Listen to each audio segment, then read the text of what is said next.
Hey, hey, SBG solution-based gang, like, share, subscribe. Say no to rim, brothers, mothers, fear and sell no good suckers. Hype him up, hype him up. Shouts out, showroom, Bracy in the waters. Wake up, morning show, salute, big dog, shout out to the lure. PH, Diva, salute, Brownsville, SBG solution-based gang.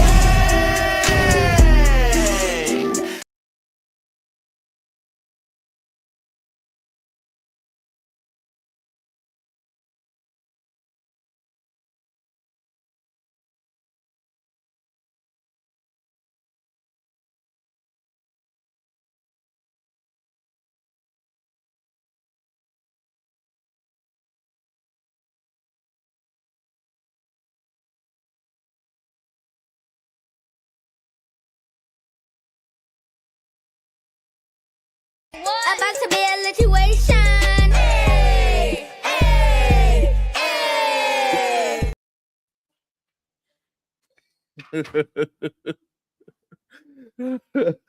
What up with ya? Good day, Miss J. How you doing? What's up, the LA Project? How you doing today? Beautiful. Hopefully you having a beautiful, wonderful day, because here on the East Coast, man, I don't know what the hell. This weather is very bipolar. I don't know what's going on with the weather, Johnny. I have no idea. What's up, Love Wisdom? I do not know what is going on with the weather. It's wild outside. I don't know. Monday and Tuesday, Modern Mystic, it was so beautiful, 70 degrees over here in New York City. And then next thing you know, we back down to the 20s in 2 days.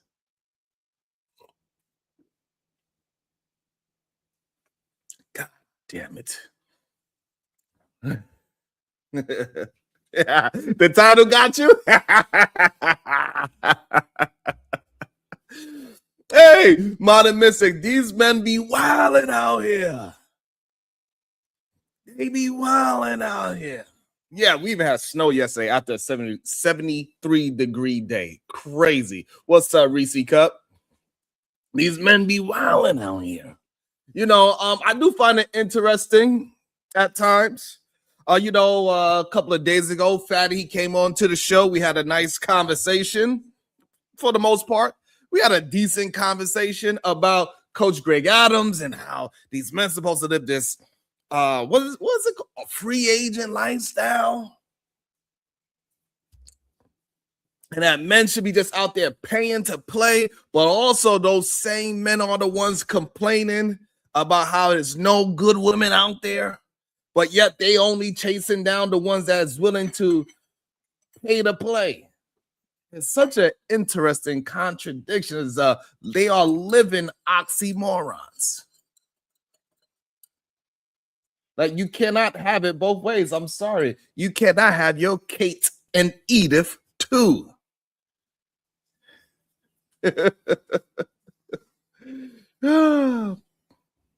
And I don't understand it for the life of me. And so we do have a clip of his show. We're going to review it about how they are saying, the men on the panel, the majority of the men on the panel are saying men have the right to cheat. You know what? Let me do a poll. Do men have a right to cheat and women don't? Put a 1 in the chat if men have a right to cheat. And put a 2 in the chat if you disagree. I'm interested. I want to know what y'all think. I want to know what y'all think. Damn, Dollar, I said we sure do. Wow. What my man, Angry Man, I actually agree. Men that think they have the right to cheat are stupid. What? I can't believe my eyes. I got the angry snowman agreeing with what? This is a glorious day. It's a glorious day, Modern Mystics. Yeah, just do the right thing, Spike Lee. Not only did they say that men have the right, shout out the time I was with the 0. What that means? That means you're indifferent. That's not a yes or no, sir.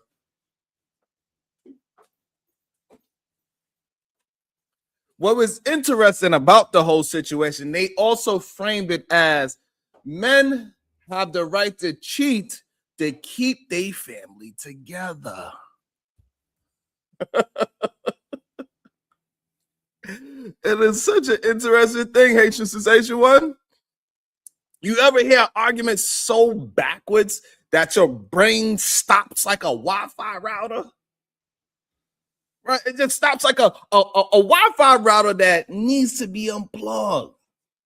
That's what happens when someone says a man has a right to cheat to save his family. To save his family?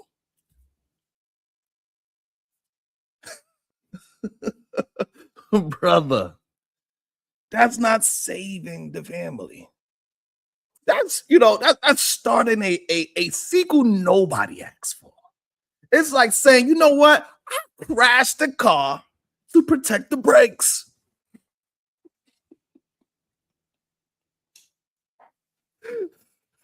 Make sure y'all hitting that like and the share button. This is Foolery Friday. We are going to have a good time today.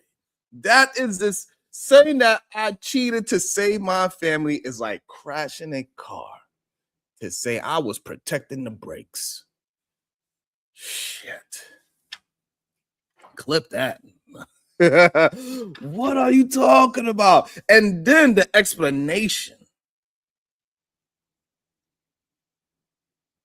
It comes out like a late night infomercial. We see, if the wife isn't participating, then the man has to go elsewhere to keep the household stable. No, no, he doesn't. He has to communicate. He has to talk. He has to use his words. But apparently for some folks, communication is harder than goddamn astrophysics. It's crazy. It's insane.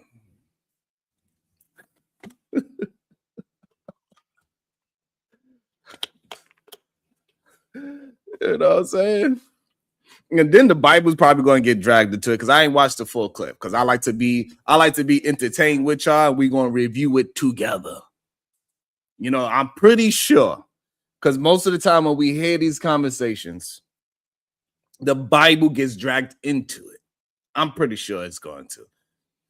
I'm pretty sure. Whose screen is black?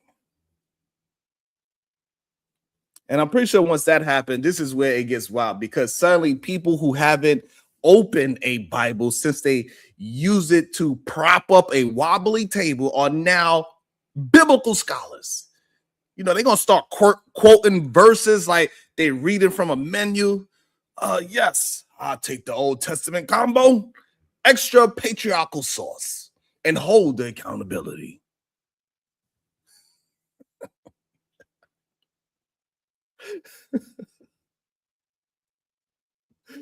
Yeah.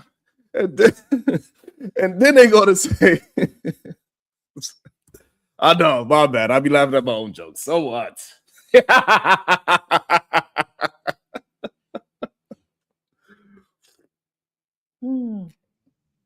I find me funny, goddammit. I don't care what y'all say.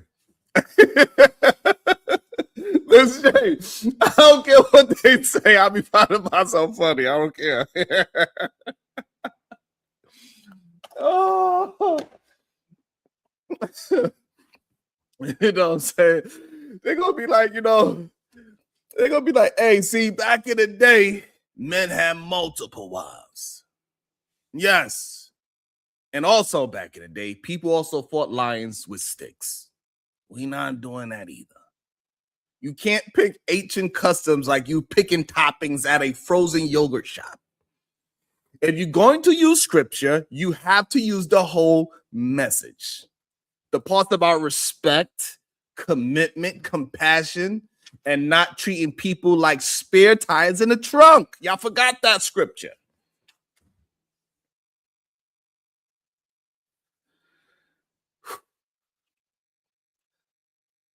Man, a man needs to cheat to save the family. It's crazy. If he doesn't cheat, the family falls apart. That's the question, right? So we say cheating is actually loyalty, and that's the logic that we go on with. Cheating is the actual loyalty. That's not logic. That's a plot twist from a goddamn soap opera. Imagine explaining to a therapist, why did you cheat? To save my marriage.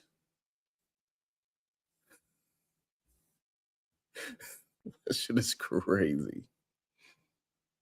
Sir, that's not how it works. That's like saying, I burned the house down so we could appreciate the new one. The contradictions is just crazy. And they say with the same energy as someone explained how they invented electricity. See, what you don't understand is men are wired differently. What you don't understand is consequences, because the moment the cheating comes out, suddenly the same people who were preaching a man has needs are now on camera crying like they're auditioning for a drama series. Because once that woman leaves and she takes half, they're gonna be crying.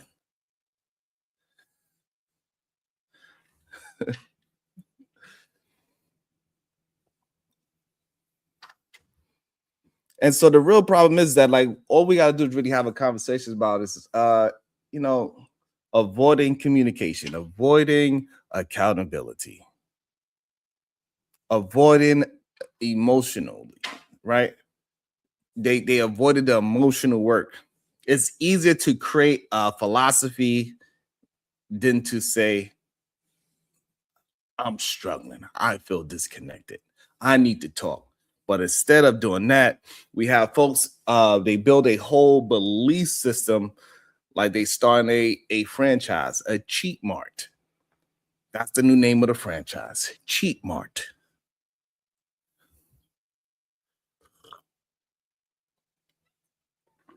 Mm.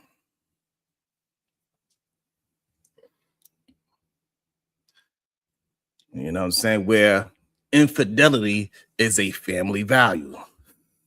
It's crazy.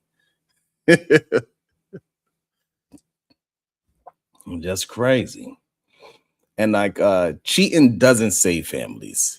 Misusing scripture doesn't make it righteous. And turning personal choices into universal rules doesn't make them wise. Healthy relationships are built on communication, honesty, and mutual respect, not loopholes, not excuses, and definitely not family saving side quests. If someone is struggling in a relationship, the answer isn't create a secret second life. The answer is to talk, to work, to grow, or to part ways respectfully. Because the moment you start justifying harmful behavior with biology or ancient history, you're not saving anything. You're just building tower of excuses and hoping nobody notices it's leaning.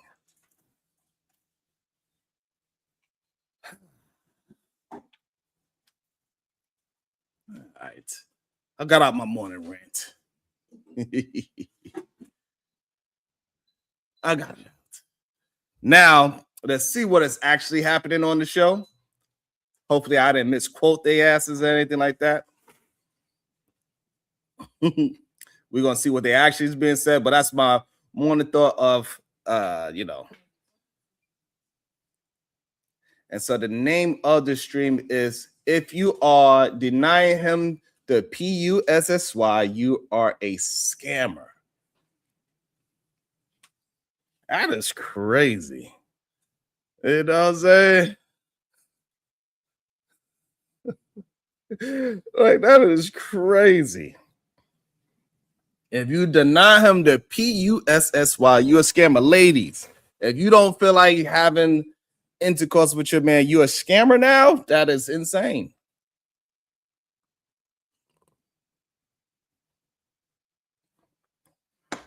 That is insane.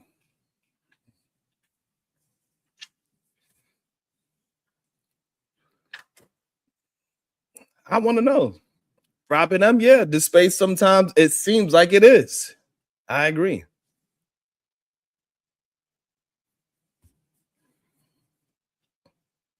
How you figure that, Davy Dix? I don't even understand what y'all be saying. I don't know. Do y'all just come here to fight with me, Aunt Davy? I don't understand.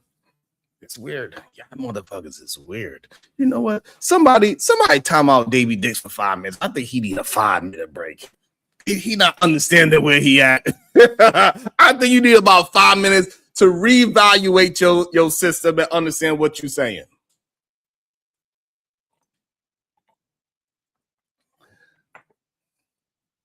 I think you need to reevaluate that.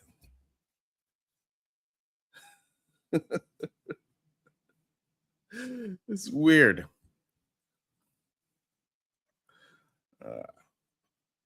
Insane.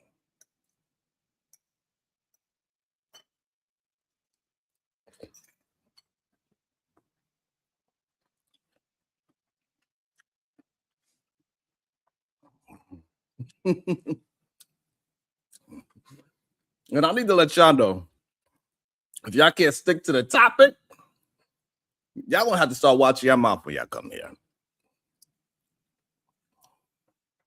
So I need to understand. That's what I need y'all to understand. Y'all gonna have to start paying attention to what y'all saying, making sure what you are saying is not hurting the channel. If you're gonna disagree on what is being said in a topic, fine.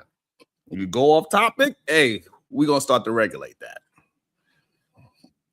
All that shit talking just to be shit talking, that shit's done. You better watch your mouth.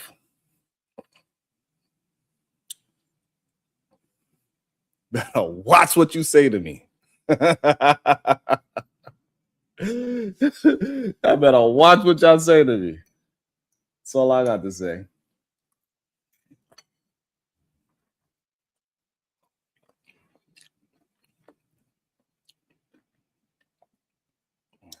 All right, let's get to it. Let's see what they saying. That man that your coochie is the only coochie he gets, and you just for no reason, just for no appetite, you just leave it like that. If you don't put out for extensive period of time without no reason, I should call my sister so she can whoop your ass too. This is what it is. I will make sure that the man say what? What is going on? That's how you started? Yo, if you don't put out, you're gonna get your ass whooped. That is crazy.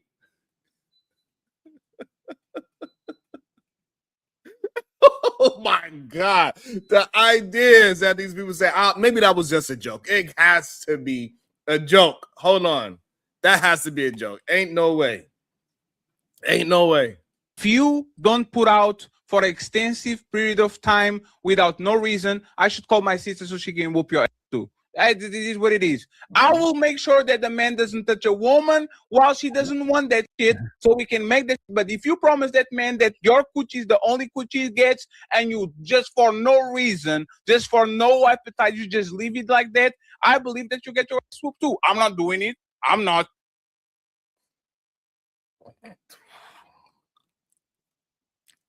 That is insane. That is wild work. I did not expect that. Robin. What's up, Blue Jay? I did not expect that. I'm actually, my gasket is flabbered. I did not expect that at all. So, you for whatever reason, you decide that you don't want to have sex with your man anymore or your husband. If he has some sisters and cousins, he need to call. Hey, babe. Hey, what's up, cuz? What up, sis? Yeah. It's been 2 days. I haven't been blue. I'm bluer than the ocean, goddammit. I'm bluer than the ocean. Y'all need to come over here and regulate. I need to see some blood dripping out her goddamn nose. Make her shirt red because my balls are blue. That is crazy. Women need to get their ass whooped if they don't put out for their husband. I mean, he didn't put a timeline on it. You know what's even crazier about it? Like, I wonder what woman is going to actually pick up the phone to her brother,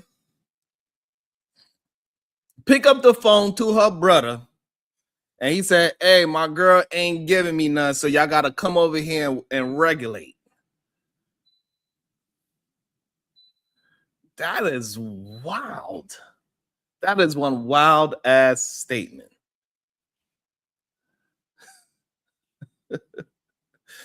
So there we go. We got the second victim of the day. Make sure somebody time out. Make amends. You need 5 minutes to recalibrate what you are talking about. We need to make amends to understand that we're talking about the topic. You ain't going to be trying to no. You need about 5 minutes, sir. Make amends about 5 minutes so he can recalibrate the things that he wants to say on the chat.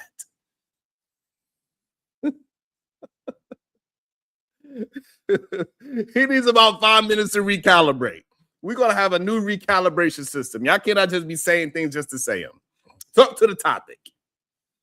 Oh, shit. All right, let's see where this goes. But hey, Fatty, but what about protect all women, Fatty? No, and that's the point. Women. And that's the point. By protecting all women, y'all shouldn't be manipulating men like that. Yeah. Y'all love bomb everybody, and the men too. I detest men that will go to a woman, sell her a dream. You're going to be the mother of my kids and all that. Get some coochie and then throw you to the trash. That's foul. You shouldn't be doing that. Yes. But you know what I detest too? The woman that love bombs the man, give him and every part of her body, left and right, once they get together, and then as soon as they get the marriage and the mortgage and all that, there's no blowjobs, there's no end jobs, there's no creativity. You have to talk with her.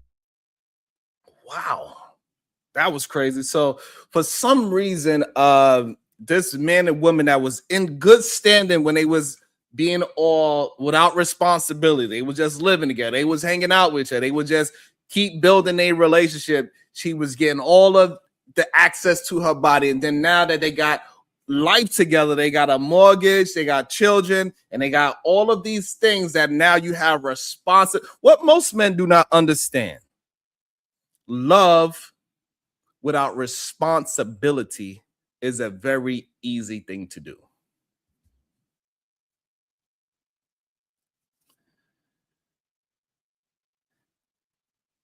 It's one of the most simplest things you could actually do. It's to love somebody without any responsibility. That's why people have high school crushes. It's easy to fall in love with somebody when you don't have no responsibility. You don't have to do anything but like the person.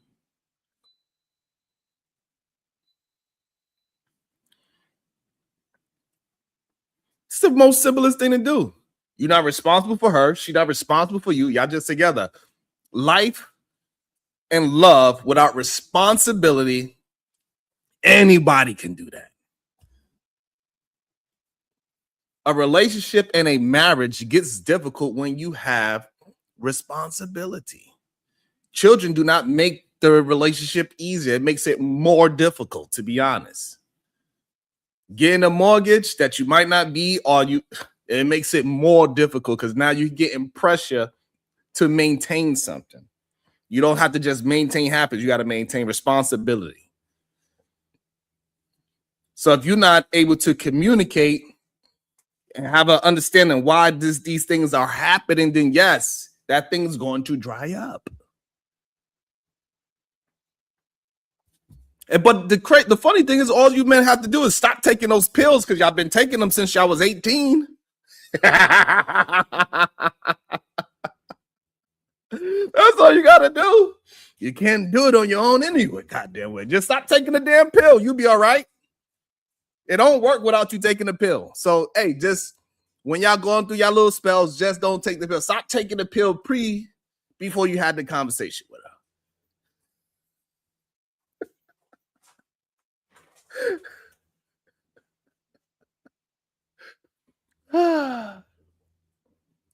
My bad. The all day you have to schedule. Hey, can I get something on Friday? Yeah, Friday is a good day. If you are that type of woman, you are, in my opinion, a scammer. You scammed the dude out of his option because he was doing very well when you were boyfriend and girlfriend. All of a sudden, you'll have a problem.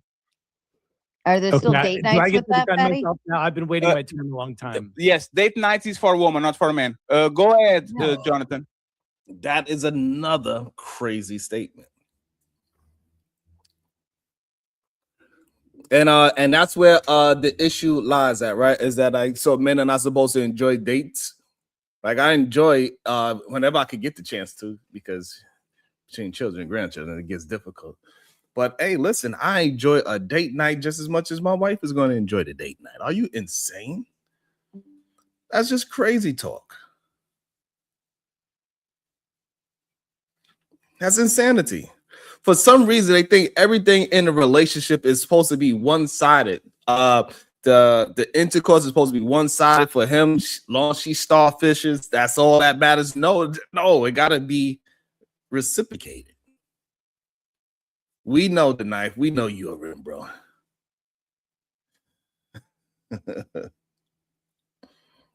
Date night is literally for a woman. I just want you to put the penny. You said mortgage, once you get married and mortgage and all that, are date nights still happening? No, they happen, but they happen for you because you know what I want? I want you to put the pennies to the side so I can stick the tip. I don't need more. I don't even need you to take the clothes off. Just put it to the side and I handle it. But you know what's funny? My head hurts. I didn't take a shower. I work too much. My shoulder is bigger. My teeth is bigger than the other. It's always excuses. When we were together, there was never excuses. And I guarantee you, if I put Brad Pitt in front of you, that shit is going to start running like a motherfucking fire hydrant. Wow. Hey. Wow. That said a lot. And that says more about the man than the woman, right? So the fact that he's put in somebody that he believes is a better catch than him, whoever this person is, right? He just used Brad Pitt because it's a universal term and he's universally known for being good looking. And for some reason, he believes as any woman, especially his, when she's not putting out with him for whatever the reason is, that once Brad Pitt, for some reason, they in front of Brad Pitt, if this was to magically happen, that she is going to flow like the river because she sees Brad Pitt. That is very, hey, look. And the real issue is that majority of the time, what it's really showing is that men are not actually doing the cheating because of they have this sexual desire. They're doing it because they have a ego problem and a confidence problem. Because they confidence is directly tied to if their wife is sexually attracted to them.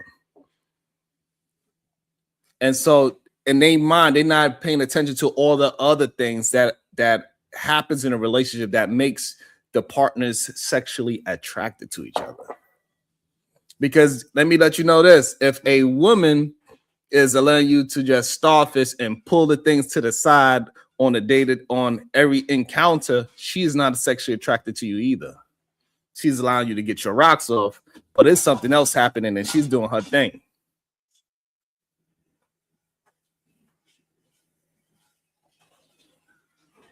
So that's the crazy part about it. So his confidence is strictly direct, is linked to how often she is doing it with him. How many times she said, every time she say no, that is a strike to his own confidence. That's crazy. And you got to keep pulling it to the side every single night. Y'all have a bigger problem than you getting your little 2-minute nut off with your blue pill. It's crazy. And this is why we need men to have goddamn learn how to communicate better, have a little bit more better accountability for themselves.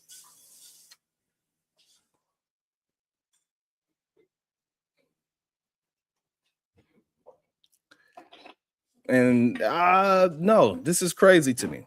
So Aaron to Lucas, wait, what? If there's no sex for years with no end in sight, even after effort, is that a reason to cheat? No. Or should everyone suffer, i.e. kids and family, through divorce? That is crazy. Like I said, if for some reason you gotta have to have a understanding, if y'all not, is it a physical thing or is it a mental thing or is it a stress thing? You want to have to figure that out with what is going on that beforehand she wasn't approved and now years later she is one. You want to have to figure that out. You should know your woman.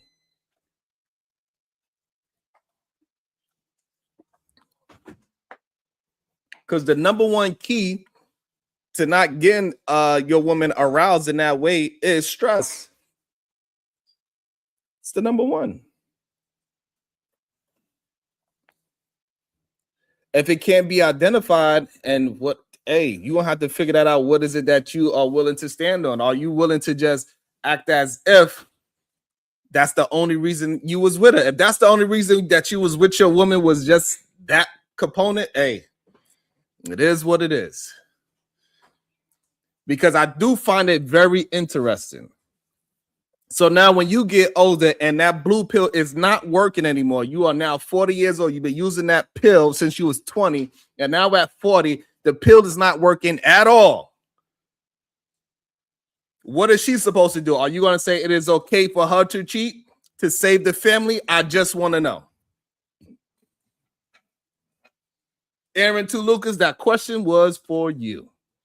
Your thing can't work anymore. It's been years. Are you saying for her to save the family, she's supposed to go ahead and drop it on somebody that can get it up? I want to know.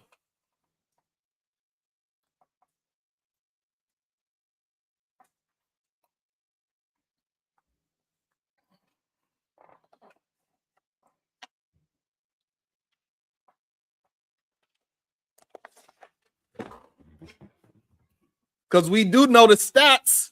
We do know the stats on men that cannot, they have this ED situation. We know the stats. If you cannot get it up anymore, you still didn't answer the goddamn question. You can get it up.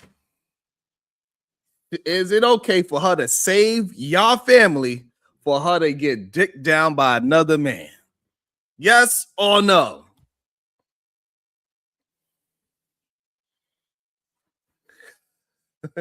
Look how they can't answer the question all of a sudden. All of a sudden, it's like, well, I got this, and I'm going to try that.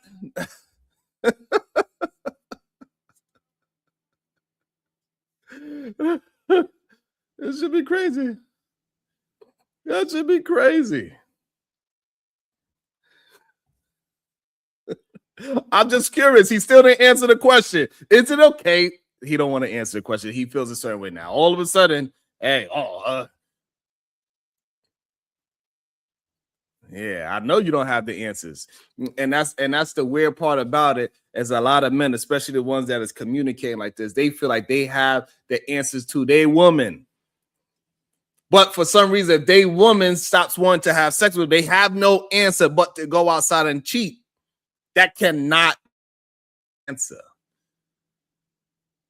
It's insane. Crazy. Let's jump back into it. Immediately. And real quick, right? In regards to date night, Does he get grace? Does he get grace if date night is only once every 4 months, 5 months? I have no issue with because that. he's tired and busy, and we still putting out, even though we haven't had date night in months. Yeah, I have no issue with that. Look, And wow, hey, women like her, what's her name? Melanin. Hey, that male identified stuff is starting to be real sketchy out here in these YouTube streets. About to be a situation. Hey, hey, hey. Shout out to Kasim. Thank you so much, my brother, with the twin ball. If she's truly lost interest in the relationship, is worth saving. The healthiest move is direct, vulnerable conversation with consistent self-improvement, not psychological warfare. If it's dead, don't force the chase. Man, he always make my thoughts sound so beautiful. I don't know how he be doing it, but he takes my thoughts and he make it sound so much refined. God damn it. Shout out to Kasim. All right, I guess make amends. Need another 5 minutes. He don't want to talk about the subject. I don't know what's wrong with him. I don't know. I told him. Make amends. I told you. Stick to the topic. Stick to the topic. We're going to start learning today. Seriously, Kasim. That was awesome. I have to leave that up for a little while. That is awesome right there. Sheesh. Make sure y'all hitting that like and a share button. I really appreciate y'all. Shit. That was so good. That was really good. Make sure y'all read that, especially my fellas out there. Make sure you read it. Take a screenshot. Shit. That was so good. a marriage is a marriage, but you know, like when you go shitting all over a marriage saying that it's okay for people to step out or do all of these other things, like I'm not saying that you don't both have duties to each other. You do. You absolutely fucking do. Yeah. Right? I'm pro stay-at-home mom. I'm pro don't be, you know, sending your wife off to work because she will probably more likely be more available for that. Right? I'm all for that.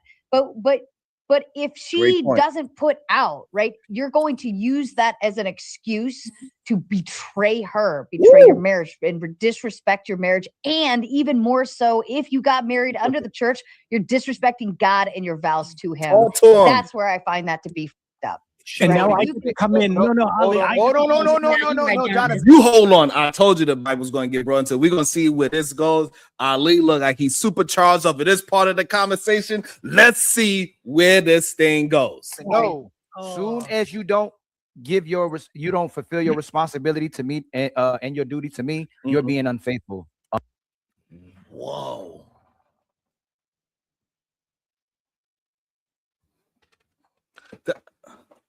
Excuse me? As soon as you don't fulfill your duty, you are being unfaithful. Wow. That sounds crazy to me. Hold on, let me make sure I heard that properly. I don't want to misquote the brother. I do not want to misquote him at all. Hold on. No, Jonathan. No. As soon as you don't you don't fulfill your responsibility to me and your duty to me, you're being unfaithful. Sarah. It's not unfaithful, but it's breaking hold on, Jonathan. No, you're unfaithful. That's how you're unfaithful in a relationship. Soon as you don't give me or perform in the relationship, you're giving that man the right to cheat or like. And I. What? That was sick. As soon as hold on, I gotta rewatch that. Hold on. I know. Hold on, Jonathan. No, you're unfaithful. That's how you're unfaithful in a relationship. Soon as you don't give me or perform in the relationship, you're giving that man the right to cheat or like. Wow. So.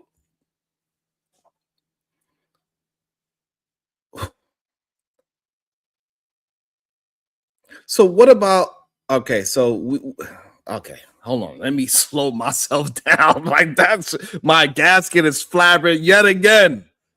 That was wild. That was wild. All right, so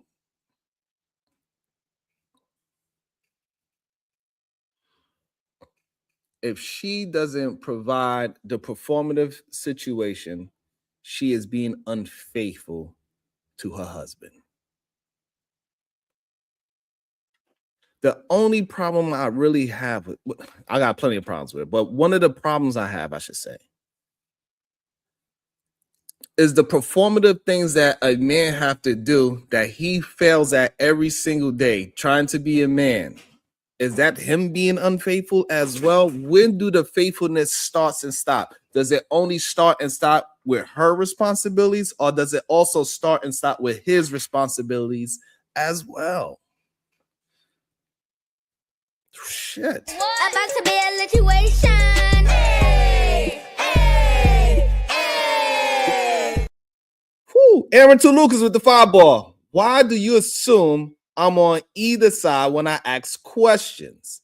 A man can lose interest in sex just like a woman.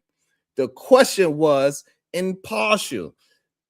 I do not assume that you're on either side. However, when I ask you a question and you don't answer it, now I start to assume that you are on one side and not the other. Because I answered your question and then I came back and asked you a question. If your thing ain't working because you've been taking these pills since you was 20 years old, because we see that we have a lot of men age 30 and under have a goddamn pill popping situation for a man to get up. And then the men that is 40 and above, they also have at a 70% clip a problem with pill popping to get they little man up.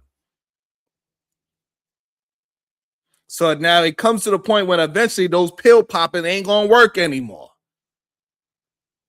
So once that doesn't work anymore and she wants some peen, are you saying that it is okay for her to get dicked down by another man? This is what I'm asking you, to save your relationship. She comes, she sits you down, she says, Aaron to Lucas, I know you've been trying, I know those pills ain't working, and that tongue thing is okay, but it's annoying now.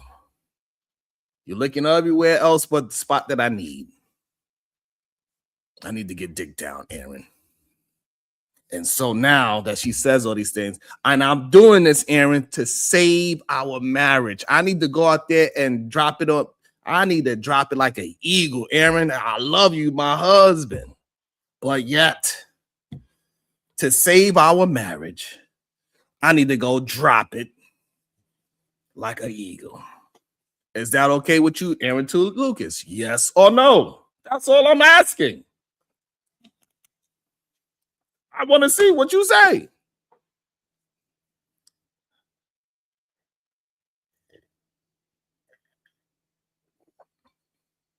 Crickets. Crickets.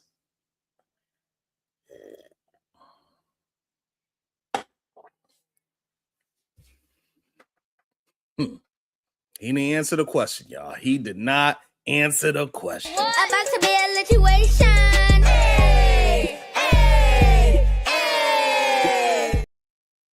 Aaron Tulu with the $5. That's not related to my question. There's a difference between can't have sex versus won't have sex. And there's a difference between answering questions and not answering questions.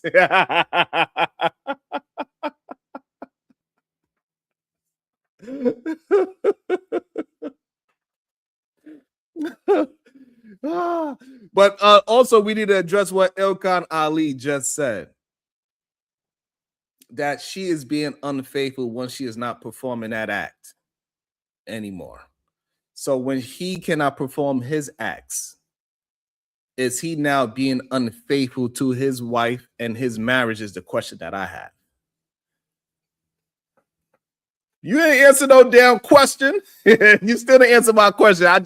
I gave you a scenario, and this is what it sounds like. You on one side rather than the other. Instead of answering the question, you say, I answered you, you didn't accept it. Nah. No, I did not. Not yet, Robin. Make sure y'all go support the brother Ilkan Ali. He just put out an album. Shout out to him. And I asked this before, Sarah, what would you, if you would lead in the United States of these America, right? In today's society. And America, I love you. how it's always been, right?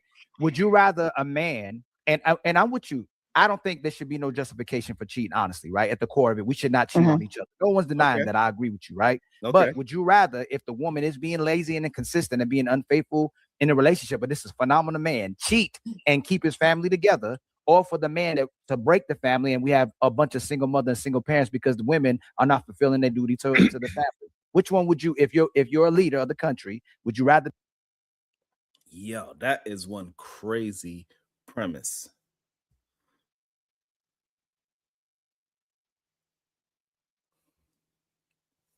That is one crazy premise.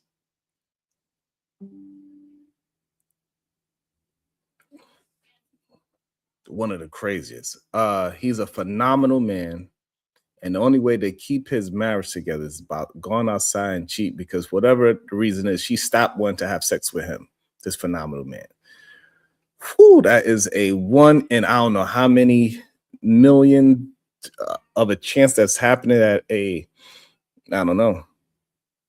And she just becomes lazy out the blue.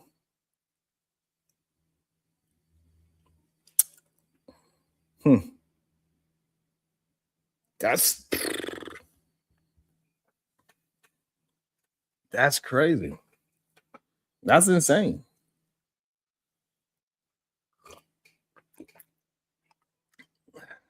And for him to save. Let me listen to that again. I had to mishear that. There's no way. I had to mishear that.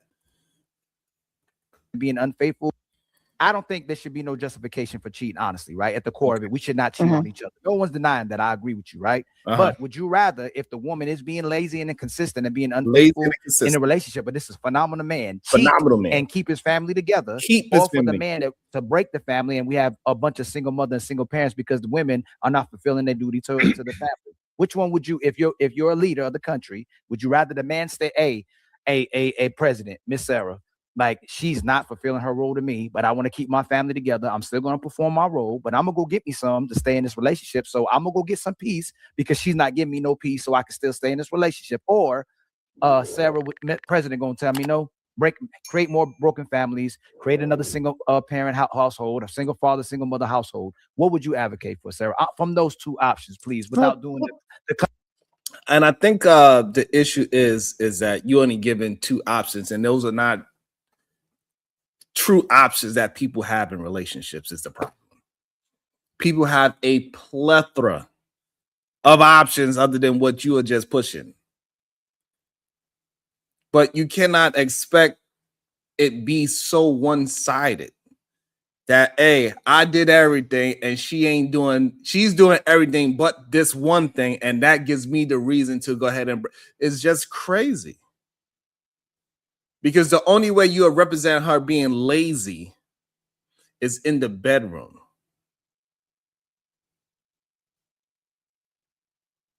You framing it in a very interesting way that she is lazy because he's doing everything. She is doing, well,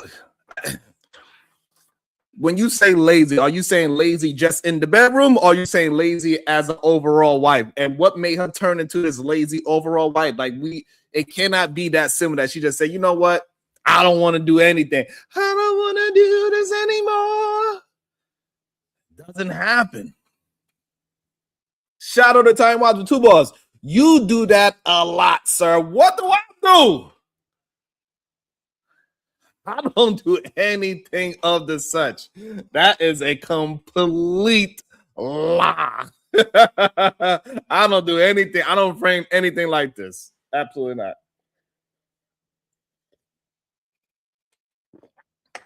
I do not.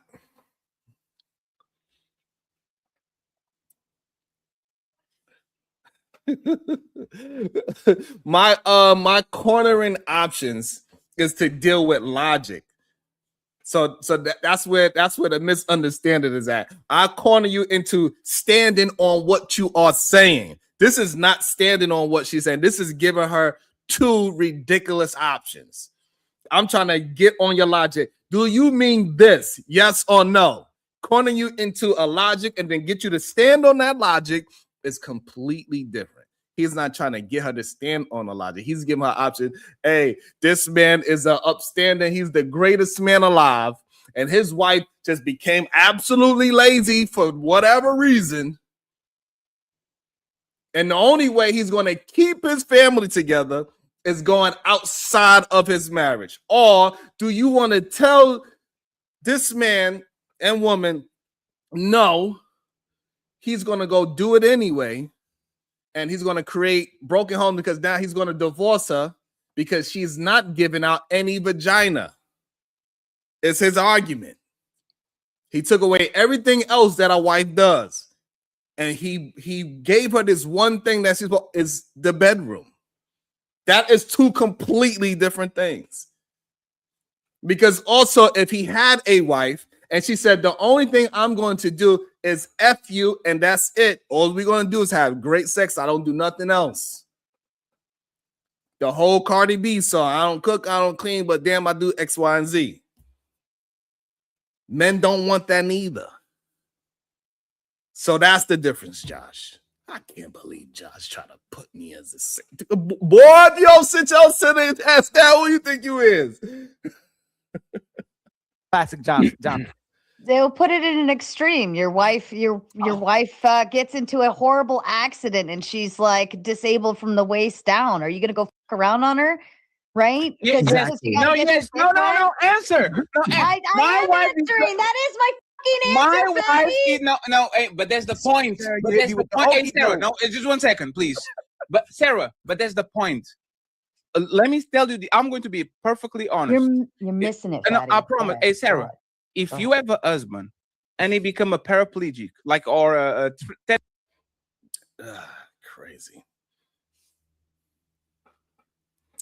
Crazy.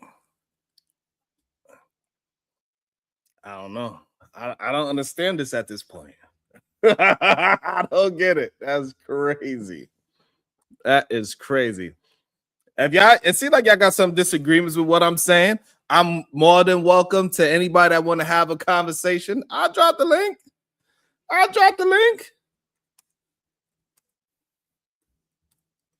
Yeah, I know I ain't scared of no goddamn conversation. But make sure y'all hitting that like button. Because are we at 50 likes? Let's see. I know we have 50 likes because y'all my peoples and I know y'all want the channel to keep on growing and keep on going to the moon. I know my SBGs are in here hitting that like button. I know we are at 50 likes. I know that for a fact. I know we got to be at 50 likes. I know there's no possible way that we are not at 50 likes. It's not possible. So I know y'all got my back.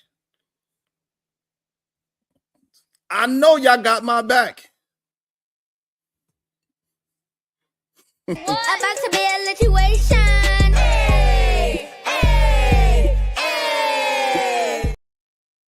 Shout out to Brownsville, New York with the $9.99. Appreciate you, cuzzo. Sex is just one form of intimacy. If men learn to master the other forms of intimacy with their women, they'll never have to complain about not getting sexual intimacy. Peace and love to the SBG fam. Thank you so much. Salutes to you, cuz. Hey, I know for a fact. Can somebody please fact check me? Are we at least 50 likes? Because I know we don't got a bunch of hate watchers out here. You feel what I'm saying? I know. Legacy, you feel what I'm saying? I know we don't got that many hate watchers that we ain't at least. I know that ain't possible. Welcome to the show, Legacy. Good day to you, sir. How you doing? What is your thoughts? We need to get to at least 100 likes. We got 120 in the place to be. Thank y'all for rocking out with me. It is okay. Nobody's going to be mad at you for dropping out into the comments and talking on the topic. It's all good. Hit the comment. Say what up. Just keep it to the topic. Legacy, good day to you. What's your thoughts? Jay Briefy, how you feeling, brother? I'm all right, man. This is crazy. Yeah, man. These conversations is dumb. Like we said, there's other options. I thought we supposed to be problem solving men.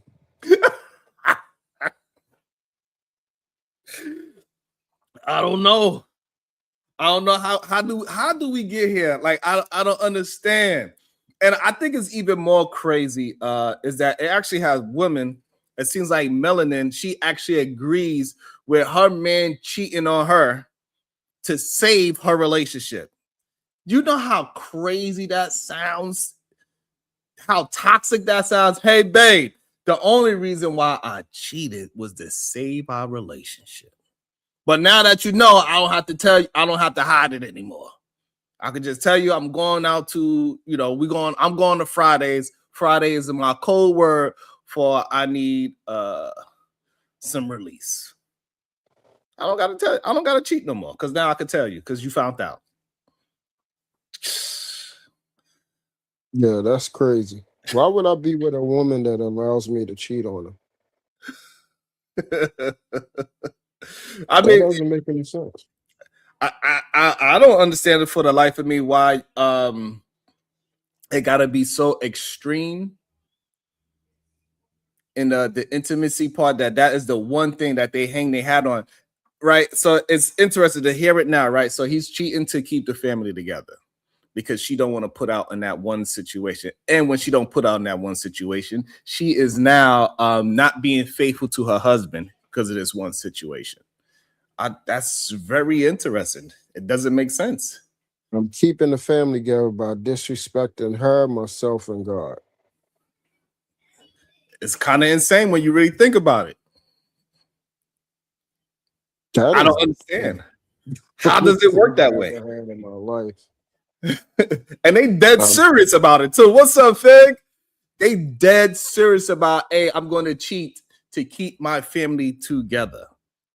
Let me also welcome into the show Shadow the Titan. Good day to you, sir. How you feeling today? What is your thoughts? Men have the right to cheat to keep their family together. I think that's a dumbass logic. Wow. Like, I don't think people who actually say that mean it. Most of the people who believe that aren't actually in a relationship. Okay. What you mean? Expound on that. I mean, exactly what I said. If you're saying, oh, I need to cheat in order to save my relationship, you're not in this relationship. Damn. I think this is stupid. As ironically, again, I can agree with Brownsville.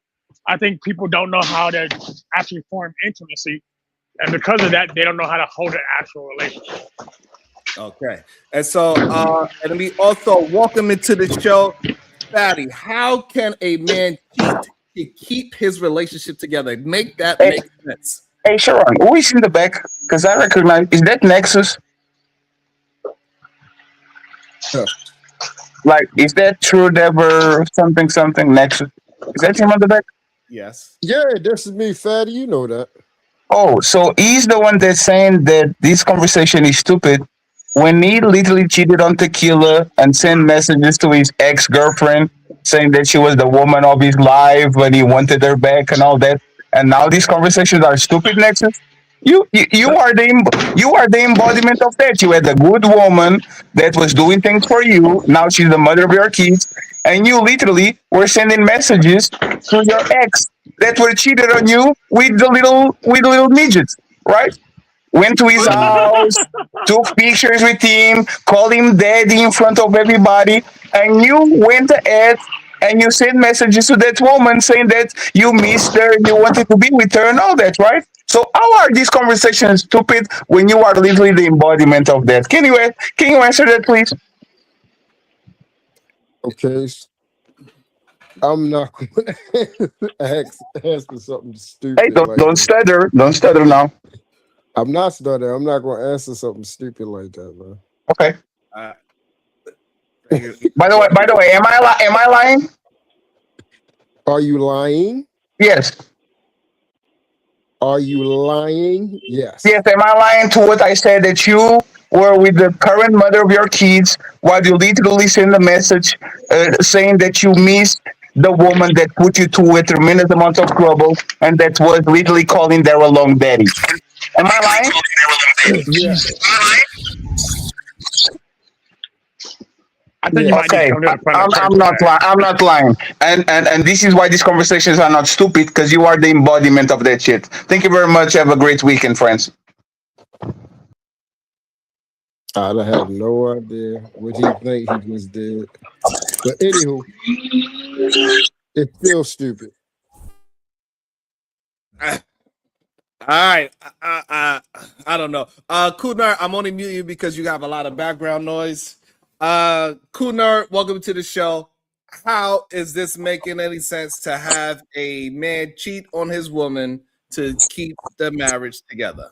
I don't know, man. I think that if you, I hate using relationship data because it's hard to extrapolate it. But in this case, and for lack of other, well, this I'll include it in this sense. It's reported that 25% of marriages are sexless, right? I don't know. Yeah, well, yeah, there's been like studies saying that. Now, I don't know what's the percentage? how you can extrapolate that into in that number. What's the percentage again? 25%? Yeah. 25% of marriages are sexless. Okay, so 75% are very fruitful and they doing their damn thing. So go ahead. I wouldn't call it. I wouldn't necessarily say it's fruitful per se, but let's assume, right? Let's say I think there's a big gray. I think there's a big middle that's neither fruitful or that extreme, right? But I would say this.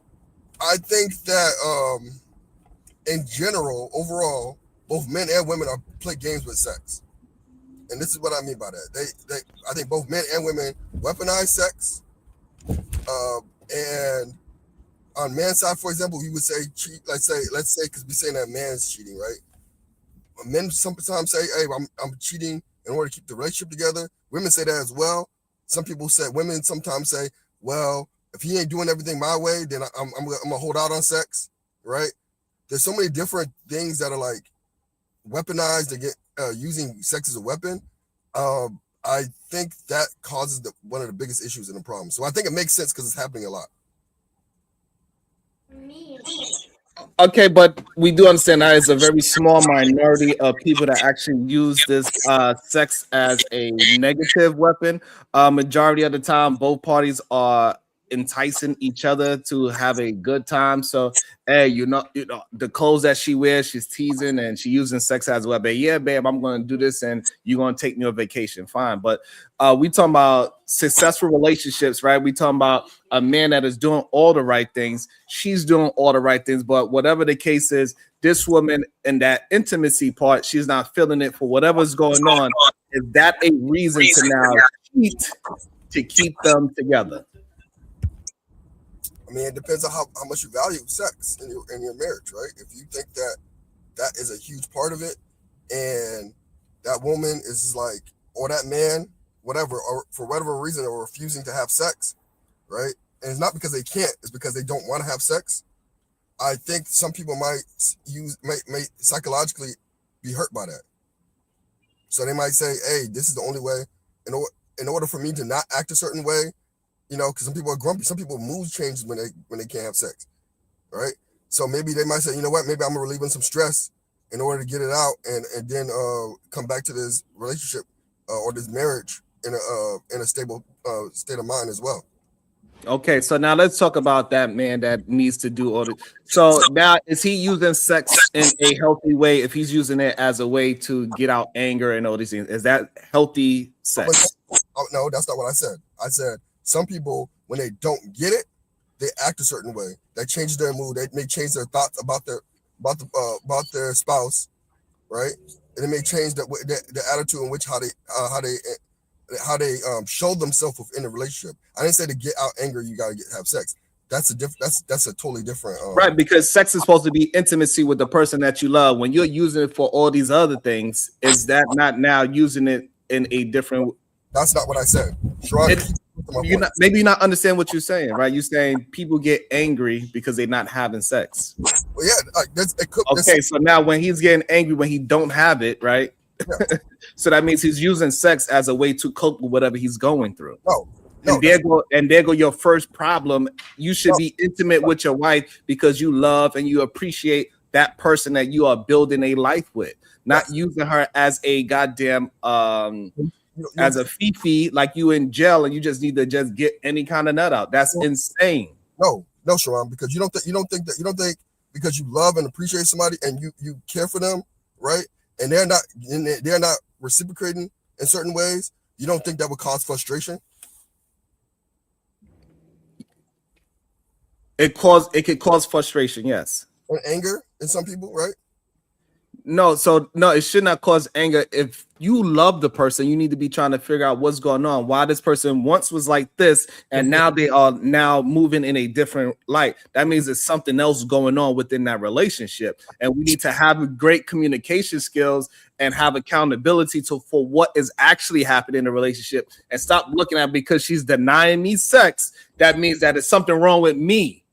So, oh, you don't like me? You don't want to do this with me? And then me and me and me? No, it's something else going on within the relationship that y'all gonna have to figure out and stop leaving it as some kind of damn ego-driven situation. Sure, but we're human. Nonetheless, we're human, right?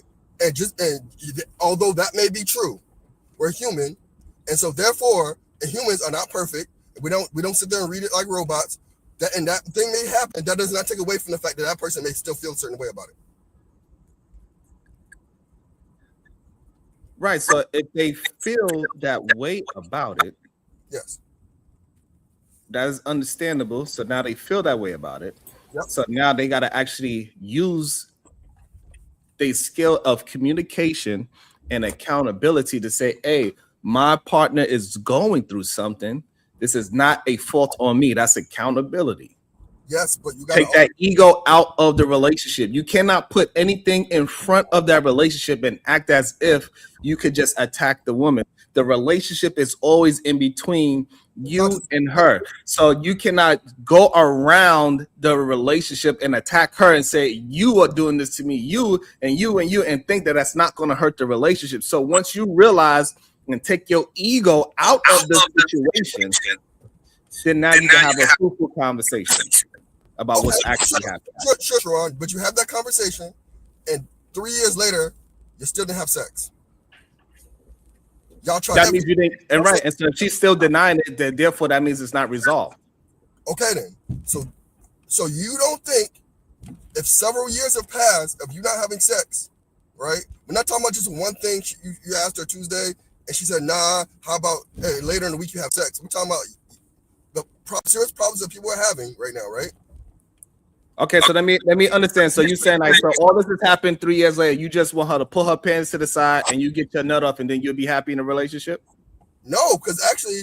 Okay, that's what we try to get you to understand. Like this idea that this happens on a 3 to 10 year basis, that is only sex is going to keep you together. Let me tell you something, my brother. When you've been married for over close to 2 decades, sex is the least thing that you have with your partner.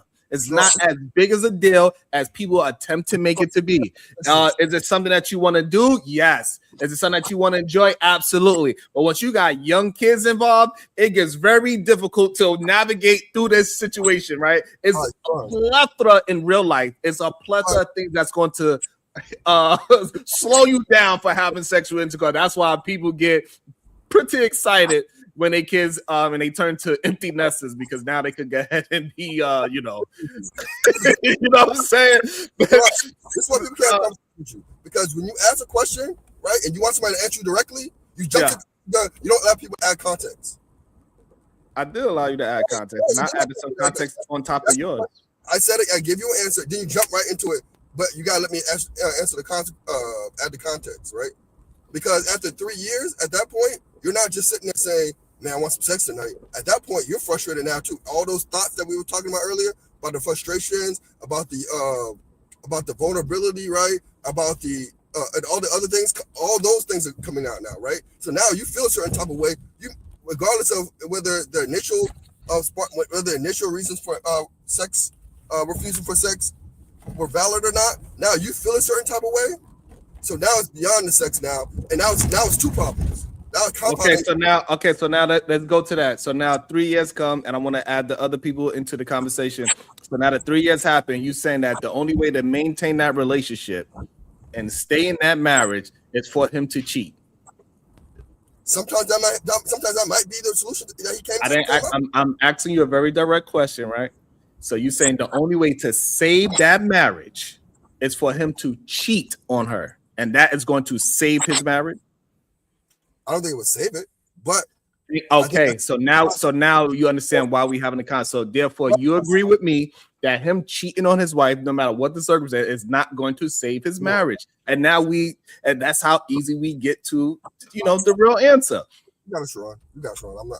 There's no point in talking anymore. Let me also welcome into the show the Angry Snowman. I want to hear your thoughts. We got Kim West in the building. I want to hear your thoughts, and then we got and we're gonna bring somebody else up. So go ahead, Angry Snowman, then Kim West. What's up, everybody? What's good, Sharon? Good day. I mean, to me personally, to think that cheating is going to save a relationship or a marriage is insane. Now, would any man or any person who's not had sex for an extended period of time possibly understand why someone cheated? Yeah, I would understand it. But then I would also understand why the person you cheated on got pissed that you cheated.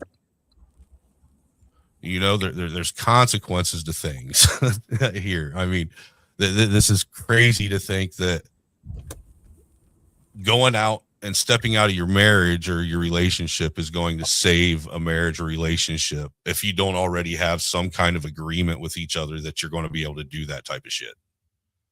That's wild to me. And look, I get that men try to say that, sex is different between men and women, how they handle it emotionally. And if that was the case, if it really was handled differently emotionally, then men wouldn't get so pissed off when their spouse cheats on them.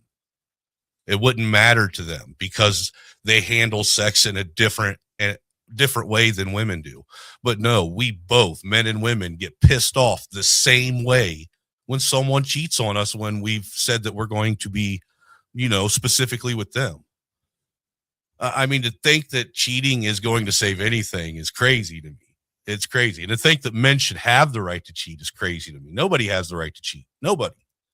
I mean, let's keep it real. Almost everybody that's in the audience, everybody that's on this panel has either cheated or been cheated on or both at one point in time in their life. Everybody. And everybody knows what it feels like, and everybody knows that they didn't like it. So why the hell would you sit and try and say that it's all right to do that to someone else? I mean, why would you even try and make that argument? Well, regardless of the reason. So you have a sexless marriage. Well, why are you still married then? Why are you married? If you're willing to step out and cheat and risk knowing that it's going to ruin your marriage, why not just end the marriage?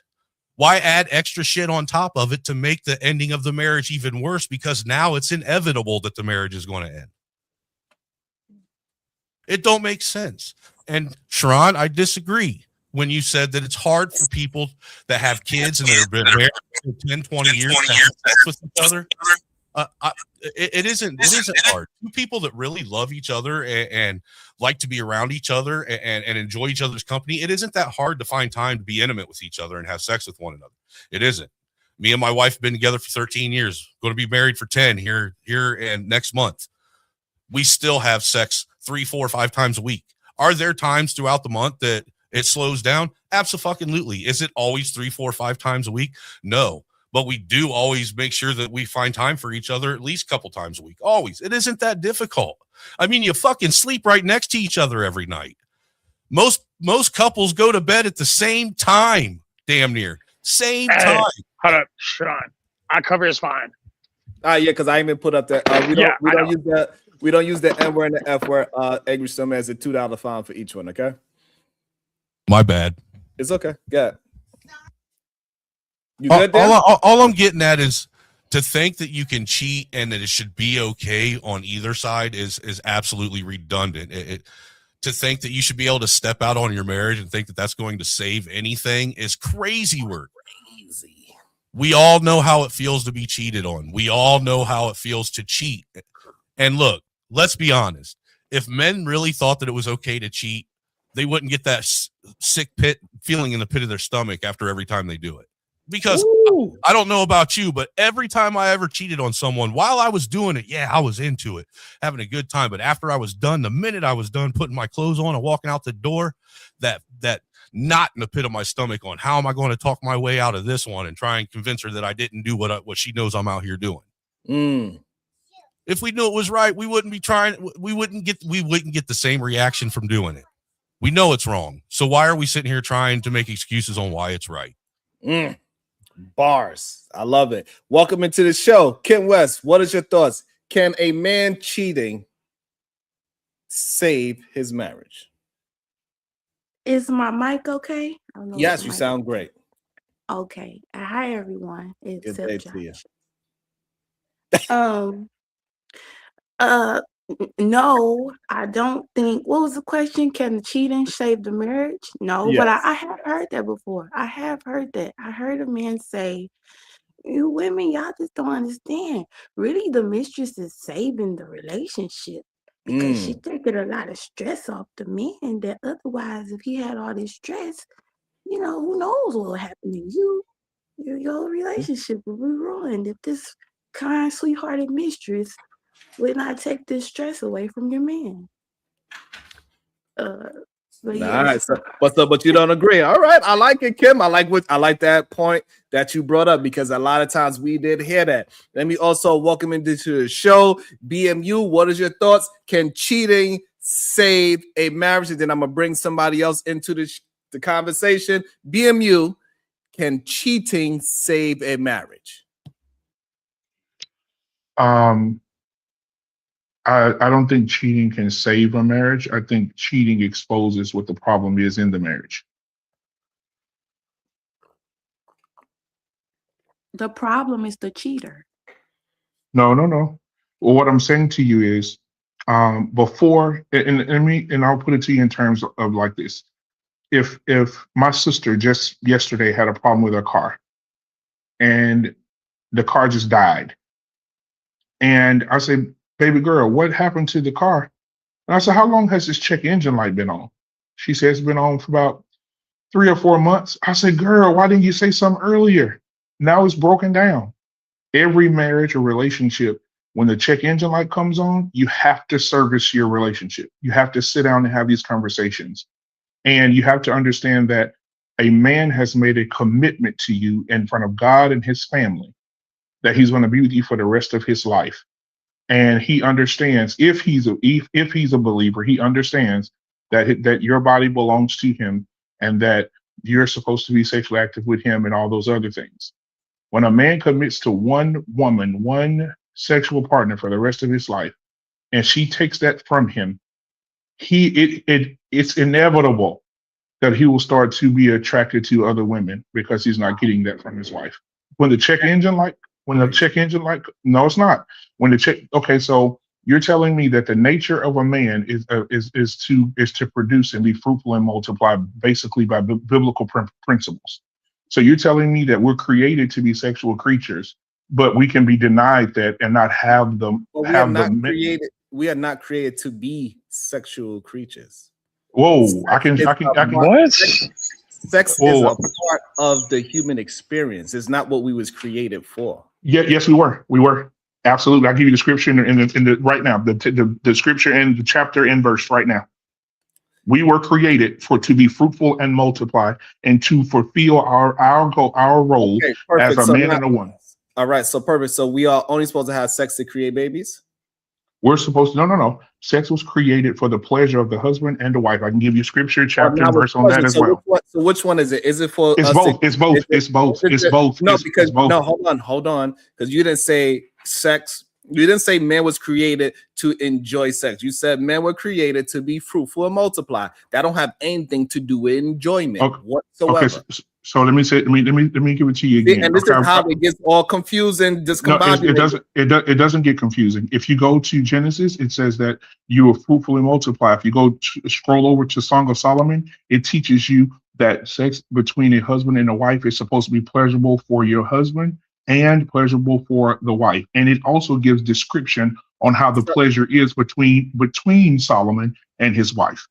So right, it's all of this is in there. No. So again, you missed in it, right? For some strange reason. We are not saying that sex is supposed to be horrible between a man and woman. However, to say that we are created just to be having sex and having fun is ridiculous, because no, it's not what it said. It said be fruitful and multiply. That is not being created to just go out and have sex. In the moment that you don't get to have sex, that now all of a sudden you're supposed to go find it elsewhere. It doesn't say that.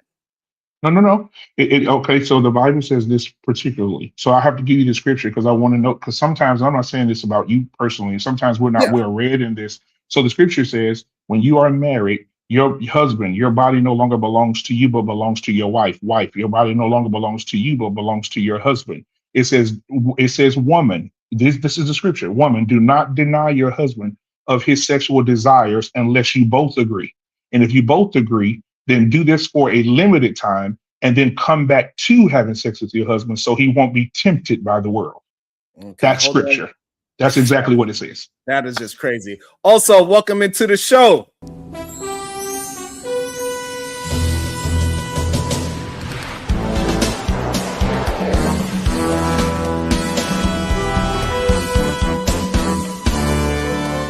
Welcome to the show, Brownsville, New York. Good day to you. How you doing? What's your thoughts? Yo, peace and love, peace and love, peace and love. First and foremost, Cuzzo, can you hear me? Am I coming through clear? Absolutely. Yeah, man. Let me take my shoes off before I walk into your room. Peace and love to the queen on the panel, Kim West. Peace and love to you. And then peace and love to all the queens in the chat, man. Anya Bracy, the SBG First Lady, Robin M. DB, Shiesty Bum, Bomb Cherry Juice Rogue, C, it's me, Dr. G, Sexy Red TV, Conversations, MJ, Miss J. Lynn, Genesis, the voice of Venus, the verbal assassin, the supreme goddess, PH Diva, Zero Tolerance, Victorious One, Kim Mackey, Natasha Vincent, Renee, Keisha G, Dawn, Maya Reed, the Real Prism, all the queens, man, all the queens. I don't forget about none of the queens.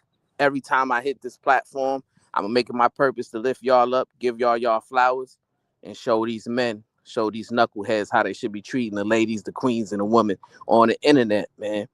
And peace and love to the kings as well. Can't forget about the kings. Hi, Brownsville. Peace and love, queen. Cuzzo. So when I hear these kind of shows, right?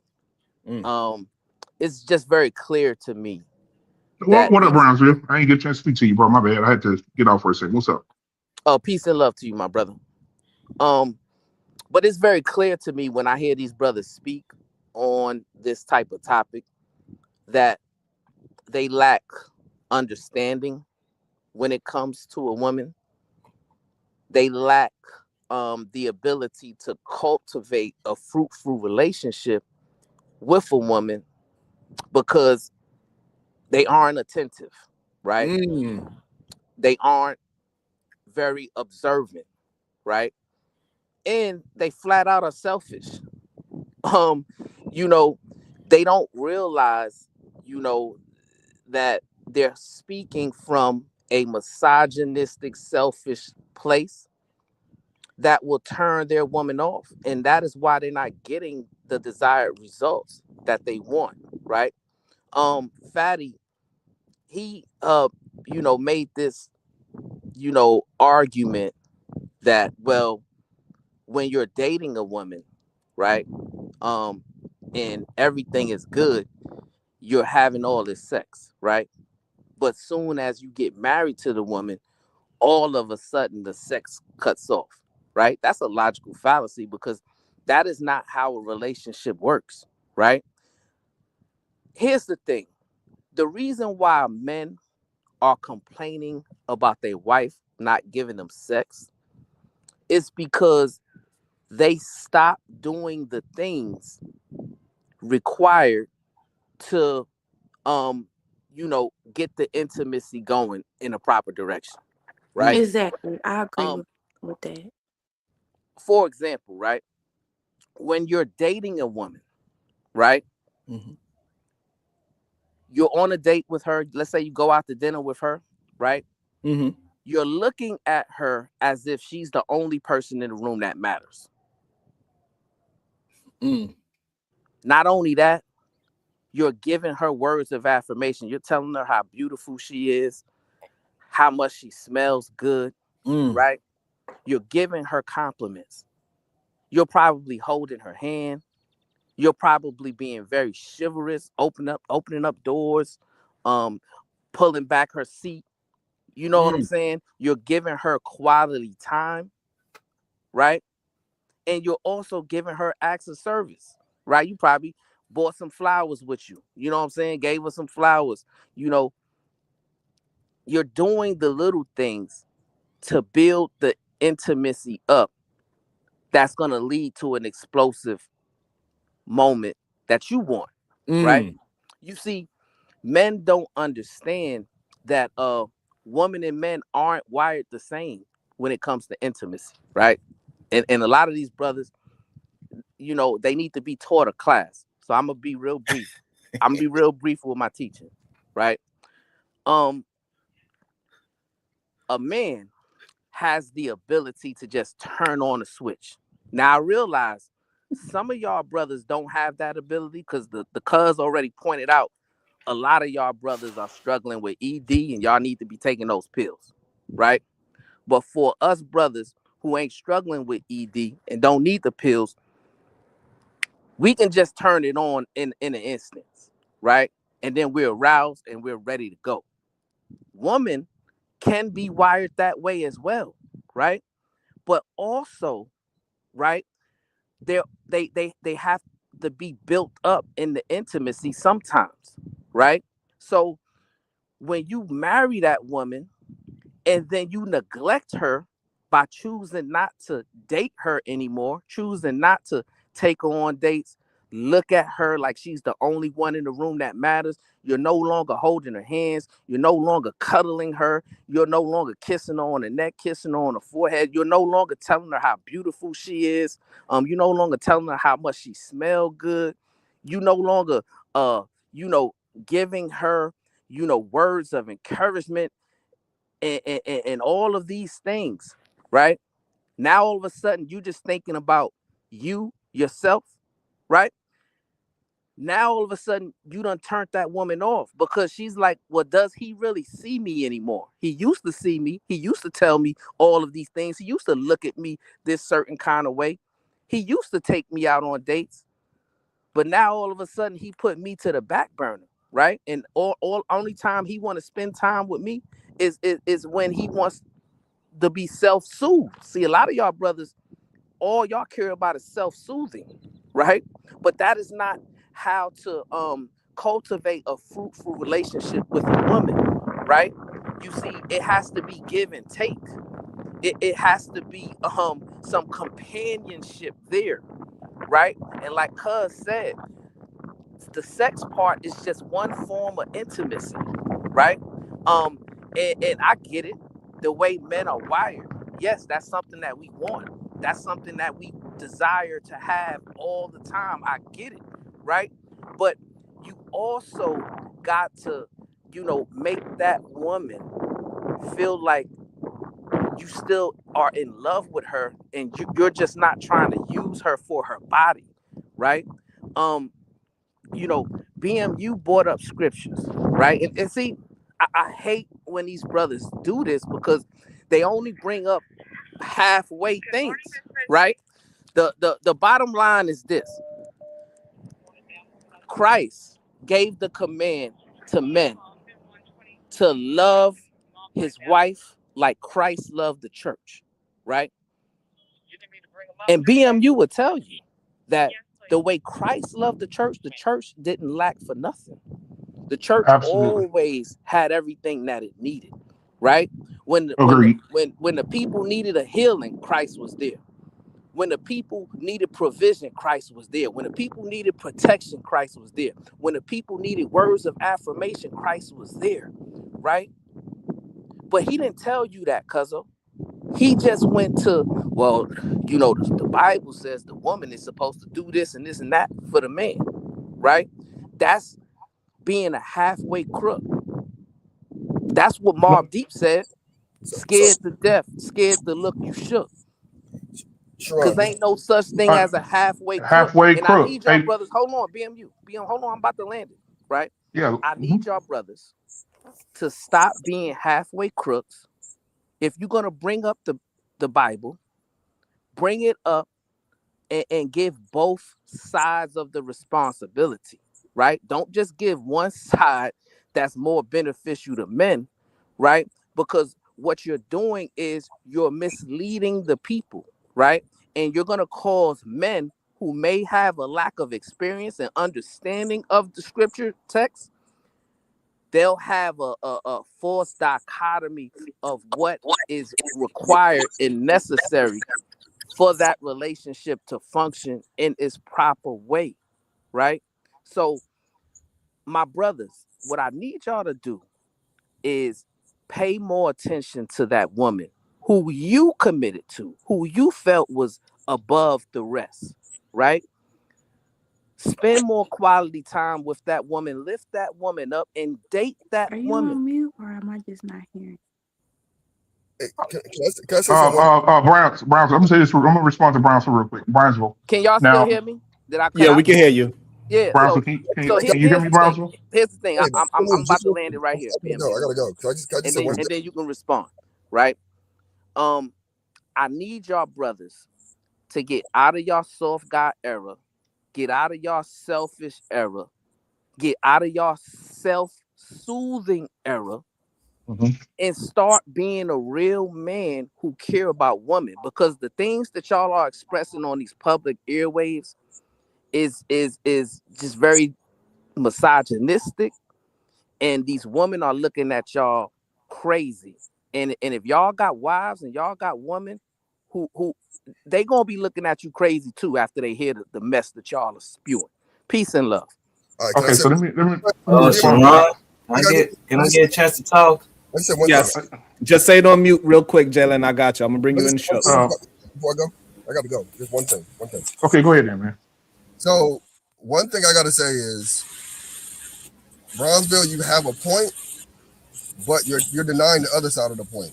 Because there's a lot of cases, and you could go on the internet and listen to this. There's a lot of cases where they have interviews with people who have sex.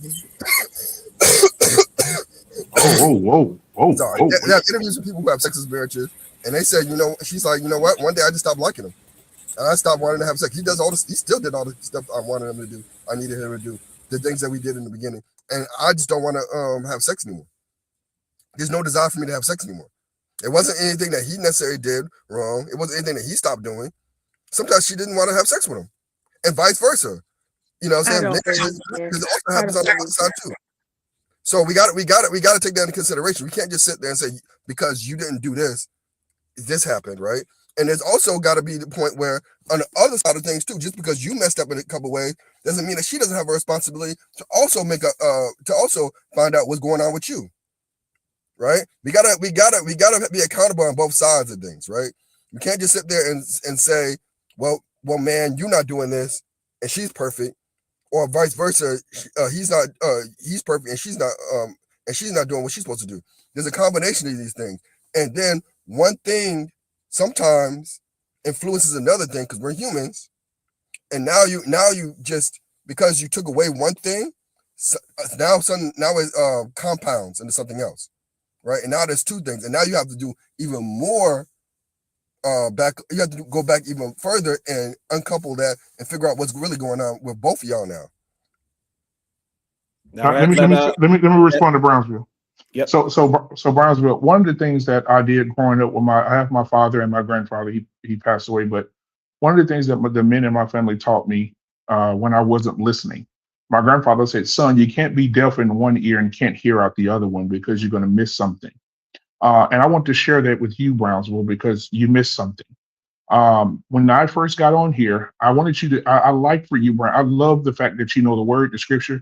And that really is a bonding thing for men when they can share the scripture and share God with each other. And so I will compliment you on that. But I would encourage you to rewind the tape and go back to the beginning of what I said when I talked about the man and the woman. I said the man, the scripture says the man body does not belong to him, but it belongs to his wife. And I said the wife body does not belong to her, but to her husband. So I talked about it from both sides of the way. I didn't say anything particularly about woman, woman, woman. I said the man belongs to the woman belongs to the man. That is the union under God. And so, and everybody has a part to play under God and by scripture. If you're having anything going on in your marriage that affects your sexual prowess with your woman, then there should be a conversation. Should be a sit down. But scripturally, when I said that the woman's body belongs to the man belongs to the woman, it says that you should not deny each other of sexual desire unless you both agree. If you both are not agreeing, that's where the problem comes in at. So that needs to be a sit down. Find a therapist, find a marriage counselor, somebody, but sit down to correct that. I will never talk against marriage or somebody to leave their marriage, but this seems to be a problem that we're not doing. Nobody's seeking out the help to go get this taken care of. Is what I meant when I first started. But the problem is, right, what Christ said was first, right? And he gave the men the blueprint to be able to have his desires met. But the men just don't want to fulfill the blueprint, and that's just the truth, right? Because if you listen to these conversations, listen to these brothers speak, that's a big thing that they complain about, the lack of sexual intimacy, right? But they never put it forward the way I just did, right? So I never heard a man come and say, well, man, I've been dating my wife. I took her out on all these dates. I'm, giving her words of affirmation. I'm telling her she's beautiful. I'm, lifting her up. I'm being chivalrous. I'm looking at her like she's the only woman that matters. I'm kissing her neck, kissing her forehead. I'm doing all the little things, right? But then when it gets time to the bedroom, it ain't happening for me. I've never heard a man publicly come up and say that. Never, right?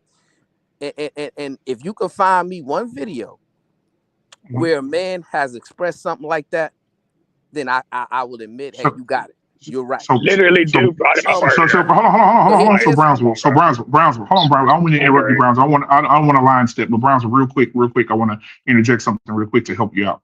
There is a show that comes on HBO Max where there is a professional counselor therapist. She has a PhD in therapy and she does marriage therapy for a living. And she sits down on the couch with these people every week. It's a great, great documentary or a great show to watch, where she sits down with real couples who have signed waivers to do this show and to share their marriage with the world. And on some of those cases, when they're sitting down, the woman, she asks the wife, is everything going good in the house? And the man says, I do everything. I work, I help her clean, I help her with the kids, I do this. And the woman says, I don't know. And the woman telling the therapist, I don't know what's wrong with me. I just don't have the desire to be intimate in intercourse. She said, yeah, hugging and kissing is fine. She said, I just don't have the desire for sex anymore. She said, I just don't have the one. I just don't want to do it anymore.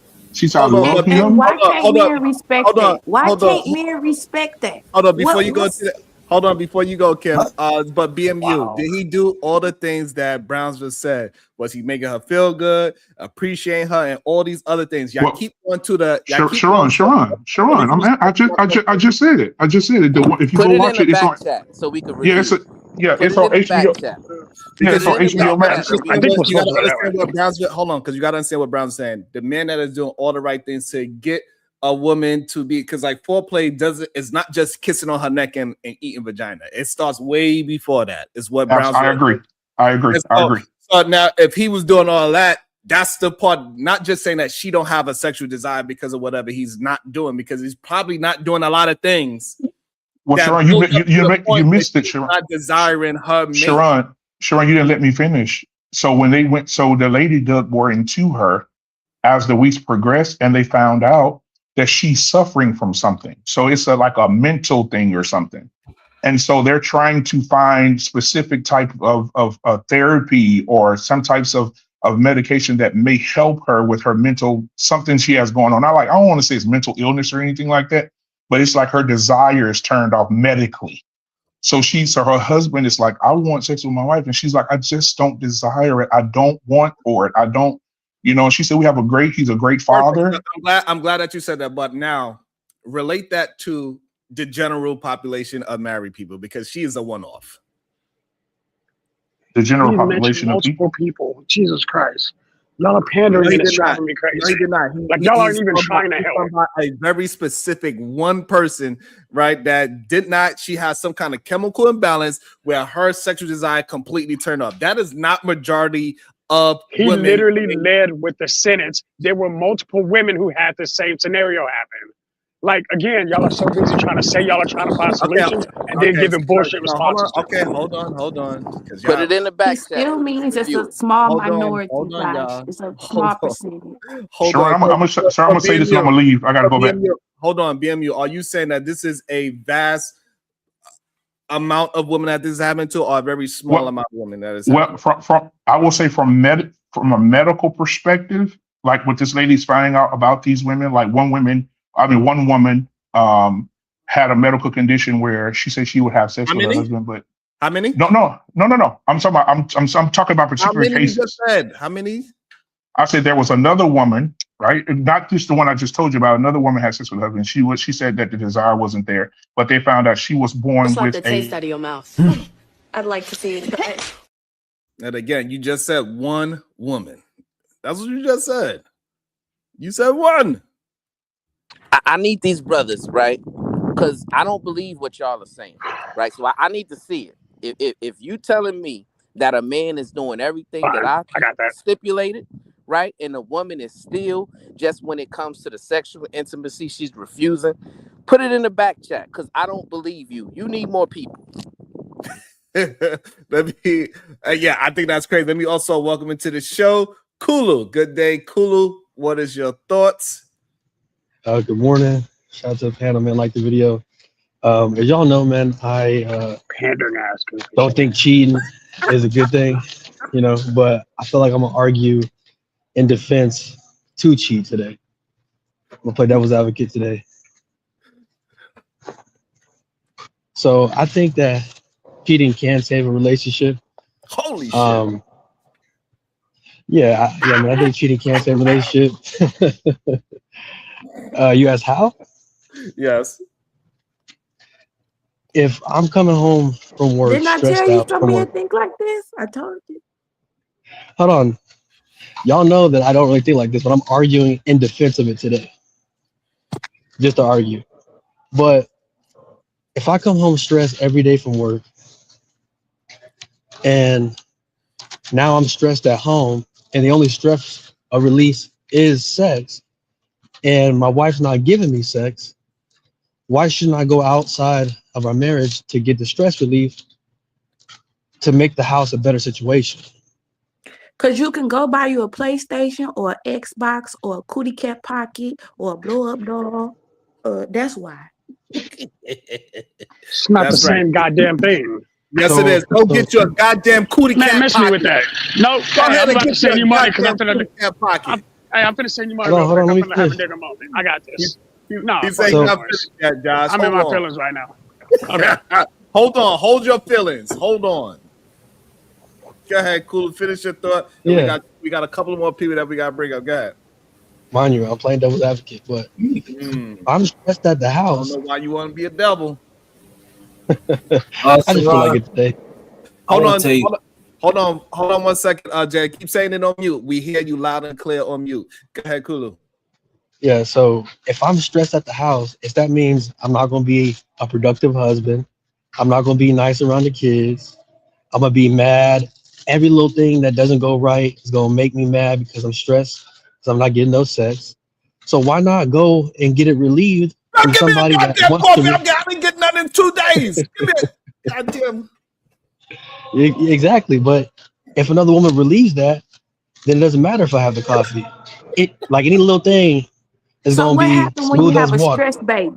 You gonna name the baby Stressed Out Junior? That's a little Stressed Well, Junior. that's a different conversation. Hold on, that's a different It's conversation. not. We're just talking about It's not. sex. Because remember, nobody can control when who get pregnant, and pregnant is such a gamble. And when you stick your wee, who knows what's gonna happen? So once you get Stressed Junior, then what?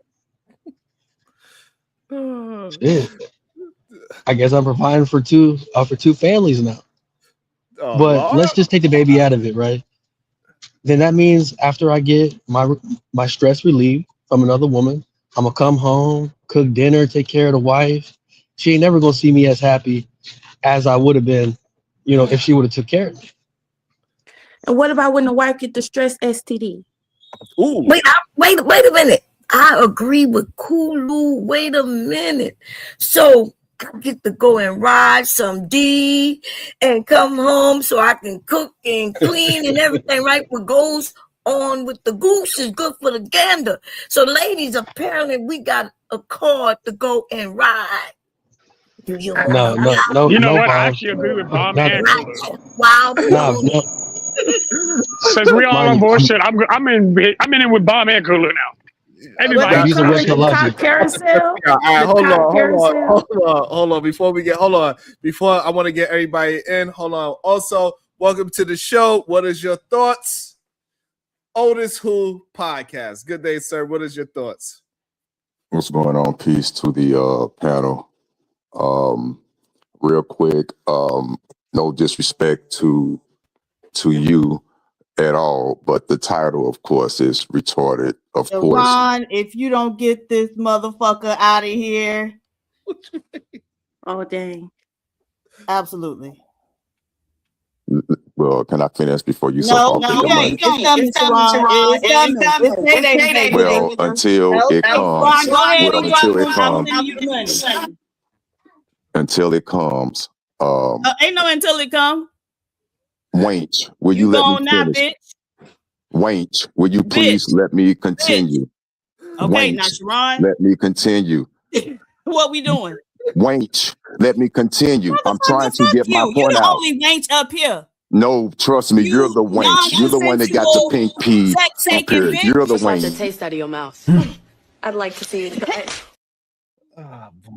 Fuck out of here, old shriveled up bastard. Don't nobody want to hear you talk about no damn sex. We over here praying for that damn woman you got over there who got to lay up under your old shriveled dick ass.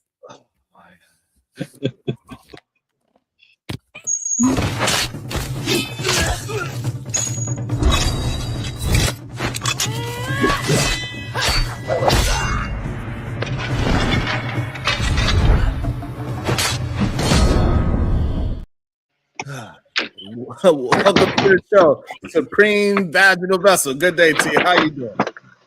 Wonderful. I'm still over here crying off of Cootie Cat Pocket.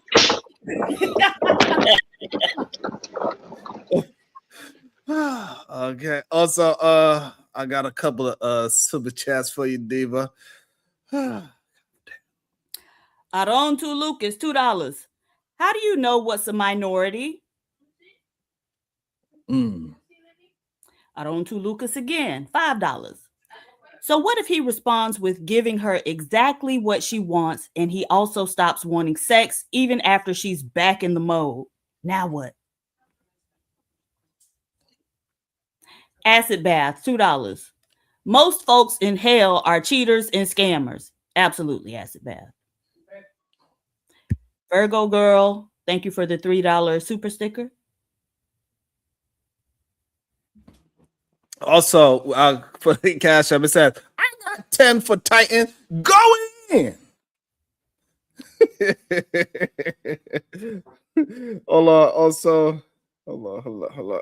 And also, it got drop that lazy loser truth. God damn, what'd he do? And also, we got buy shrivel dick. Oh Lord.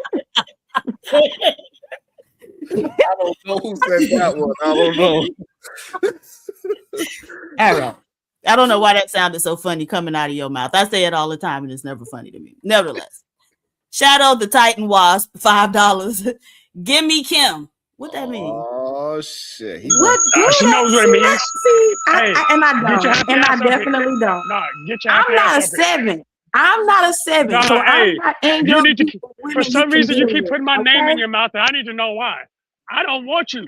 I'm sorry. Nothing about you is in my mouth. Then why Nothing you? Clearly, about you is in my mouth. now, every time you open your mouth, Mike's in it. So let's not do this. So Every time I open my mouth, I issue get with me, paid. I don't know if you what got you an got issue going with me, you should come say that now. Because now you're on stage and now we can really have this conversation. It's time to be adults, my friend. What's up? You ugly. Stop talking to me. Hey, all that extra shit don't mean nothing to me. But you keep putting my name in your mouth. It's Kim, I don't even know nothing you about exist you in until my you say mouth. something about me. Hold up. Okay, is Beetlejuice your I don't uncle? know you exist All right? until you put my name in your mouth. You're not even in the category of people I talk to, yet for some reason my name's in your mouth. Because I'm not a But my 7. name's I'm not in your mouth. and I'm not a dude. I'm not a man. I don't have a wee. I don't have a pussy. No, but I'm you not your fuck type. multiple dudes. Like of all the people talking about cheating, you shouldn't have. You this fuck conversation. multiple dudes. You should not have this Let me conversation. spend my money. But again, there you go. There you go. Wait a minute, You know did to you drop have money sex when you with can. men? Girl, stop it. With me. Oh. It wasn't a no. It wasn't a no. Hey, Kim, I don't answer dumbass. Diva, I can respect. Kim, sit your dumb ass down if you're not going to actually say what you got to say. And it's still not a no.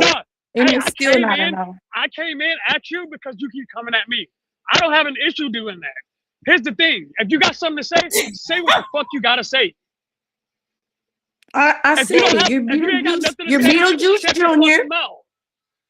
That's all it is to it.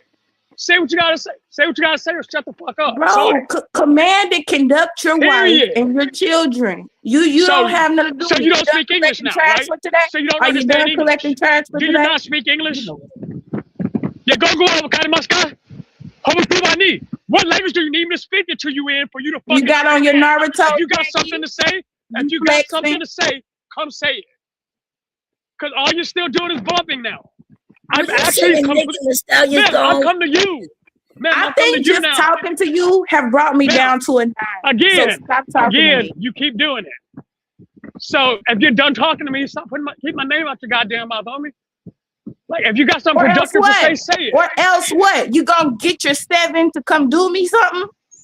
Ma'am, again, you're not even in the class of people I talk to. I agree. I said it first. You're internet troll and not a good one. That's why I decided to actually call you out today. Because I want to Kermit. if you like me. Kermit. Look, if you like me, that is what it is. But again, I don't fuck with people like you. Specifically. Because you can't. No, because you can't. You're relegated to 7s and below. Ma'am, you have no. Ma'am, you're not a 10. Bitch, you're a 3 at best. At best. Hold on. At best. So, Josh, why your eyes popping out like that? Why you got the bug eyes, Josh? Why you got the crazy eyes? You're still hiding behind the picture. Quit playing with me. It's my picture. Hey, what you talking about? What am I? Cam up. It's my picture. Hey, cam up, mama. Fuck all the extra shit. Hey, I've been on camera plenty of times. You want to go back? Josh, the eyes. You go straight and go back. Josh, eyes popped out like buckwheat. No, I'm sick. Look, usually you get back into it. So, like I said, I wouldn't have had a problem with it if she doesn't put my name in her fucking mouth every day. Like, ma'am, shut your cock holster. Josh, you're a bisexual. If you want to eat the dick, ma'am, if you want to eat the dick, say that. My wife would have an issue with that. Again, nothing you said is accurate. That's why you irritate me. It is accurate. AR read the paperwork. Prove it, what are you talking about? Bitch, prove it. He read your paperwork. Prove it. Ma'am, you never read my paperwork. It's on video. It's on video. So what man was Shadow the Titan, but broken wasp. Wait, whoa. What'd you say? Yeah, again. See, here's the thing. When you actually have something to say, back that shit up. Actually stand on your shit. I know you don't know how to do that. I know you ain't shit in general. But if you actually have something you need to say, actually produce what the fuck you're saying. I can prove that you ain't shit. Now do the same.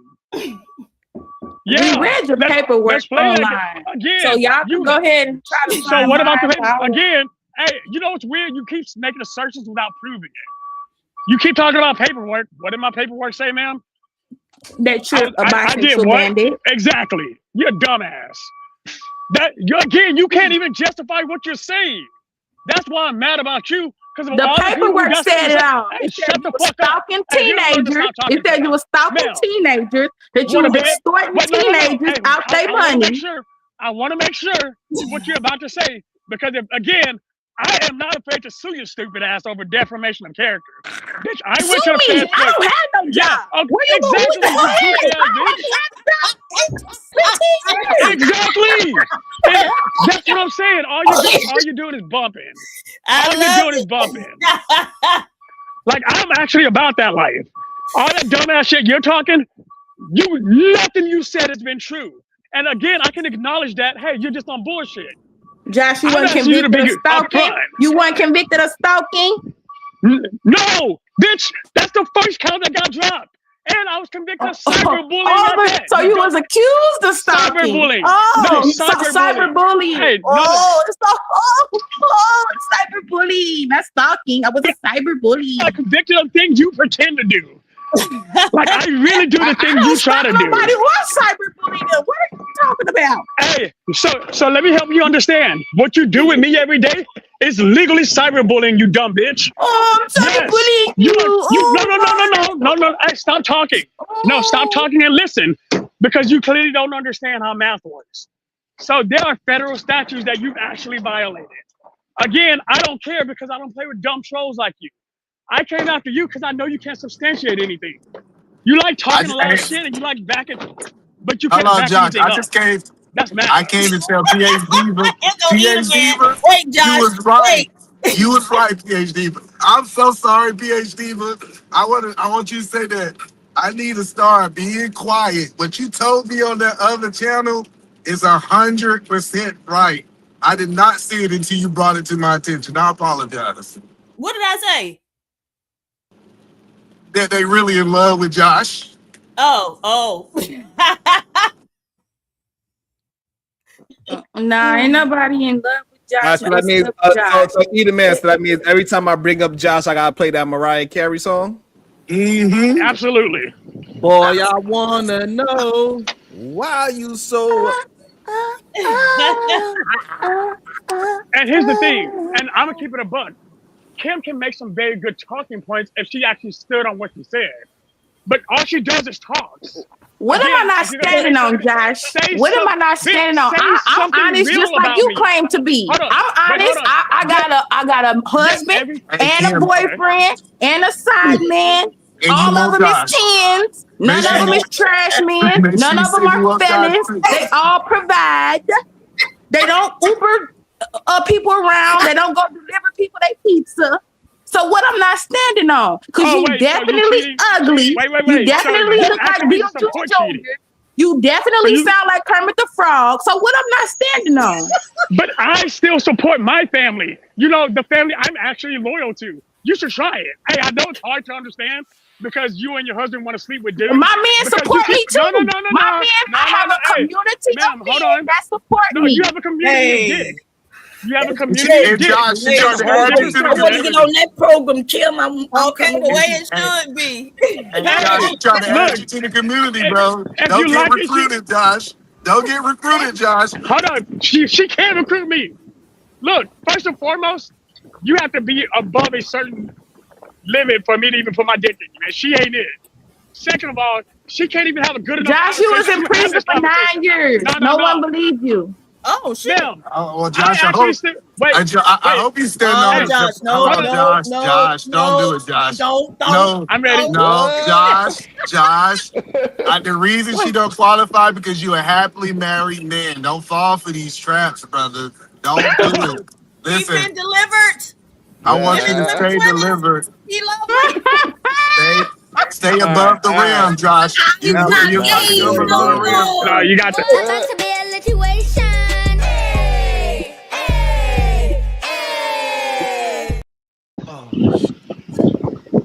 Tony Golden, $5. Wait, he was accused of stalking teens, but was calling Team Portugal names. A minor. And Sharon, that's the reason I have a problem with people spreading false information. That's why I have a problem with Kim, because she lied through her teeth in a heartbeat. That's why I have a personal problem with you, baby. Because you See, But Josh, that's because he didn't go to he the one that gave people this information. Everything that was stated up here, you shared. No, but Josh, you gotta understand. But Bob, that is not what I said. Hello, That's Josh. No, Yeah, Josh, hold you on. wasn't raised by black people, so you don't know how around black women in kindergarten what they do to you when they like you. It's just you don't understand what's going on right here, brother. That's all. I didn't like dudes in kindergarten, and that is a weird statement. She clearly made sure she said she's a grown woman dealing with grown men, so she ain't mentioned no children like that. No, I think. No. Can I say something right I quick? think Bob's mixing what's happening. No, Jalen, shut up. No, I'm No, not you mentioning shut what's up. happening. It's just a roast session. That's what I'm saying. Don't cry, fight. You getting strangled. Maybe that's all. What? Mom, nothing she said was accurate. And you're It don't standing have on to her be inaccurate. accurate. It just needs to be funny. All right, So you can I please speak? No, Jalen. Well, I can't speak. Say what's on your Jalen, mind, you want us Jalen. to crowdfund to get you a cootie cat pocket, Jalen? A cootie cat? What the hell is that, man? What the fuck is a cootie cat pocket? I showed y'all what it was. Go to Amazon and put in P pocket. You will see them all pop up and buy you one. Jalen, you got some money. But see, I'm not happily buying married and that. You actively crazy. having sex. Hell no. Like I have normal sex. I don't Jalen know already why had all of one, that's so and you weird. knew exactly what it was, Jalen.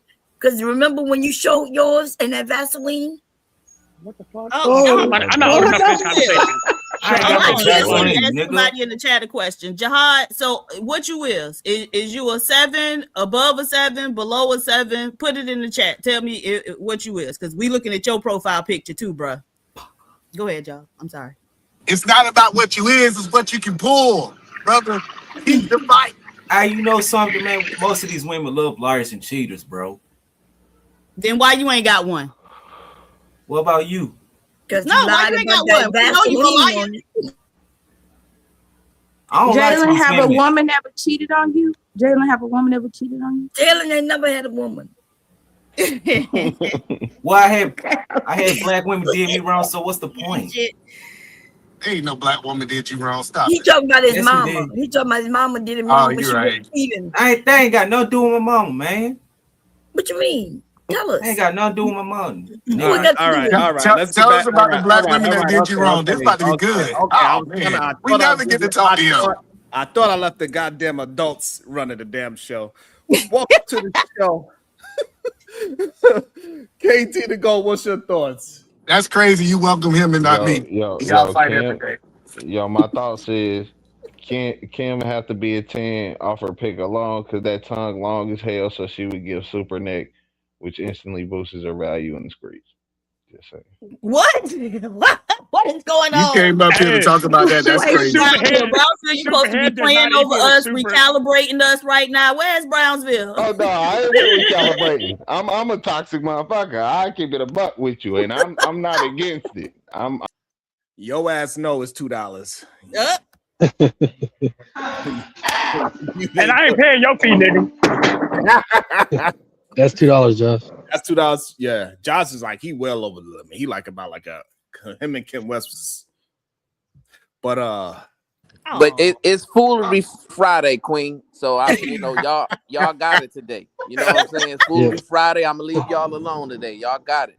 Okay. But now that we got more queens on the panel, can we get the woman's perspective, right? Because we had a whole bunch of brothers trying to give us the woman's perspective. So can we get the woman's perspective as to why a woman would stop giving sex to her husband? What are the reasons why? Hey, Sean, I said my mind. Sorry. And Brownsville, sorry about earlier. You were right. Like, I actually looked up what you said. You were on point. So, no, he's absolutely right. I looked it up. There's no Josh, let the woman talk. So, thank you. Shut up. Well, I was in the chat when I heard that MBPP can't get no pussy but might be married nigga when he said that a woman, right, had a mental issue. Ron, why you but playing? the mental issue. All right, what is it to just boot him the whole time? You know what, Otis? I'm about to just send him 500 and get you up out of here, nigga. I don't know why you keep playing with me. I dare you. I'm waiting for it. It's 2026. Spend that 500. I know you got it, you funky wench. Spend it. Spend I it. sure will. Go ahead. And I want you to show it. Spend it. Shriveled This is what dick I'm waiting on. bastard. Go ahead. Go ahead. Spend it. Spend it. And you won't see me again. Spend it. You You got funky the wench. most Grandpa Reed. Spend it. And he better show it too, which I know he will. Spend it. Go right ahead. Show it. Go ahead. Otis, That's what I'm call waiting her a on. scallywag. No, listen, it flows better when I say wench, and I mean it. It's coming from the soul. Wait a You minute, Tim. funky Now, I wench. was just going in with your ass, and you gonna tell him to call me a No, scallywag? I'm saying his Reed's so old. Like he just said stuff nobody even say. Like I know it though. I know what it means means though, sweetie. I know what it means, and it feels so good. She's a funky wench. I know what it means. Spend that 500. Let's go. It's that Friday. feel better It's than you hugging Friday. your wife, don't it? It feel better than you hugging your wife. So sad. No, my wife is not here right now. I wish she would, but I'd rather for somebody to spend this $500. You aren't worth it. You fucking No, spend rapist. it, please. You No, fucking no, rapist. it's Foolery Friday. You was talking all that shit. Spend it, wench. Yeah, you're not Spend worth it. it. I am worth it. I'm Otis You're old. not. Bye, Otis, you shriveled about to dick. be out of breath. Bye, Okay. shriveled Hey, dick. baby girl, relax. This between me, and PH Diva, the one that never shows her funky face. Let's go, Bye, you shriveled wench. dick. Yep, and I look better than your goddamn wife. I can Let's guarantee go. that shit. Let's We done go. seen Let's her go, ass, right? PhD. You done Let that seen her PhD ass. shine. Let that PhD shine, you funky wench. Let's go. Slap the taste out of your mouth. I'd like to see you try it. Now get out of here, shriveled dick. That escalated. Diva, I was trying to tell him stop. He's saying Delon Cortez, also known as Jabba, $20. Ain't nobody coming to see you, shriveled dick Otis. Shadow the Titan Wasp, $10 for his cursing fee. Also, we got the Cash App. It says my fee, and for future reference. One. Also, we got Bob Shrivel Dick. I don't know who said that, but you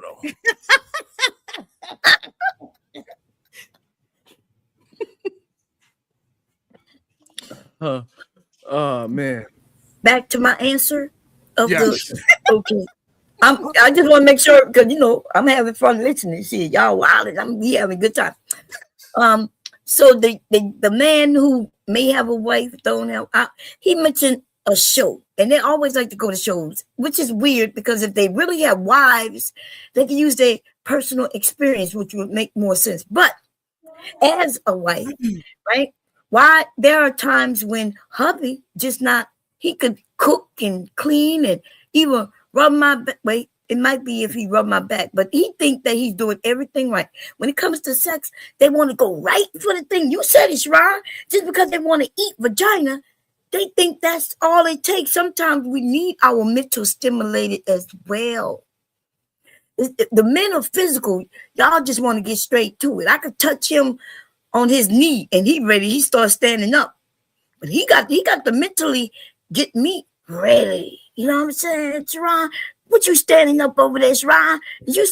Why you reach so far? Is it that like that? Anyway, I quit. Do you gotta mentally get ready to pay bills? Anya, I was joking. You know you my sister. I love you.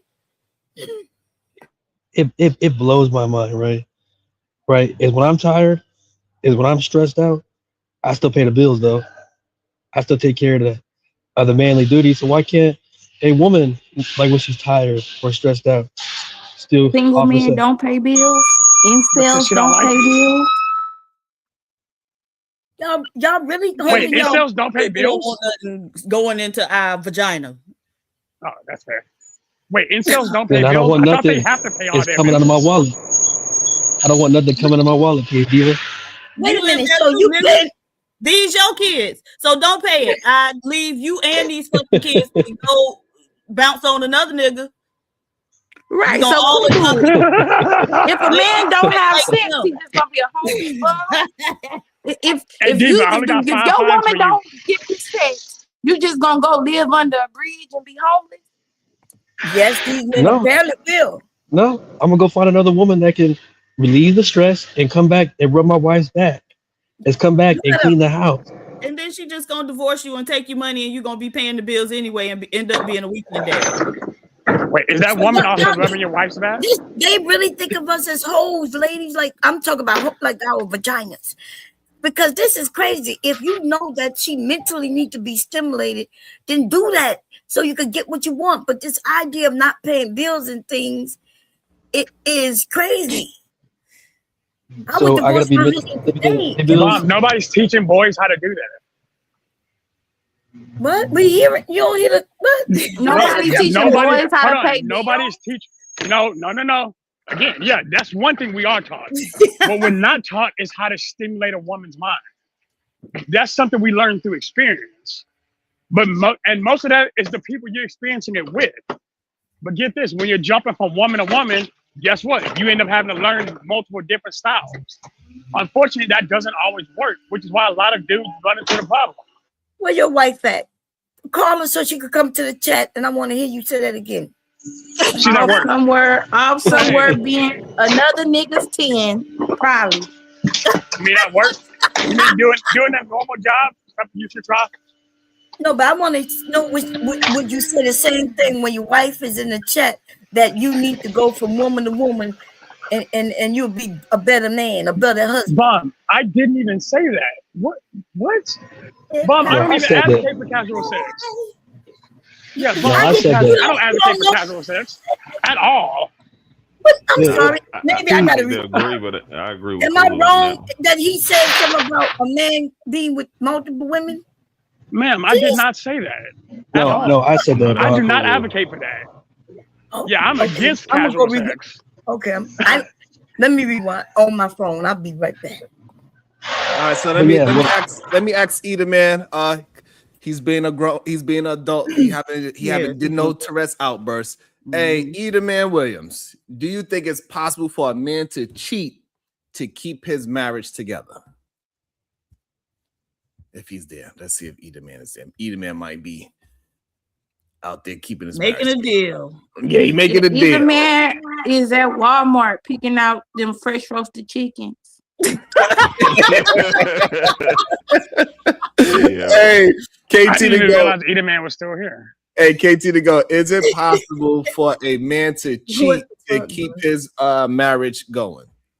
To save his marriage is the proper word.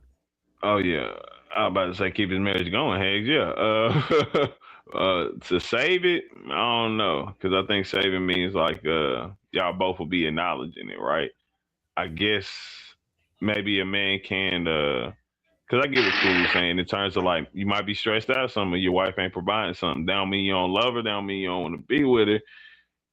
Depending on where you at in your life, you might just say, "Fuck it, I ain't even about to argue with her about it. I'm gonna just go ahead and hit this little slab off real quick, and you know we gonna maintain the domain." So you do agree that you could go ahead and cheat on your wife because she don't want to give sex up for whatever the reason is, and so you going to cheat on your wife that will maintain your marriage. Yeah, I've seen it. Can I say? Let me get with Josh. Josh, let me say what Josh. You said that if a man jumps from woman to woman, he will learn different styles. Did you not say that? Yes, but that was when he was growing up. Remember, I said, here's what I said in totality, Bond. Because again, I know you just went back and heard it. I said men don't learn how to mentally stimulate women. What they do is they learn it through different people. And if a man goes woman to woman, he ends up getting different experiences, meaning that he won't even know how to satisfy one woman because he's too busy trying to satisfy me. That's what I said. That part you just added, that at the end is what you just added. But before it sounded like you said, No, I said that as well. For a man to listen, I just listened to it. And Mom, so that's why it sounded like you was advocating that men gonna learn different styles. He's gonna be better in bed if he go be with other women, different women. That's what you said. But it's okay. Mom, I don't even believe in that. Yeah, but you said it though, but you corrected it. Okay, cool. I know I got So, good. so I need to understand this. So KT said yes, him cheating on his wife can save the marriage. Do you believe a woman cheating on her husband can save a marriage? Ask him. Hold on, that's not cheating if they both know. KT the GOAT, do you believe that a woman can cheat? They all know. Yeah. Okay, you better That chill must have out. been the recent change.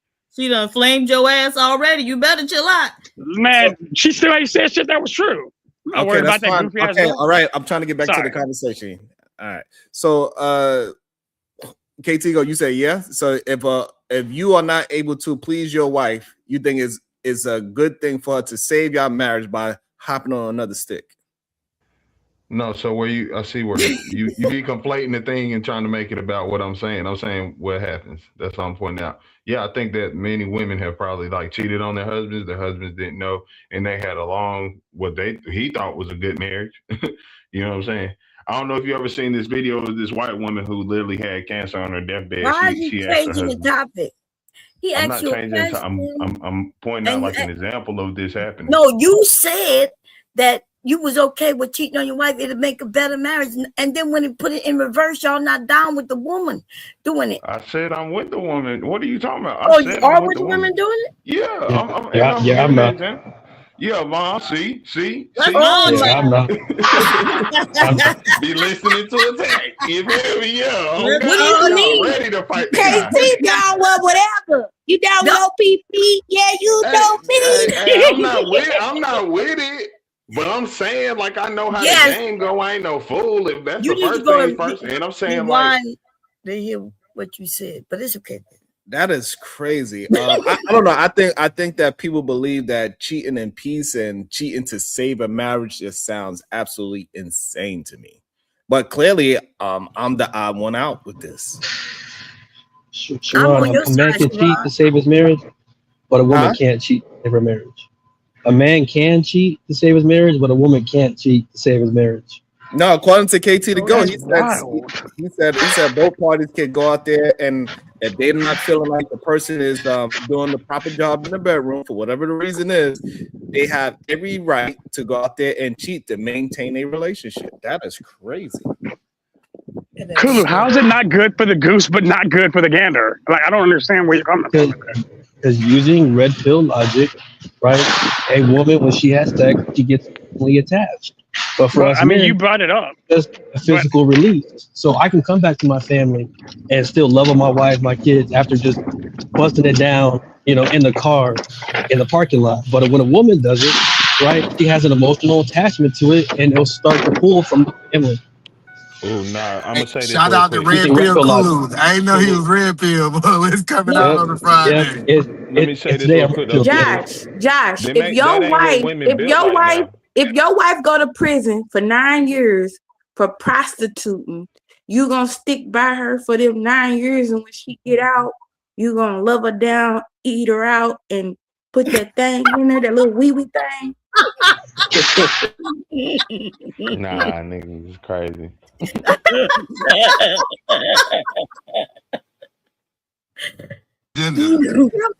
hilarious. Yo, that was crazy.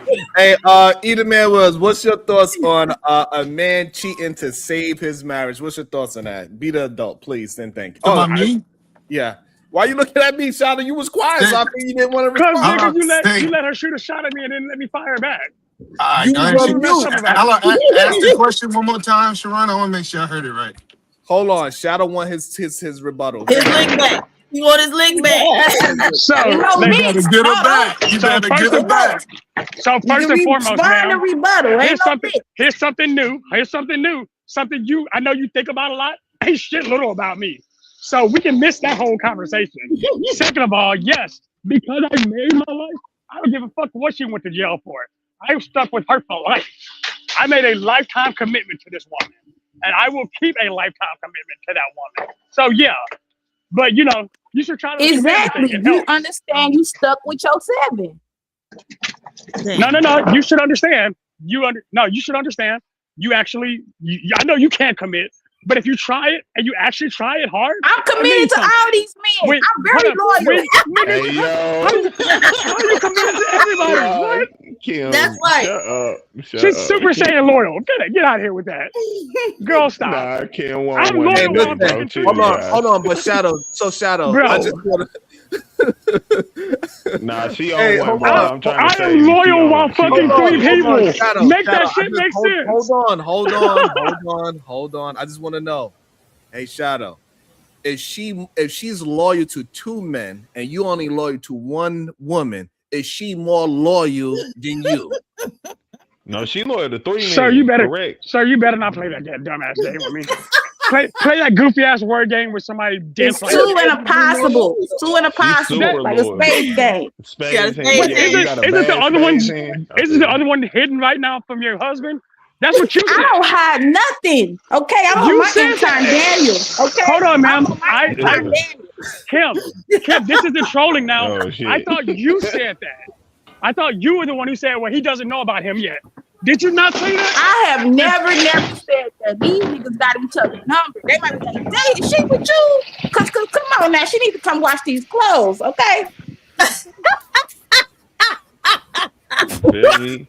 What? See, now listen. Kim, my dog, because she's how the world should probably function on a real level. Like, I'm gonna keep it real. Hey, look, everybody play their role. I don't know how people like it. I know we got traditional roles and shit, but listen, how I feel about it is everybody do their own thing. If that worked for them, I ain't really hating on it. You feel me? To each his own, as we always say. I just say we need to figure out maybe if we should do that on the mass base for us all, because shit. Hey, she ain't worried about it. They ain't worried about it. Josh mad because his wife won't buy him purses. All right, so hold on. Cheers, All right, hold on. You muted, Josh. No, stay muted, bro. Actually, you narcissistic slob. Let me tell you something. I make bags. I actually do this. All right. I have actual talent outside of you. All you gotta do is eat the dick. But that's cool, because if that works for you, baby, you got that. You just ain't getting this one. Yeah. I do not have any interest in bisexual demons. It's part of a But healthy. aren't you currently sleeping with a bisexual demon? I'm just saying, I didn't want to be that guy. I But sleep by myself. I got a big bed and I like to spread out. So let me explain I like something. them spread out. I don't like people all in my bed space. I'm going to tell you something that you might not understand, and this is from a man's perspective. If you are a woman, and if you're a man sleeping with a woman, and that woman is sleeping with other men, and you're okay with it, actively sleeping with them, you're just as gay as that other dude is. Yeah, bro. What? People don't share It this. didn't even make no damn Like, sense. that's weird. No, that's weird. Like men. You're weird. I'm just saying. Defend the logic then. Fuck all the goofy shit. Tell me why. Because people have sex with people. We're not all having sex with virgins, Josh. Like, was your wife a virgin when she met you? No, when your wife met you, you have to have a counseling section with her family for them to convince that woman to even marry you. So, since we're still talking, is she actively having sex with multiple people, as you all actively are, but you like to admit to? Again, I'm not. You don't know what I'm doing with my vagina. You don't. If a guy want to give me my rent money, my bill money, my mortgage money, my water bill, I don't have to give up my vagina for that. You, I guess, have to give up that little that little bisexual. That's adorable. Wee for it. That's adorable. Hit him with the wee Like, see, you can try to make the game. She got a sugar daddy. Yeah. KT. What? That's what she's saying. So street talk. You saying this dude's putting it up for nothing? I don't live on the streets. I live in a big, nice house, and I got a room at every man place that I deal with. My own room. So you're a high class escort? All right, okay, all right. So sure, that's what you want to call it. So what is you? All right. I try to let y'all have it. Y'all both need a break. God damn it. All right. That I can't believe, man. I don't. Real love. Dun, dun, dun, dun, dun, dun, I'm searching for a real love. Hey, they, you know what I'm saying? They just It got their seemed like thing going. KT trying to be the fourth member of KT West. KT trying to be one of the Jacksons. No. Hold up. Stop this. I'm saying that's what they got going.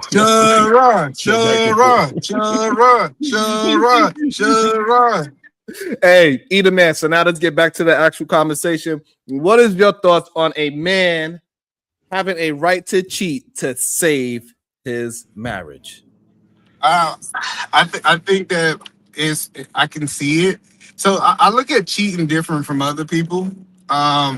So say for example, if a man, you don't have to get on camera, nah, bro. Let me cam up so you can make sure you get your clip for Instagram. Put me beside you. All right, listen.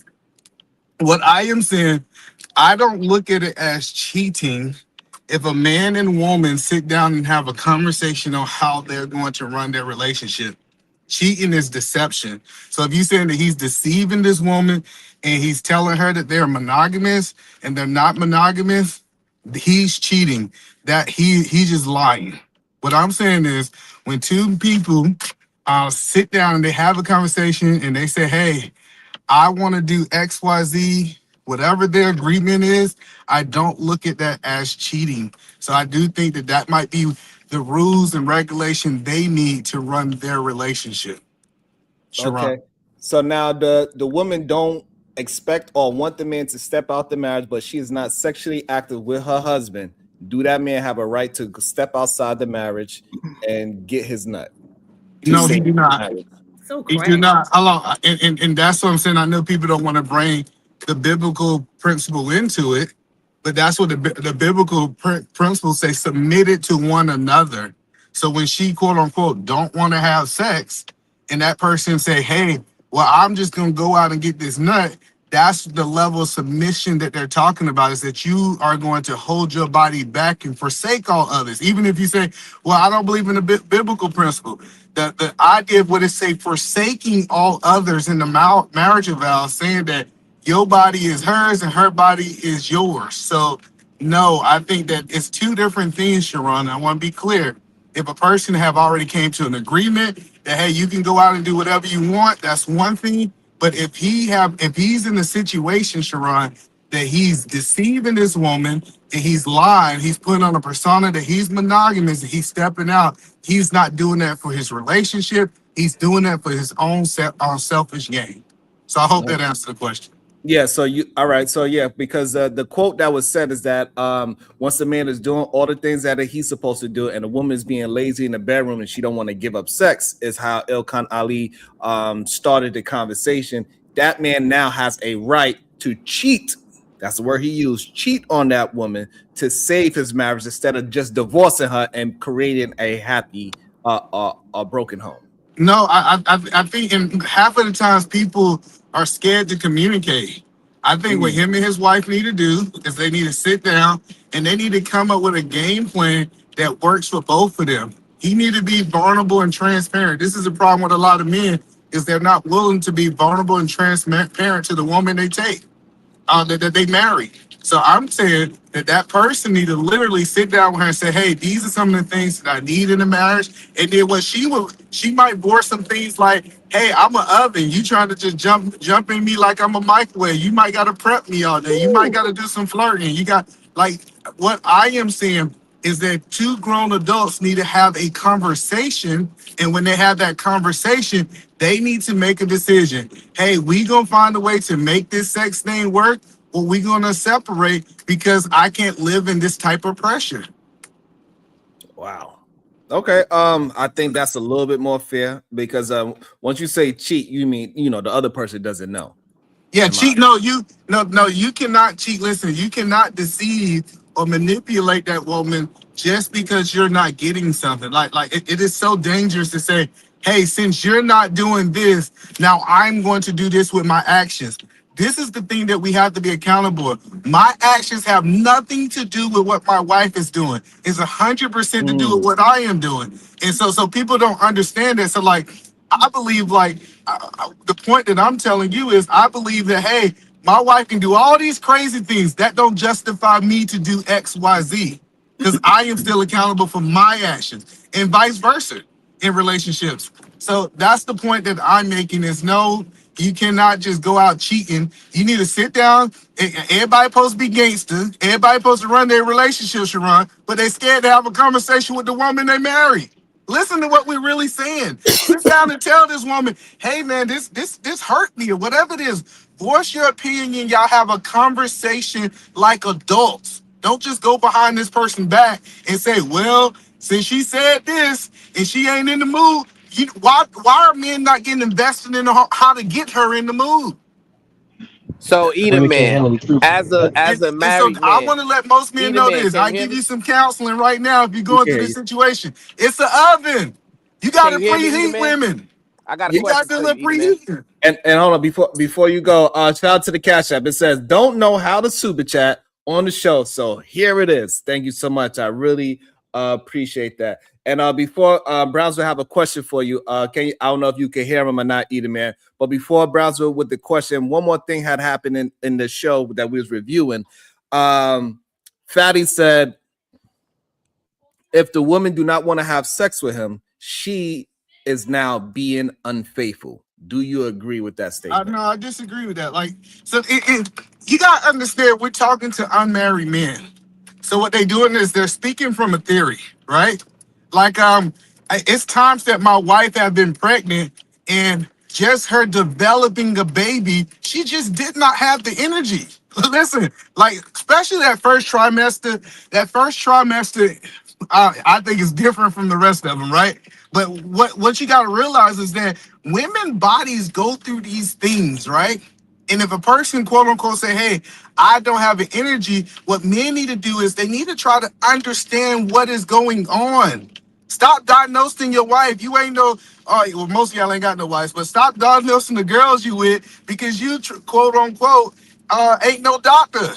Sit down and have the conversation. And when you have the conversation, you'll be surprised with bringing, go to edible arrangement and get some chocolate covered strawberries. You'll be surprised if you work busy schedule, say, man, I just called to tell you that I'm thinking about you and I love you. Man, I can't wait to see you tonight. People just don't understand how to preheat their woman and they mad because she ain't warm when they get home. That's the only point that I'm saying.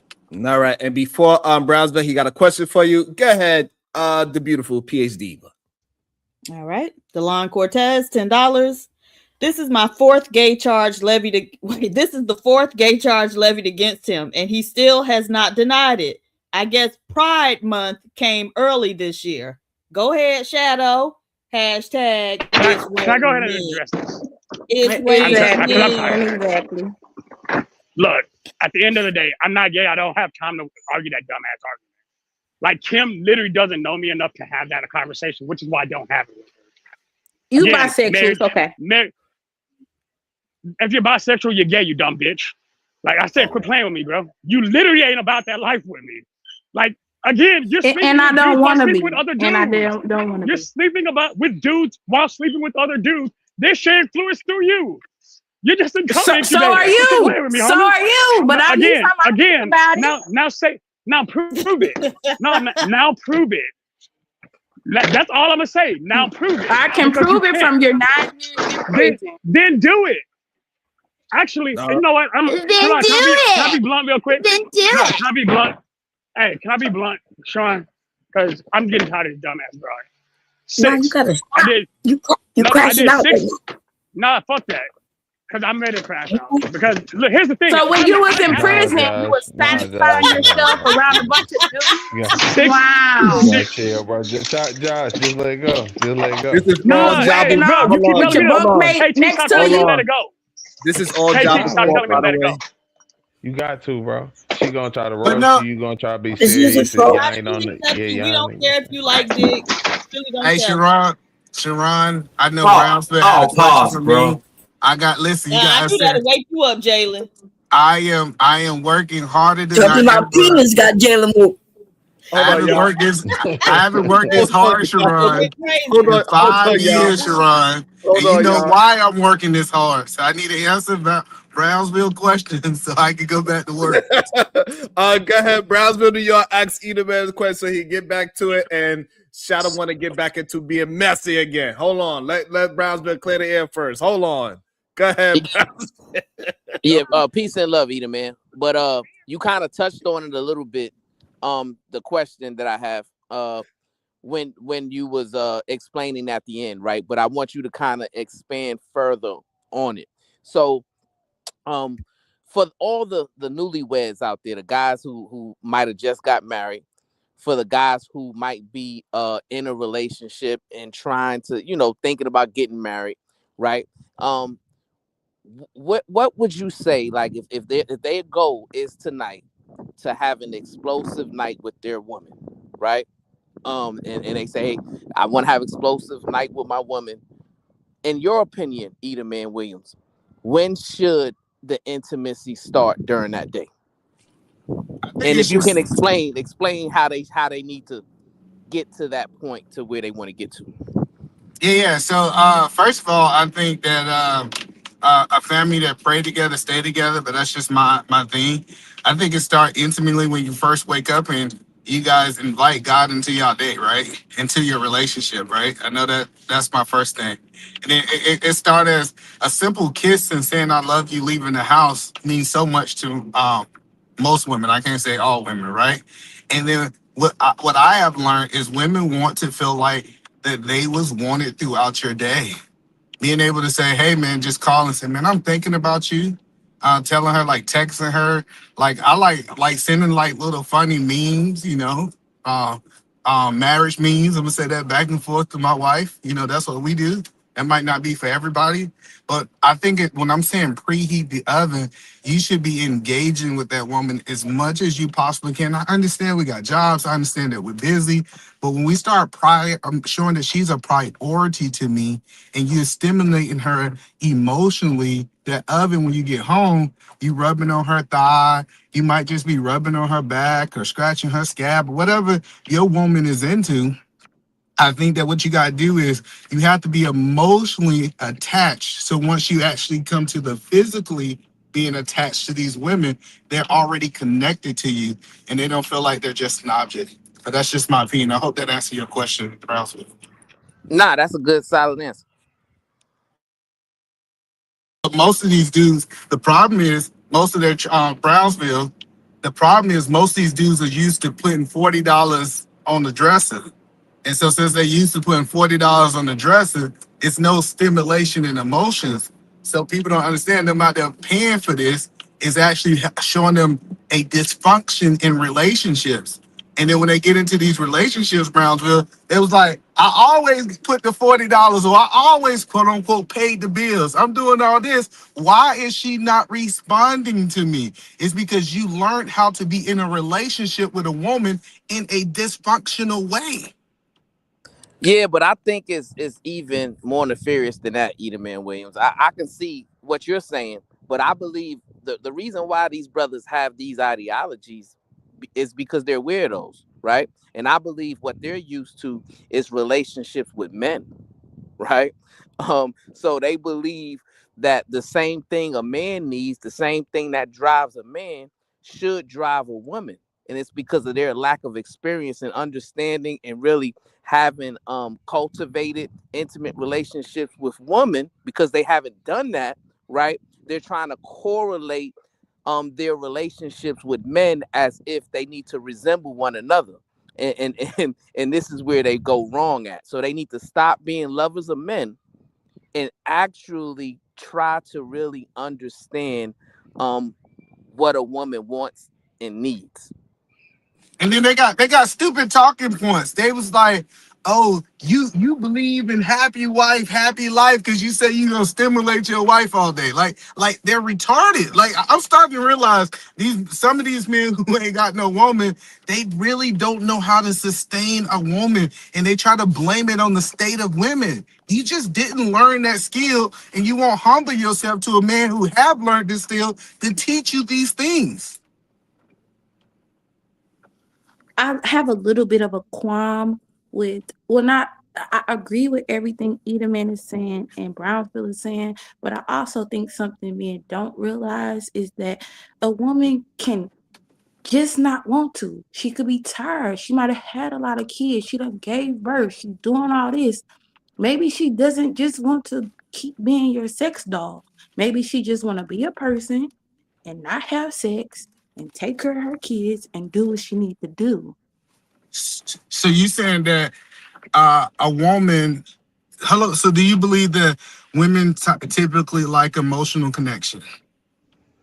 Yes, they want the emotional connection, of course. So Kim, do emotional connection lead to physical connection? Maybe, maybe but not. Physical connection does not always mean you putting your little wee-wee inside the woman's vagina. Absolutely. No, absolutely. I'm not saying that you don't just have sex all the time like in the honeymoon stage. That's not what I'm saying.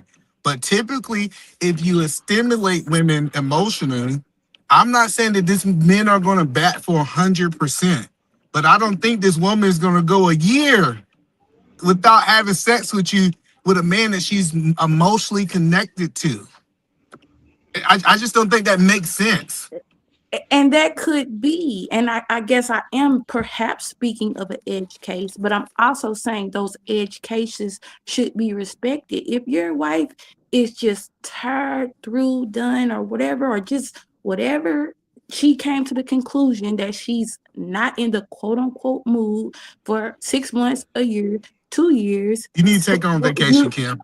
If your woman is just tired, listen. It's if not your woman that is simple. Listen, No, yeah, Kim. listen.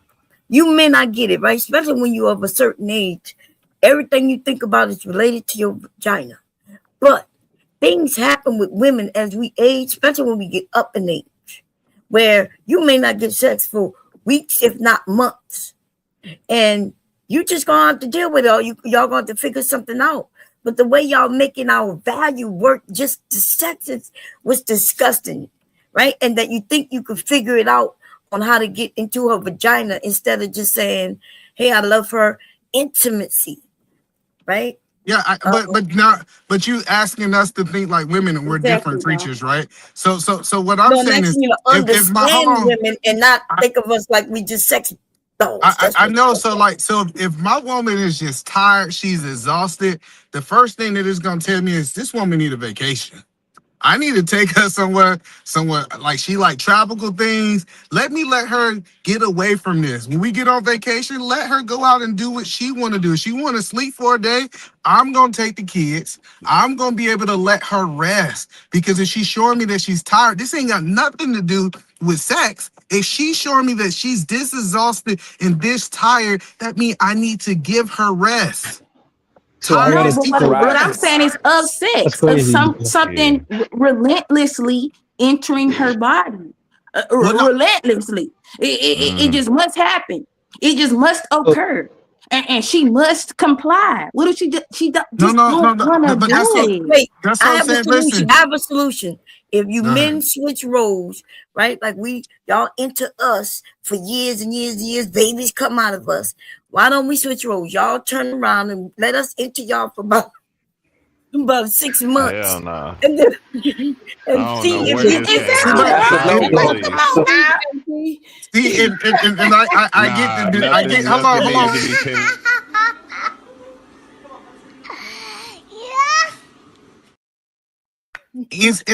And that's what I'm saying is I understand these women are talking from their perspective, and I think it's a valid perspective.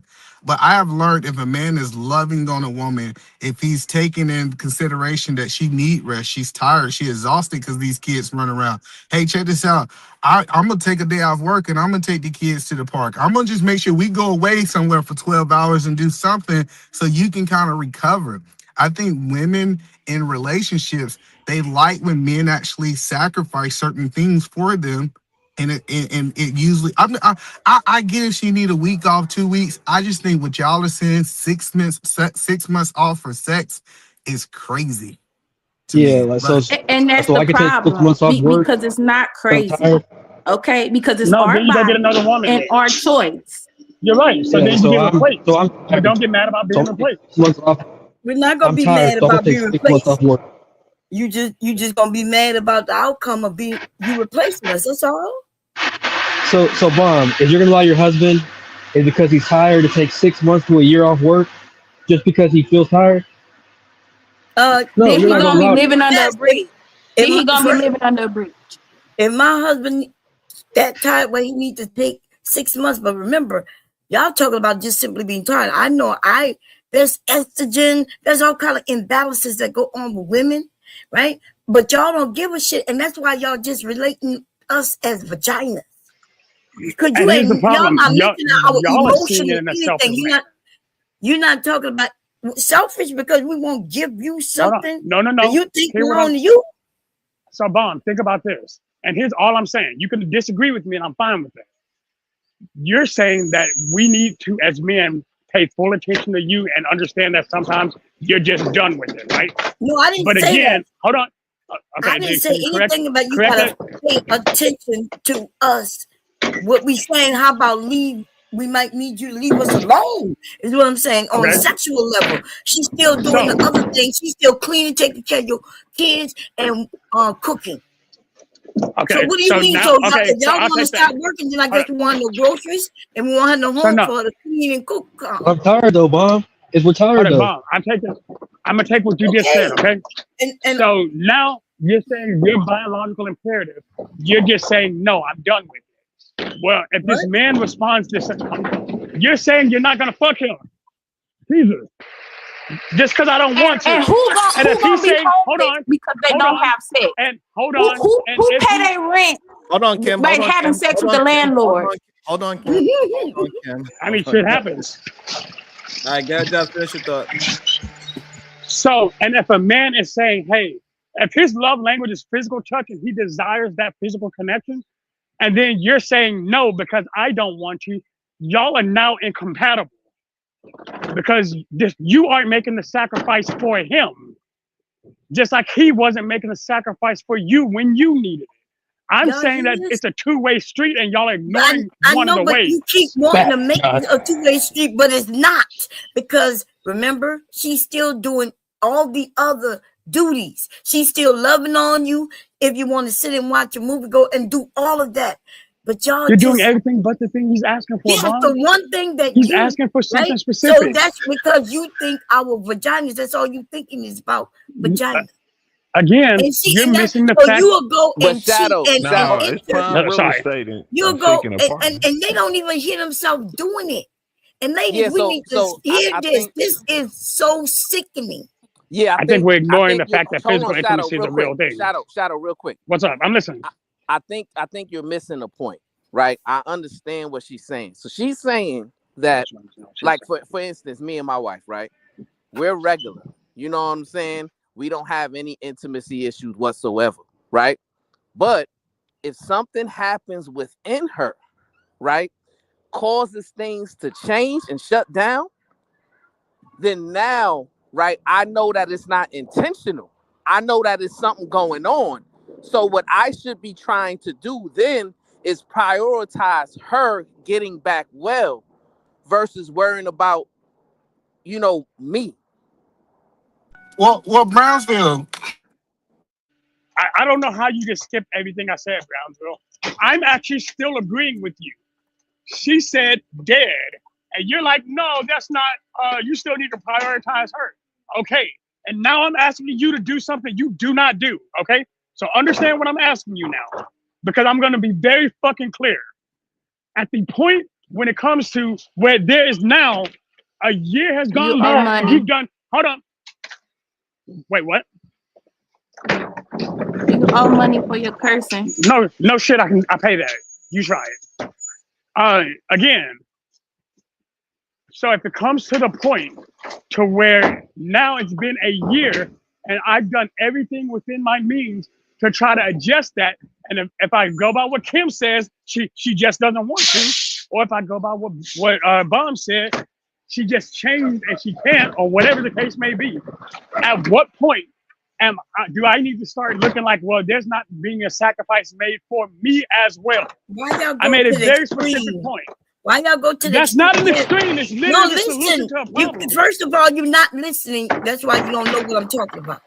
Why do you go all the way to a year? Why can't it be, 6 weeks or 3 months? Why it gotta be 12 months to make your point?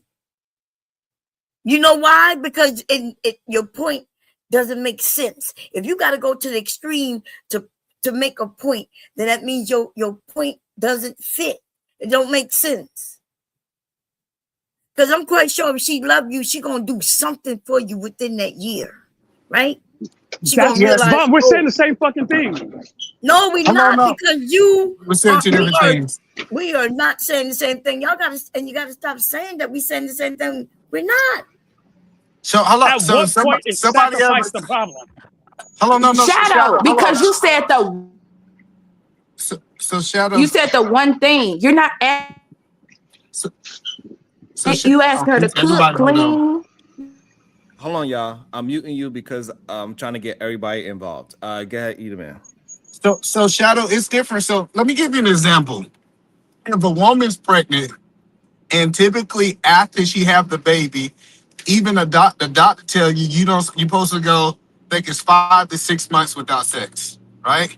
So if it's a situation like that she quote unquote can't have sex, it's a medical issue, men typically should sustain for having sex, basically, for that woman, right?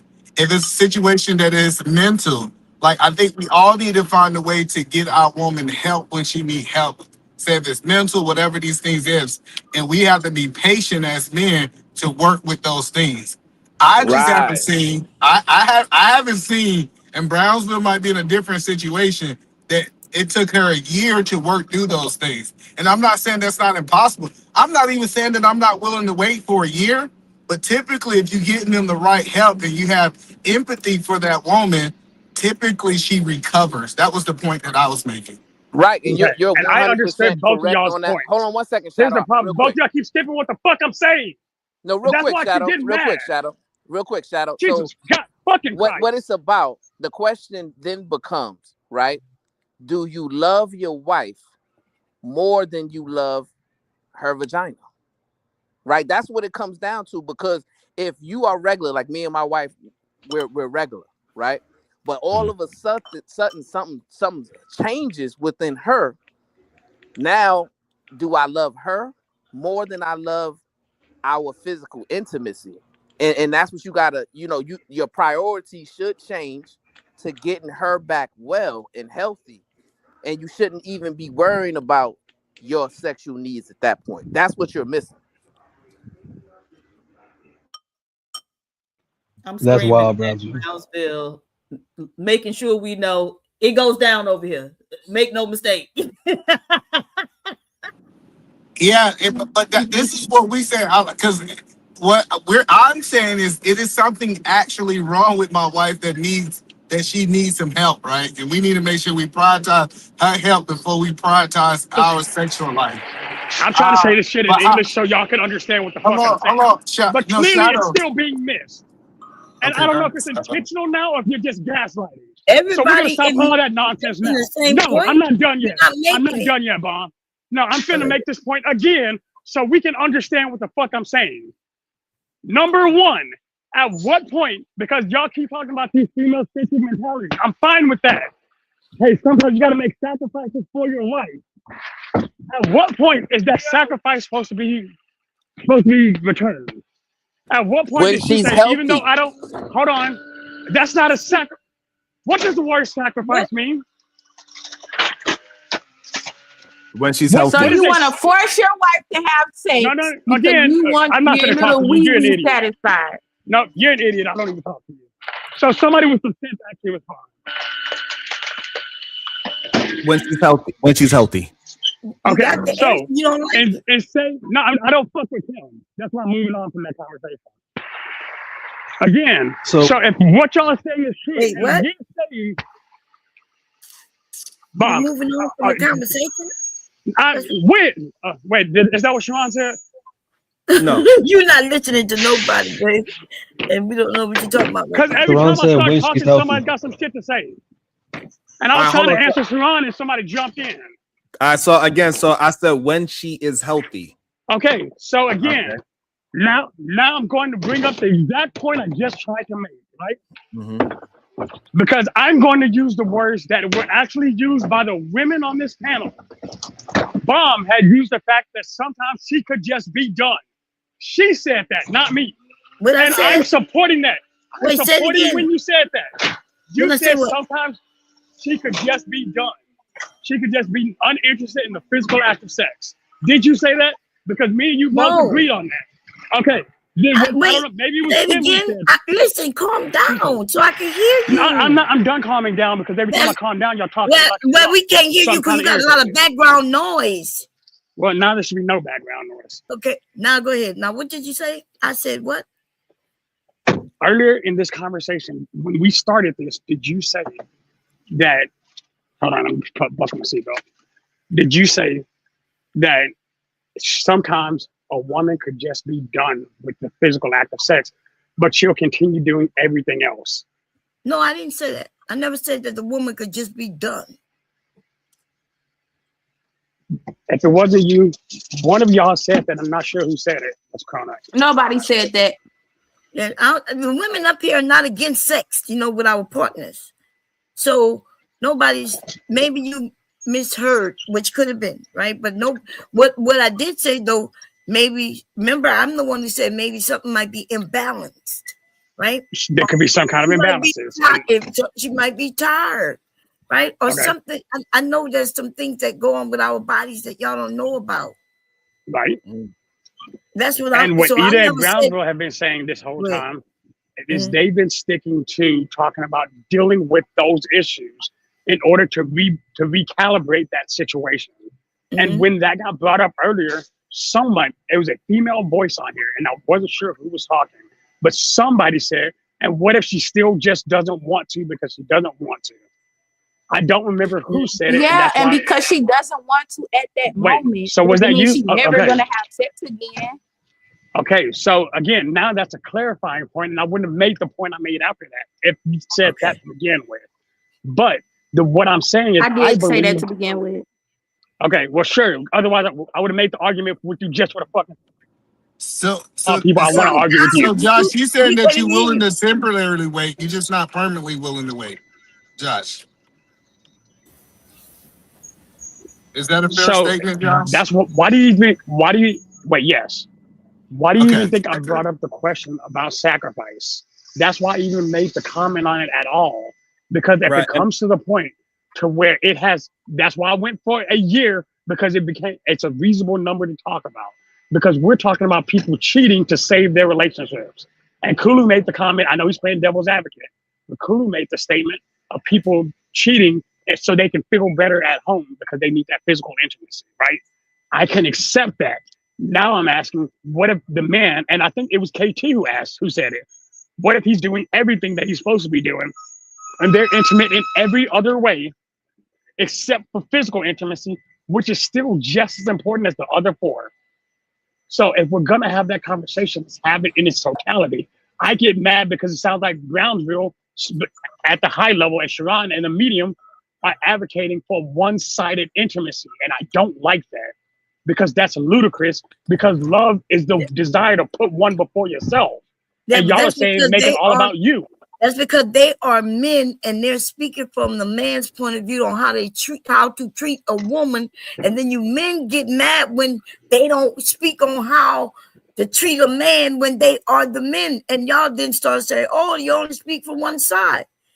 That's crazy. I'm speaking on one. Bomb, I'm speaking on one side specifically is because it's being exclusively ignored by the people who I believe have the greatest capability of teaching people how to do it. No, Brownsville listen. Brownsville actually made a very good point. Brownsville is not here to educate women. He's talking to you men. Exactly. And then, so why wouldn't he explain? Some of you men won't even listen to us women when we say we agree with Brownsville. Sometimes we even disagree with Brownsville. But y'all just want him to talk like he's a woman. So you want him to be the woman and say, yeah, you guys need to do this and this to, a woman when he's not a woman.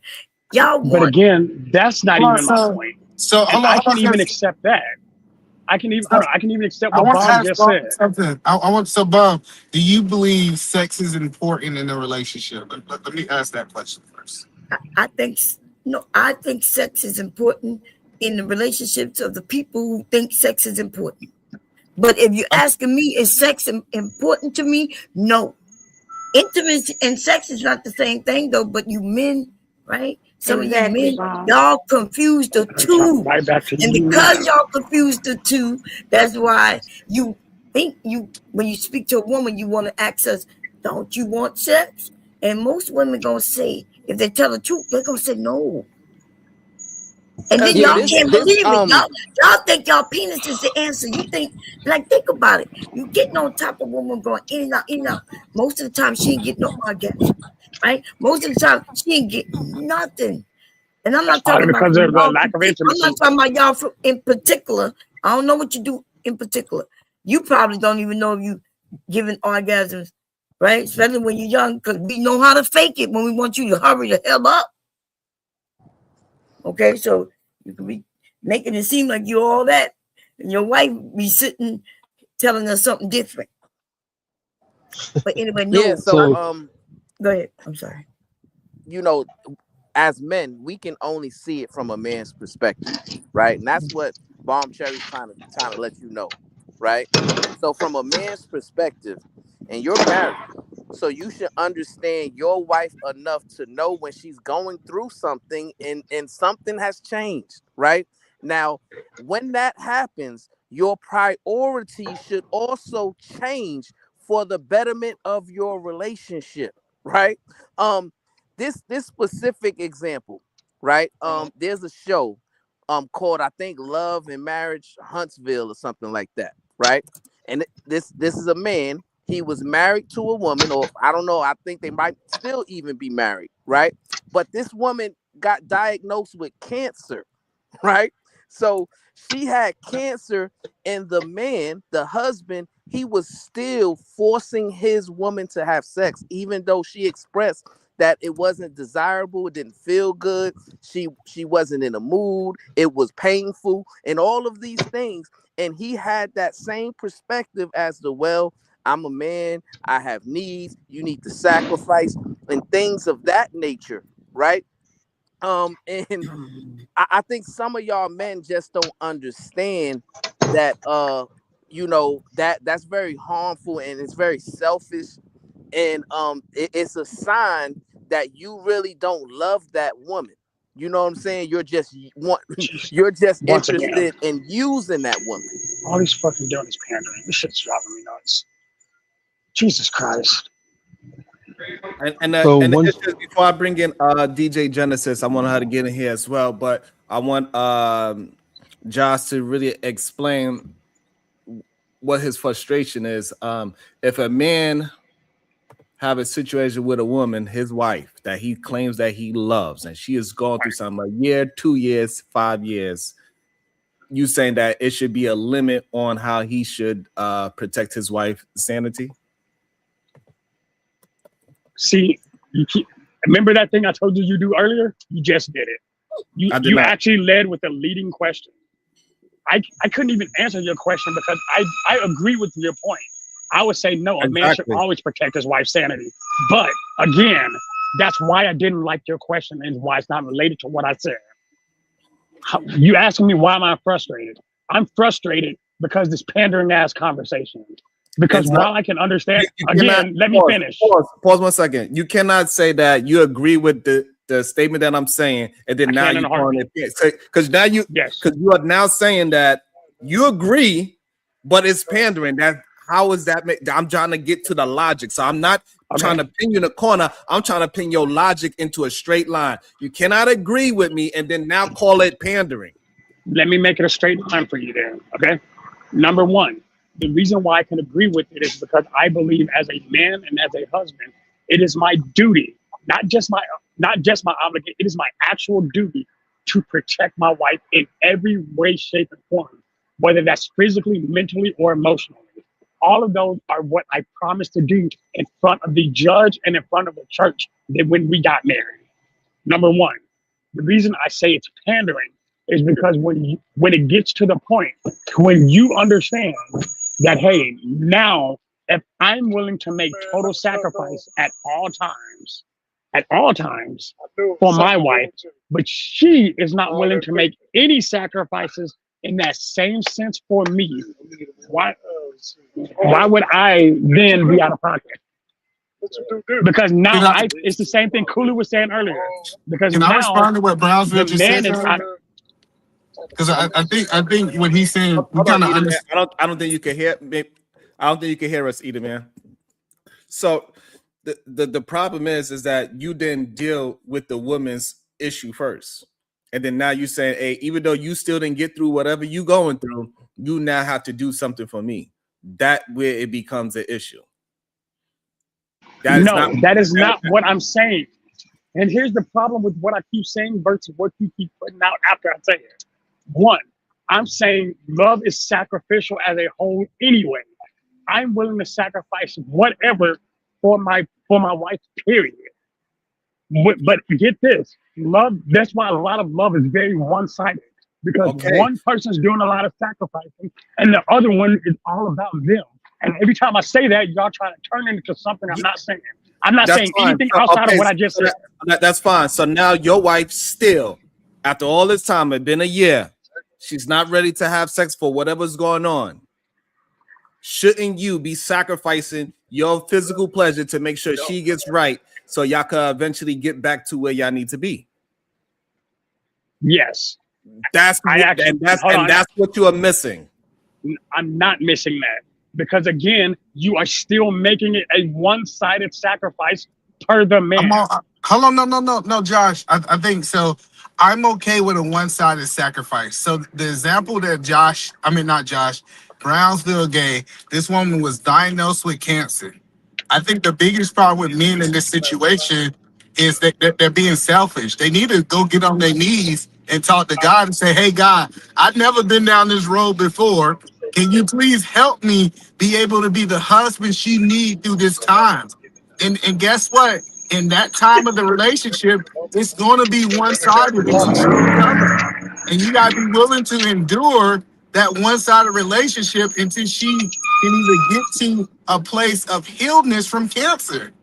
So I'm not going to talk about my side. I'm going to ask God to give me strength that I can be one-sided as long as I need to so I can get this woman I love back to good health. Perfect. That was excellent. So, and again, y'all keep thinking I'm not agreeing with that part, and I still am. Here's what I'm saying, because we're now talking about conversations that span the entire scope of relationships. Now we're just talking about people who simply are just uninterested in their partners, which is a major thing in this day and age. It's something that has happened. Yes, it absolutely is. You see it all the time. In fact, it's, again, Sharon. 25%. Sharon. It's not major. But go ahead. People, because we're specifically talking about cheating now. Both men and women cheat in marriages. Is that something y'all can agree to? Yeah. Okay. What is the general fucking purpose of that cheating? Selfishness. What is the thing I'm complaining about right now? Not reciprocity. Hold on. I want to answer. The thing that you're complaining about is not working with the other person. Is the reciprocity of selflessness. No, that's not what you are. That is the thing I'm complaining about this entire. No, this entire conversation has been but about. I'm trying to get you to understand that's not, even though you're trying to make selfishness righteousness, but you're missing a point that I'm not making selfishness. You are, because you're saying that no matter what, I waited a year. It's about time for you to do something that is selfish for me. Fuck what you going through. Forget what you going through. And now it's time for you to sacrifice your own self to please my physicality. That is selfishness. That is not about. Hold on. So again, when we are having this conversation, we saying that, hey, I'm not going to do anything that's going to hurt myself. I'm not going to touch the stove with my right hand because I know it's going to hurt me. But you are asking a wife to go ahead and touch the stove and hurt herself to please you? Did you land? So I can correct you again. First and foremost, the story Brownsville gave specifically, that is an awful story. That should have never happened based on because she was in a state where her illness, again, he should have put her first. Again, now I'm talking about the bulk of relationships.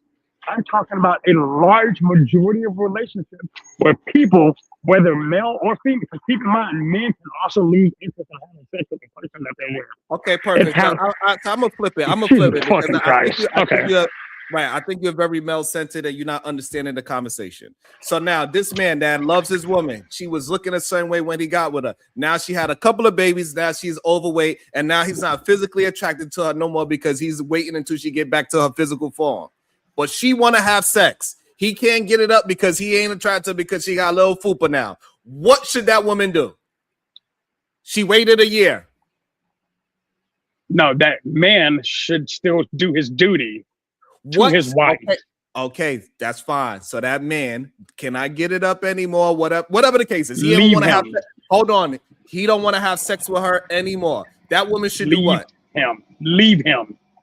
What? Okay, then all right. So there go your answer. You don't hold on. There go your answer. You don't believe in sacrificing unless it's on your side when you get what you want. It is. Again, because he made a vow to be there for that woman. I need you to listen to what your answer was. You didn't say, "Hey, you know what, homeboy? You need to go take as many pills as you can and get your dick up regardless, and go ahead and sacrifice your whatever to please that woman." You told her to leave. So and again and this is why you are not understanding. This is why you get so frustrated because you just want to have a one-sided conversation and you're not understanding it. And that quickly you missed it. I'm wanting her to leave him for her best interest, and he is literally causing those emotional issues with her, and he's not doing any because he took a vow when they got married to be her on. Hold on. Again, hold on. Again, you missed it. You should have said he need to sacrifice what you should have said is the same thing that you said for the other side. He should have sacrificed. Tell me what I should have said. I'm going by your own logic. Your logic was saying that she need to sacrifice. I don't give a damn how hurt she is and all these other things. She need to sacrifice her body for her husband is what you said. Correct? Is that a correct statement? Yes. Now, when it's the other way, you say, "Hey, nah, fuck that, leave the relationship." You didn't say, "Hey, listen here, homie, you need to go ahead and sacrifice your body for your wife's pleasures." You did not say that. My first statement is that he should have left her. There go the logic breaking down. No, because you're making a logical fallacy. Because my first statement is that they're not going to fix it. He needs to leave. And then I explain because it's a lack of self-sacrifice. Stop mixing up with the fuck I said. No, but I know. No, Shadow. What he's saying is that she should put the pill in his food to make his dick hard and jump up on it because it's a level of sacrifice. I think you missing that you gave her an out, but when we flip the roles, you said there's no out. The only option was sacrifice. Do you agree with that? No, it was either her do it for him, or if he leaves her because they're not doing what they told him to do. Hold on. Okay, hold on. I don't need help. So hold on. You ain't never gave no second option. The whole time hold on. The whole time we was having this conversation. Man, who the fuck? Nah, bro, you're not gonna fucking tell me what the fuck I said, homie. Hold on. The whole time we was having this conversation was about her sacrificing herself to have sex with her husband. We ain't never have no conversation about breaking up. Thing I said. Yeah. Oh my God. That was hold on. Okay, Kim West. Kim, shut the fuck up and eat a dick, homie. Well, hold on. You got 3 of them available. Go pick one. Hold on. Okay. Hold on, please. Shout out. Shout out. It was never been a moment that we was having a conversation about the man leaving. That was never a part of either man's conversation, Brownsville conversation, or Bomb Cherry's conversation. This conversation was about the woman sacrificing for her man's physical need. That's what the conversation was about. It was never about leaving. Am I wrong about that?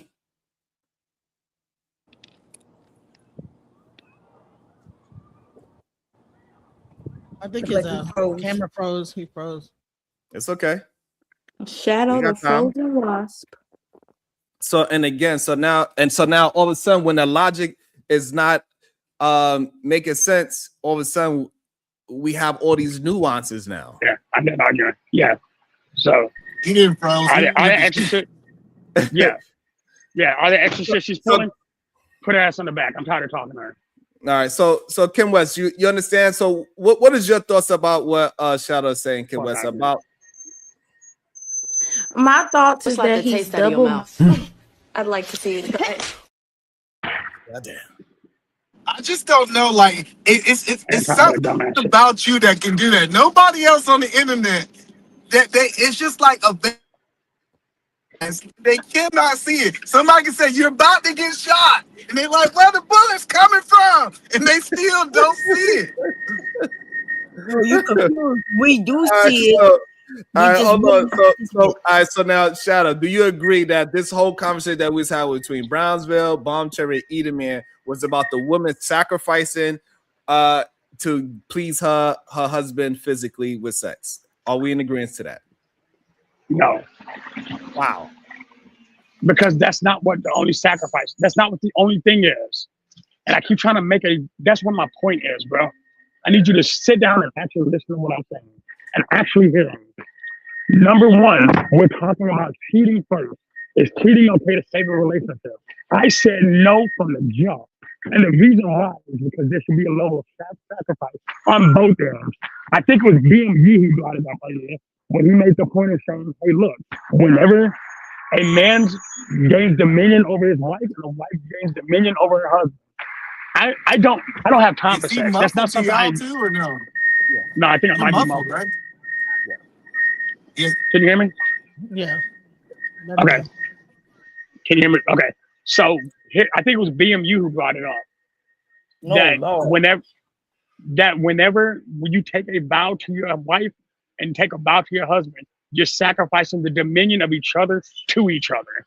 That, ironically, I'm not the one who enjoys sex in my marriage, but I will always have sex with my wife because it's something that she's really big on. But why did you say leave? Hello, because listen. If you said, be willing to make the sacrifice for the other. No. They're not willing to make. Hello. Why? If they're not going to make the same sacrifice. Hello, no. We need to understand this. Why are you not telling the person who's not getting sex to sacrifice? If you believe in sacrifice as much as you're saying, why you saying you need to stay in that marriage and you need to sacrifice the sex based off that logic? There's an implicit agreement between the two. And when one is going against said agreement, guess what? Then it becomes a bigger problem. That's the thing that y'all keep skipping over. Hey, it's one, if we're married now and I'm choosing not to go to another person and you're saying no matter what, I just don't feel like touching you, that's a problem on your end, not mine. Why am I not paying because you don't want it?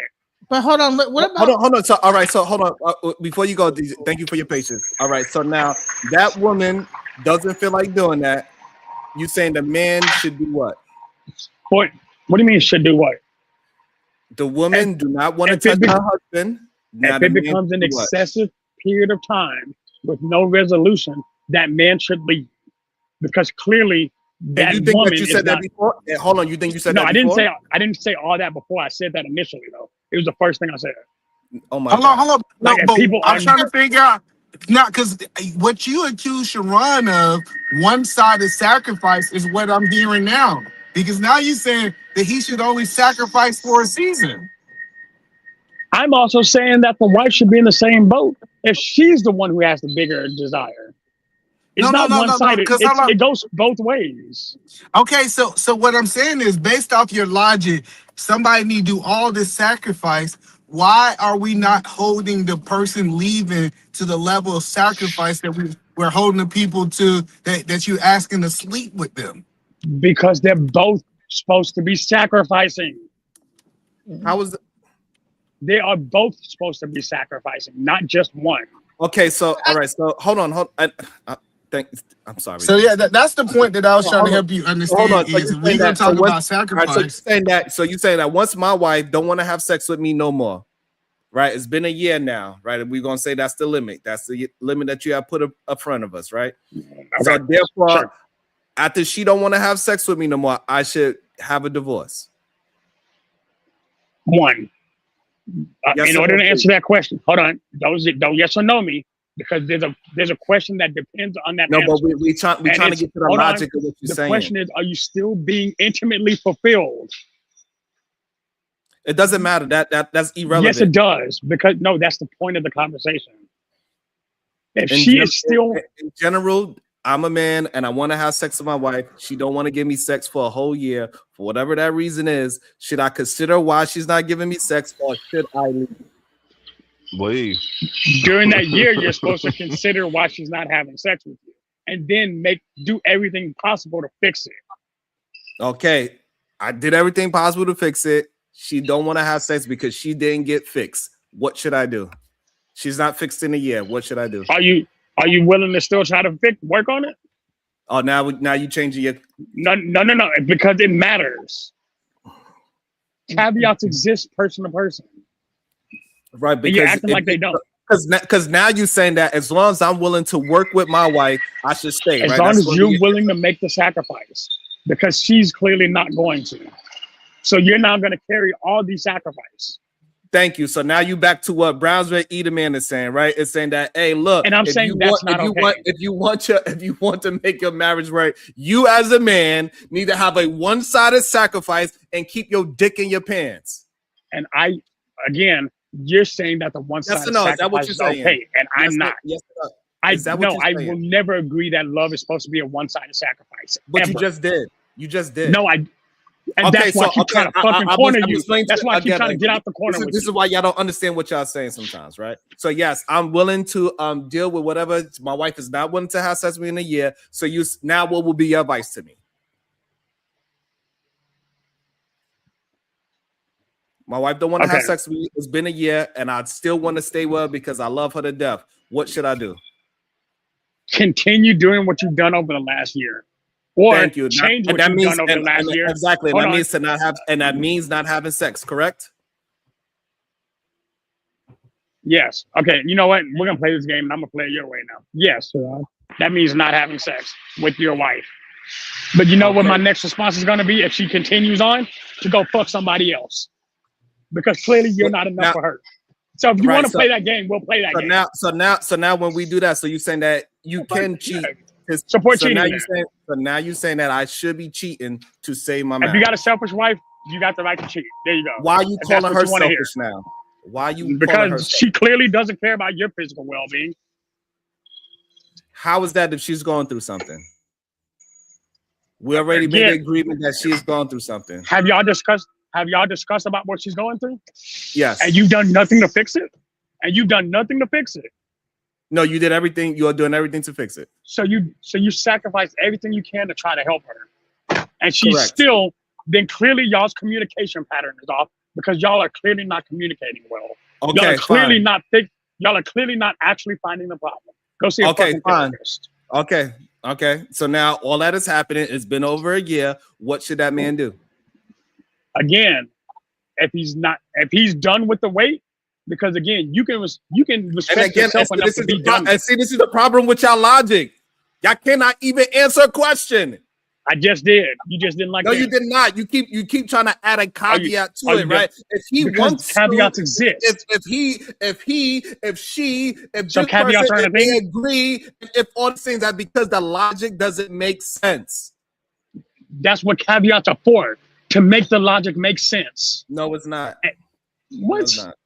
Make that make sense. Can I ask a question, please? No. Can I ask a question? Because I think that, I get it. There's all this talk about the physicality of things, and no one's talking. I'm not sure if you guys have talked about mental illness and also spiritual unwell and spiritual unrest. Isn't marriage a spiritual union? And at some point, when you get past the physical and actually are really united with that person, you're not just partners in bed, like screwing each other. Like you guys are actually spiritually connected. You made an oath before God. You guys should be almost like best friends. So there should be some level where you can identify with, like, maybe, you really, if she's depressed, you're going to feel that she's depressed. You're going to know there's something wrong. And it won't be a matter of her sacrificing, but a matter of like working through whatever that is, and sometimes, like, if a person is probably unwell, whether it be mentally, spiritually, emotionally, it might take some time for them to get back to that place where they are willing to even be able to enjoy sex. Maybe there's some trauma that has come up. So just to make it simple as just leave that person. I mean, aren't y'all friends at least? Why would you want to leave your friend? Your partner that you chose to make an oath and a vow. Can I answer Genesis? That's Genesis talking, right? Yes, it is. Okay. I'm going to answer what you just asked. Okay. So in my belief, now you're actually right. I believe that there are 5 different types of intimacy that are important in a relationship, not just physical intimacy. But I also believe that physical intimacy is an important part of that level of intimacy. So if y'all are not having the problem, and if y'all are not working together, and like I said, there's a lot of ifs now involved. And at some point, communication is now becoming a bigger issue. If whatever y'all are going through, whether it's mental health, whether it's traumatic, y'all aren't going to get the help that y'all actually need. And it's extending now. But my thing is this. Now we're talking about neglect on the other end. Now we're talking about neglectful intimacy on the opposite scale. And that's the thing I'm trying to fight against. I don't want anybody to be neglected on any of the major levels of intimacy. I want people to be spiritually intimate. I want people to be physically intimate. I want people to be emotionally healthy. Like, all that intimacy is necessary. That's what my entire point is. But the thing is, it's not one-sided. Both parties have to be willing to sacrifice for the intimacy of the other. Can I also mention this? That there's a time sometimes within men that men become impotent. Like when a man reaches a certain age, they're unable to reach an arousal or something, and a woman ends up having to still be there for their husband. There's times maybe they get diabetes, they get like some heart problem or whatever, and then that woman is not going to leave her husband because he's unable to, maybe get an erection. So I think that when we're talking about marriage from on that level, when people are having whatever it is that impotence that is causing them to not be able to perform in that way, whether it be able to get up the gumption to do it, it might just be a blockage going there. But I think that your friendship and your love for each other should be able to withstand that, and it shouldn't just be about a thing like, oh, I feel neglected, but more or less like having some kind of empathy toward that person. I think that we're like losing empathy in this conversation. And Genesis, I actually agree with you right there. Now, here's the only part I'm bringing up now, because you're right. If y'all are realizing that there's a problem, and then y'all go try to figure out whatever the problem is, but if the woman, if she deems physical intimacy at a level where that is that important, like importance of physical intimacy, and he is unable to do that, if she's willing to sacrifice that physical intimacy, an important part of her, for him, then she's making the sacrifice for her. He could still do things for her that are not, etc., right? There's still ways to be physically intimate that are not exclusively sex. My point is, at some point, you have to be willing to make that sacrifice. Even if he's like, well, I don't feel like doing it because I work 65 hours a week. If your wife cuddles up to bed like, look, I need you to touch me today. You as a husband you are supposed to do that because it is your job to be there for her, and vice versa. I agree. That's all I've been trying to say. I don't think that as long as I don't think that we're talking about there's zero. Absolutely not. Absolutely not. If I say no, is my body is my goddamn choice. If I'm too fucking tired, I'm too tired. What the hell are you talking about? And they look, and now, but he has switched his position kind of. Again, he switched it again. But yeah, and he keep doing it, and he don't recognize, and then he say, we're not listening, we're not hearing him out. Nope, I'm just specifying more. What I will say is that what I found is that you men are doing is you really think that another person owes you their body. Even if we're married, we could be married for 2 days or 200 years. I don't owe you my body. When we got married and we vowed to love each other, love doesn't equate this thing y'all call sex. And some of y'all been saying that. People like, hey, don't you want sex? I'm quite sure I can't imagine a woman not wanting sex. There's a lot of women that don't want sex. There's a lot of men that don't want sex. Not to mention that a lot of you have ED, like I think that was already mentioned. And if my husband has ED, then I got to deal with that. Am I supposed to get mad and go and cheat or divorce him? No, we if he don't want it, or if he don't want to do it, right? He's tired. He don't feel good. Why do men act like they always ready, Sharon? They always make it seem like, but there's times when I rolled up on him, touched him, and he turns the other way and go back to sleep. Mm-hmm. And what am I supposed to be mad and angry about it? Right. Bomb Chair, I want to ask you a question because you've been married for a really long time. I mean, doesn't marriages that last really, really super long go through those periods where y'all just cool and whatever? It's just not all about sex because you've been together for so long. Sex is not the center. After this amount of time, sex is not the center of your marriage. Your marriage is like not just a hey, listen, no matter what DJ Jones says, if you're in a real relationship, sex is the least thing that you're going to do with your partner. Exactly. It's been the least thing the whole marriage. Nah, breaking that back is vital to any relationship. You got that session right there about 2 minutes. He got about 2 minutes sex. Imagine you've been with somebody for 40 years. Sex can't be the center of a 40-year marriage. That's not even 40-year marriages never was, especially when them children came, right? There's all kinds of things going on in your life where sex isn't the top. It can't be. It's not. Who's saying sex needs to be the top? Who That's said what that? It's okay. It's okay. You got to be able to follow the conversation. Hold on. That means it has to be the center. So KT to go and eat it, man. Y'all saying that sex is the most thing that y'all do in your relationship? Nah, I was just making a joke that you only last for 2 minutes, so that's why it's hey, just because. Hey, listen. If I could get it done in 2 minutes and it take you half an hour, hey. You're right. You're right about that. That's not funny. That's I'd be mad as hell. Time. Hey, KT to go. You saying that sex is the thing that you do most in your relationship? No. I never said that. Oh, okay. Because y'all jumped out the window when I said so. I just want to make sure either man said but I will. I'm just saying, but like, vital. It's vital to most relationships. Like even without a marriage, like I think it depends on the age though. Like, because if you 80 years old, I think that sex might not be as important if somebody got married at 25. So I do think age does matter. 80-year-olds having sex, by the way. No, y'all, you'll be surprised. I actually ran a senior facility, and honey, them seniors was in there getting it in, and they was getting STDs. No, and they was wilding out. That's right. No. If a woman cheat, they go to streets. I'm not saying that it's not important to seniors, but I'm saying if somebody like what we was talking about, somebody say he's 80 years old, he's 60 years old, he got ED. I thought that was more of an older man thing than a younger man thing. Yeah. No, it could happen with diabetes. It could happen with high blood pressure. It could happen with anything. Like when y'all say important, I'm not like when you say something is important, you make it seem like it's just top on the list. It don't have to be top, but it is a major thing. It's a part of the list. We're not out here marrying people with trash coochies and penises. You know what I'm saying? Like, Jesus. That's a lot. Look, hold on. Hey, KT, I got to capture you. And here's the problem. Hey, man, look, I don't know why y'all men are so like double-minded that y'all don't actually hear the things that y'all saying.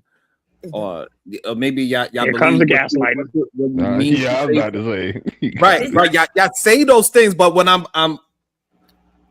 giving a very direct description of what y'all are doing in real time. Y'all try to call it something that is not. Gaslighting means that I see you doing something, and then I try to make it you believe that you are not doing it. Right? That's gaslighting, right? to try to change your reality. By definition, gaslighting is an action that takes time. And Sharon, you spend days. Again, I just gave the definition. Hold on, please. I just gave the definition. It's changing your reality, right? I'm telling that's you, what the definition of gaslighting is. If you are saying one, if you are literally saying one, you are saying one thing. Then when I make it very clear and concise about what you're saying, and then all of a sudden y'all get, I don't know, y'all get so defensive because we are getting down to what you were saying. It's something wrong with that. I don't know what it is. Why y'all can't stand on your own thoughts. Right? If I may, let me clean up what you said then. Because what you do, that's not what you do. Hold on. It's not that's not what you do, though. Hold on. So, all right. So let me finish saying what I'm saying. Because we're not arguing about what gaslighting is right now. Okay. Because literally earlier you said if you know what. I'm listening. What Brownsville is saying. What Eden Man is saying. What I'm saying. What Bomb Cherry is saying. If you are in a marriage and it turns sexless because the other person is having some issues, it should not be some goddamn time limit on her mental health, and she's supposed to violate her own mental health to please you. Because then what you're doing is not as all right, and what you are sacrificing is your relationship, because eventually that person that you want to sacrifice, she's going to have resentment for you, and that relationship is going to break. Yes, lady. Do not sacrifice your body because of these men just want to say you're supposed to sacrifice your body. He even using the word sacrifice. Y'all stay single. He don't even know what he's saying. Don't worry, you'll stay unmarried. That's fine. Don't get married for 30 plus years. And hold on. Look, Bob's the best example. Stop. Please allow him to put himself in the corner that he want to be put in.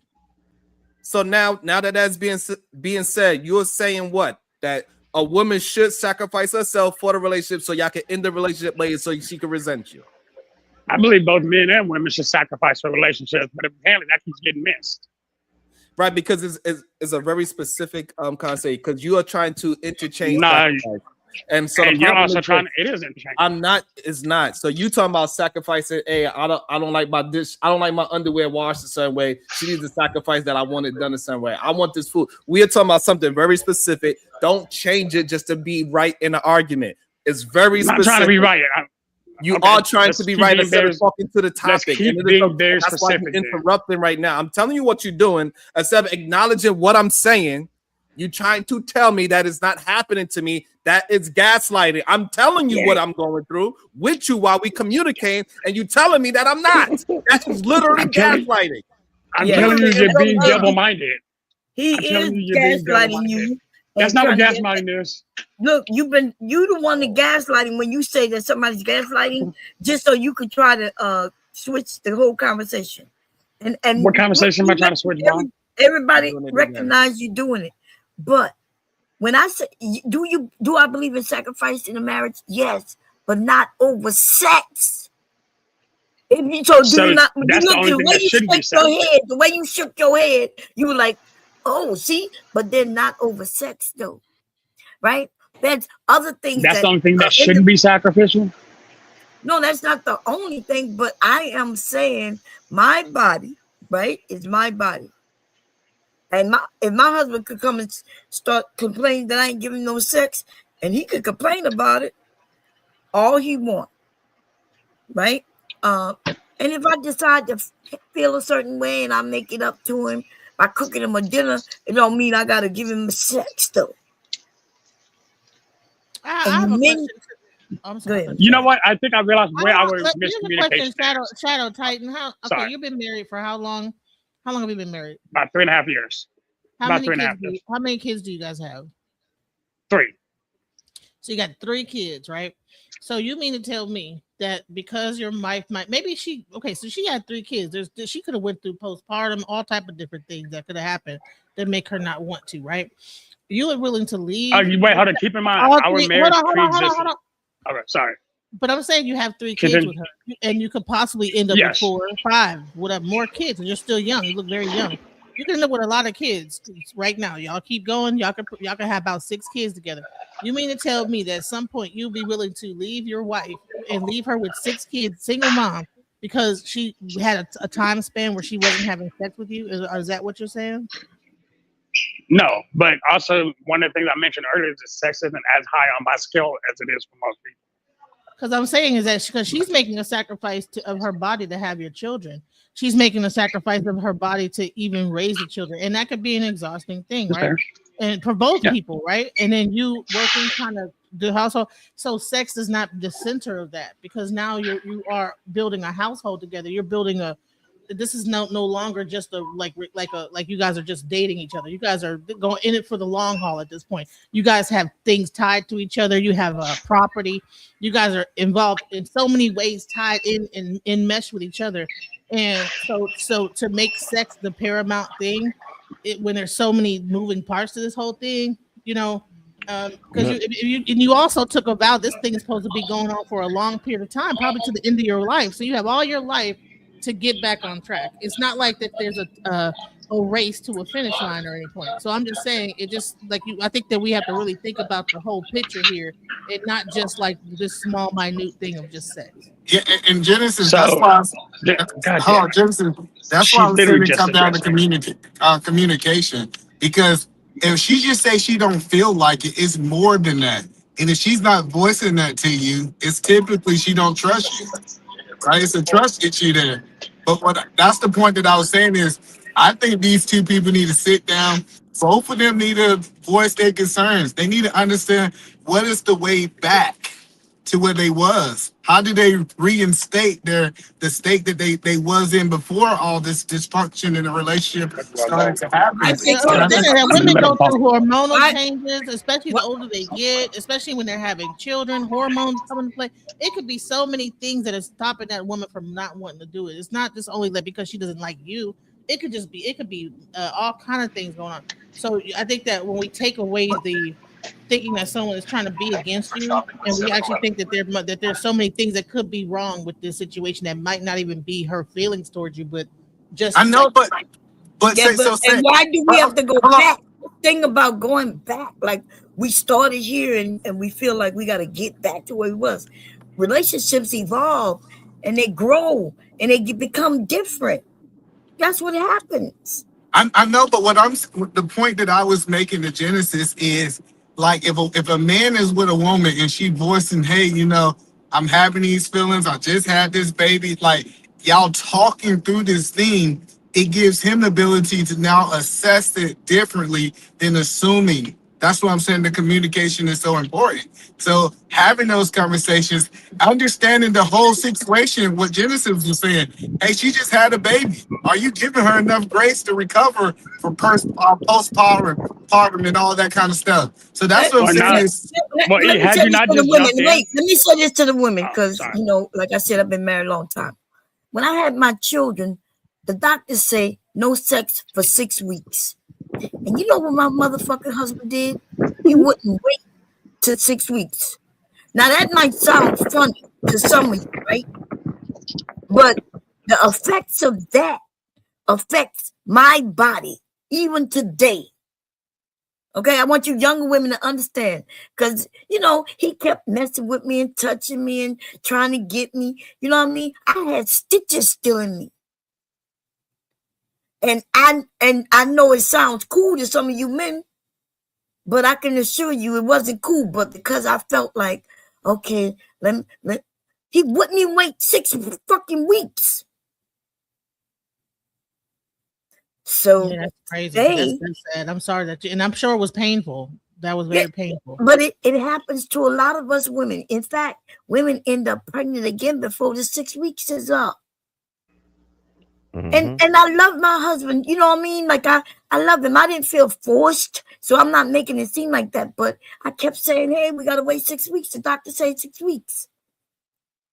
You know what I mean? I just need y'all men to, when you get a chance to listen to women, listen to us. It's not that. Go ahead. And let's not even talk about, sometimes a guy will try to get you in your sleep, or all kind of wild stuff, try to get it in while you dead knocked out. Let's not even talk about that. They'll try it, you know. So let's, you know, so it's because they feel entitled. So we have to also get into that. It's like you can't feel so entitled that you overlook that person and how they might be going through whatever. So that's Yeah. So okay. I want to say that. You cut me off last time and you derailed it. I'm finna finish saying You've been what I was gonna talking say for to the last Genesis. 3 hours. Yeah, like we ain't letting you that's talk. fine. No, that's fine. So because Genesis made a point, and I want to explain why I felt how I felt, because I think that's where the crux in our conversation is. Genesis, you said something that I shouldn't feel entitled to my wife's body, right? And the reason why I do is because of how I actually believe. But I also believe that my body belongs to her. We actually do have dominion over each other. Like, that's a real thing. Yes, dominion. We have absolute dominion over each other based on our vows. So does that mean that she doesn't absolute need control? So she has absolute control over her body, and she has absolute control over your body. So she could tell you when to get an erection and when not to. You can tell her when to get wet and when not to. You don't have dominion. She has over her body. Right. Because you have control over her does not mean. Can I say something real quick? No. I ain't intent to talk. Yes, I can talk. So hello, but this is the key. If a woman tells you no to that, you should let her initiate. Let her initiate the next time that y'all guys are going to be sexually active, because you just initiating is, in so many words, it's almost overpowering her will. So she said, hey, no, okay, babe, when you get ready, when you feel comfortable, how about you initiate this so that we can take this to the next level?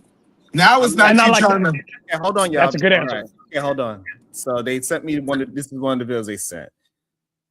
I'm not sure how this relates. I left my husband because he was terrible in bed. I didn't want it to end this way, but I had to for my vagina. I don't know how that relates to this conversation. They're probably going to what you said at first. That sounds stupid. I don't know. That sounds like some. No, hold on. I know what they're doing. Hey, yeah. This is it's playing. There's no sound. So everybody can hear it? No, there's no sound. Yeah, it's nothing to hear. Yeah, so it's written. So yeah, but I think that's the error. I think that's the error that men do. Men, they hear a woman say no that they're married to, and then they just keep trying to initiate, and she caved to pressure. What I'm saying is, hey, you come to me when you're ready, when you back in the mood. And now what it does is when she come to you and she quote unquote snaps at you, Shadow, now you can say, okay, now it's no doubt that I'm pressuring her because she's the one initiating the sex. Or even if I can accept what you're saying. And no, actually I like what you're saying. But you're still running into the very same problem I brought up to begin with. It still feels as if no matter what you're doing, you're forcing it to be a one-sided relationship. And you know what? If that's how it works, fine. Again, you're supposed to only worry about your side. Why y'all? No, you're not only supposed to worry about your side. You're supposed to worry about hers. No, Sorry. The conversations that we having. You men, like you and a few of y'all want to hear these men talk about the other side. That's what you keep saying. Listen, whatever. Mom, that's not what I'm saying. I'm talking about our side and why there's a problem. What? That's problem, what I just said. What? You are. Mom, let me clarify, because I think I know where our miscommunication is happening. I'm not saying I want men to explain how women feel. I want women to explain how women feel. But what I'm explaining is what happens if men get neglected. And that's something we don't ever talk about here. Every time Brown brings up a conversation. Hold on. So you think that you think this conversation about a man being neglected? No, I believe that it becomes neglect. I believe y'all are advocating for neglect. Yes. Okay, so when the woman is having an issue with having sex with her husband, when did it become neglect? Whenever, no matter what they did, they still didn't, because again, a level of intimacy is being intentionally ignored. It's being avoided completely. I'm ask the question. That is neglect by definition. Ask the question again. So when the woman she did not fix whatever's wrong with her, when did it become neglect? Even though she's still going through what she's going through. When that man started feeling physically neglected by his spouse. Okay. I don't think you understand the question. How the fuck did I not understand the question, Sean? Because the woman, she did not heal yet, right? So we in agreement. She is still going through what she's going through.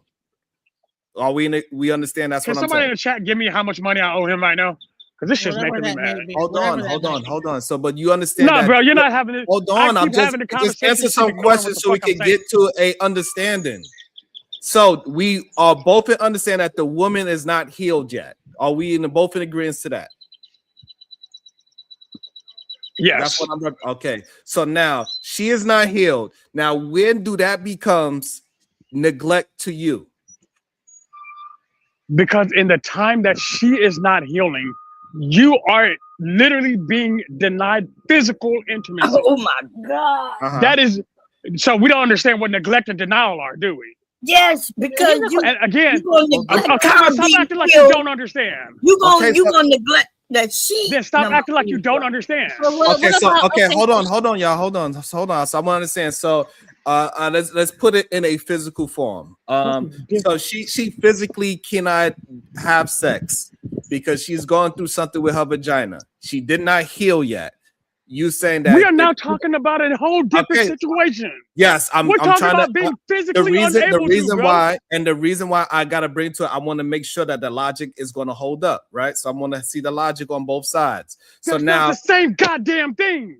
All right, then. So why? I'm not putting my penis in it. Okay, so why is it? Okay, so now, abuse. When her mind is not working, why do you still want to do it? I'm advocating against neglect. You're telling me I'm advocating for abuse. That's what's pissing me off. So if her mind is not healed yet, why do you still think that why is that neglect? Her mind is not healed. Her mind is not healed. When does it still becomes neglect if her mind is not healed?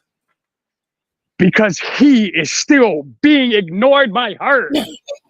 So yes, that's the hold on, y'all. Both can happen at the same time. No, hold both on. can happen at the You same understand? time. Like you can understand the physical. Why do you think that her mind and the physical is not in the same? Is not in the same? Who even said that? Who said that?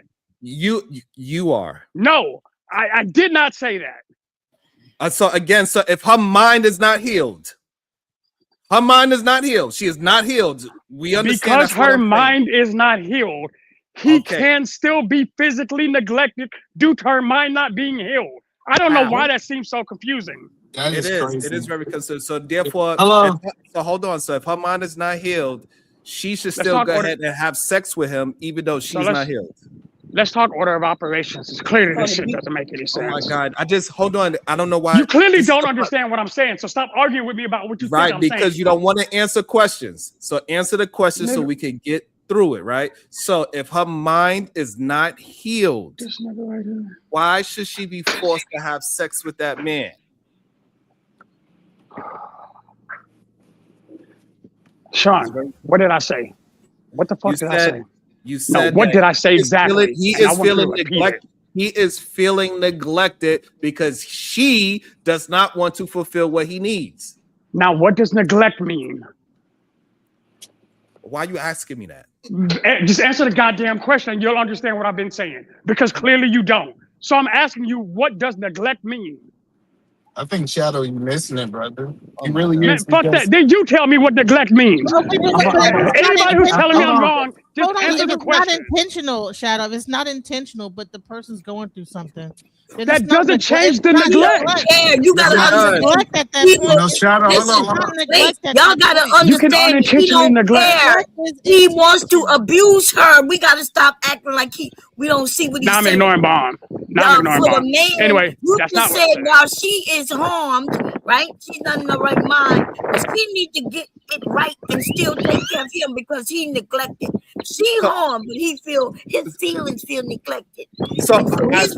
And hold on. So I just want to understand. So Shadow, I like what Bob said. Hold on. So do you understand that we are saying if she's not healed, you cannot say that it is neglect, is what we are trying to get you to understand. No, I can Just still like the taste out of your mouth. I'd like to see you try it. Yeah, I think. Hold on. It says anonymous.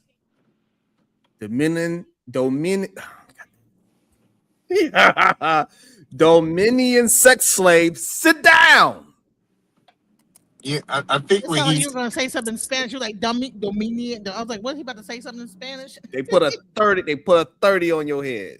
Yeah, so I think the problem with what Shadow is not understanding, if he's going to say physically, if she can't do it, it's not neglect. He also got to say mentally, if she cannot do it, it's not neglect. Right. And I think that's the like disconnect. He was like, well, she physically can't do it because like even though she physically don't supposed to do it, and that man insert her right.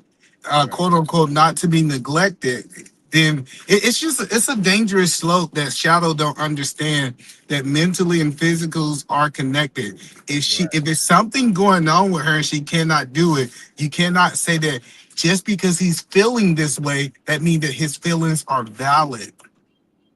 Right. I also want to say this is a lot of times with this religious thing with dominion over someone else's body, that gets kind of weird to like feel like a man has dominion and the woman has dominion and you don't even own yourself and you don't have any autonomy.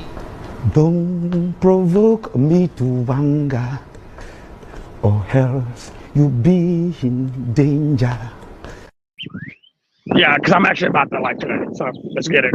But I was saying about the dominion part. I said that both people are autonomous and there's a certain level of respect that each other should have for what each other is going through.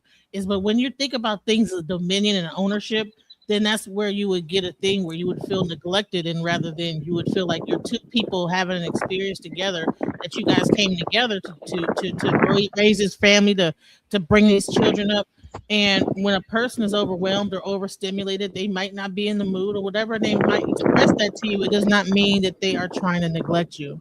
Still but I think a lot of people are taking that dominion over the other person wrong. In the Bible, how I understand it, they're saying that you guys are entitled to each other and nobody outside the relationship should have your wife or your husband. It's not saying that just because y'all are inside the relationship, you can do whatever you want with that person. So he said he's yours and she's yours and he's hers.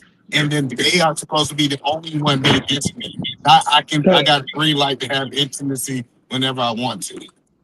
So I like how you can read the Bible, but you seem to miss a lot of steps when it's convenient. Because I'm actually arguing a point that you've made before. That's what pissed me off. He Because it's not recalibrated. convenient to bring it back up? Huh? He recalibrated. I don't understand where recalibration would come from. You said that he's argued that before, but now he's not. That's because he recalibrated.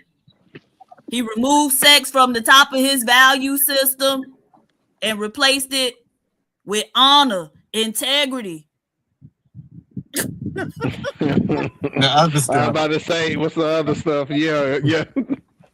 Yeah. So no, that's all I'm saying. Is like, the more I mature in my marriage, right? Because you shouldn't be operating your marriage how you was when you first started. And I understand that Shadow is new, considered a newly wed person. What I start understanding is some people think that they can just do whatever they want with that woman, however they want, because they marry. And no, they do. They're still an individual inside of marriage. And so that's the thing that I think most and people it's very interesting. I don't know how you keep missing it. But you know what? Let me let. I think either man cleared it up because maybe me and him are just missing it just to miss it. We just having a communication myth, and I'm in like some Mercury retrograde, possibly with Shadow today. But yes, and before you go, Bomb, we got Shadow, and then Bomb. We're gonna let's keep the. It's good. I think Now we'll be after Bomb. So we got, this one wasn't as good. We got Shadow, Bomb, then DJ Genesis. Can you not hear me? Because this setup wasn't as good. After everybody's saying something. No, we didn't hear that one. No, we didn't hear you. Yeah, we didn't hear you. Get it right, PhD. But tell me, you gonna be heard in this relationship. So who we going? Shadow, Bomb, PS Diva, Strange Mike, DJ Genesis. And the C-Night Browns Bakula want to join in as well. So go ahead, Shadow. The fact that he put me first. Fucked up in 2024.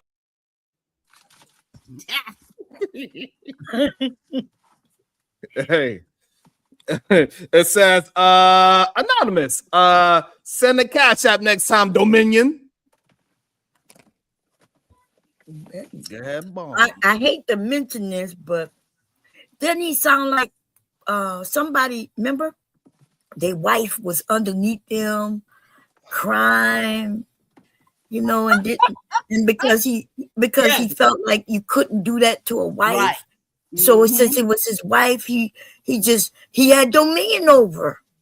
Which is why I did not want him up here participating in this conversation. Go ahead, it's on you, PhD. You could continue it and say what you want, but y'all know, some of y'all know what I'm talking about. Yeah. Some of y'all newbies may not. No, that's all I'm saying. I think that right in front of me. Shut up, E. That's why your ass got impeached. I'm taking Sharon. I'm taking Sharon lead. I see him doing PhD. Go ahead. Yeah. So, wow, y'all make marriage seem terrible. I feel sad for the married ladies.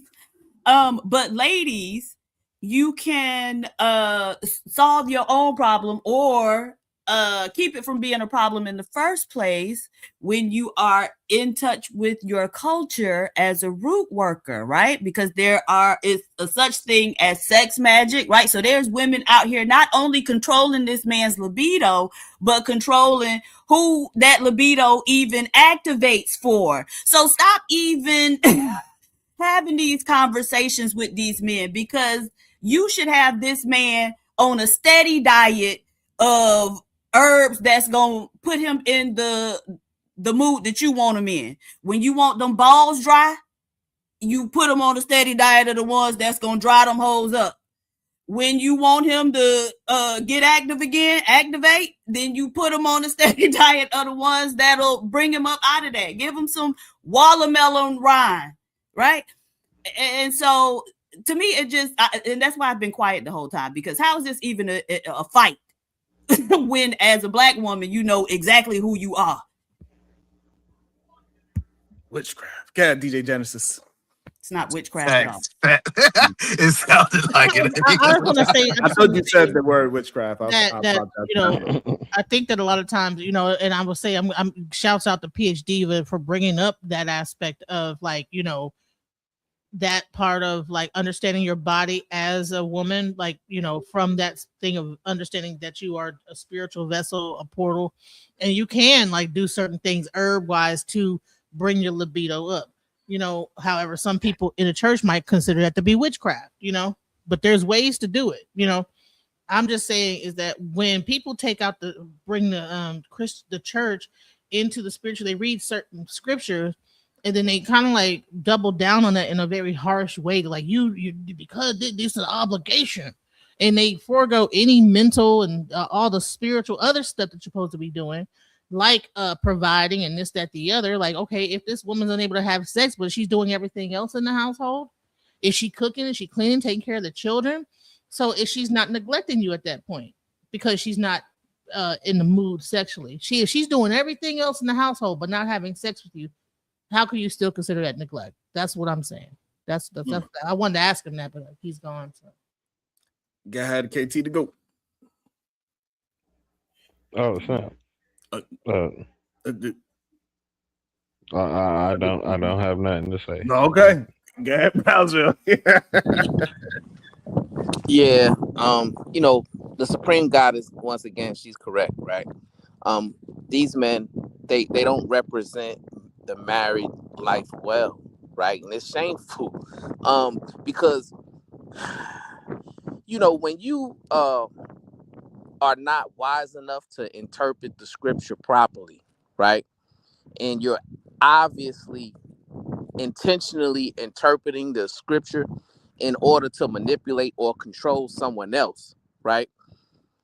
You're dangerous. Your ideology is dangerous, and you just may be a danger to your wife, right? It's just that simple.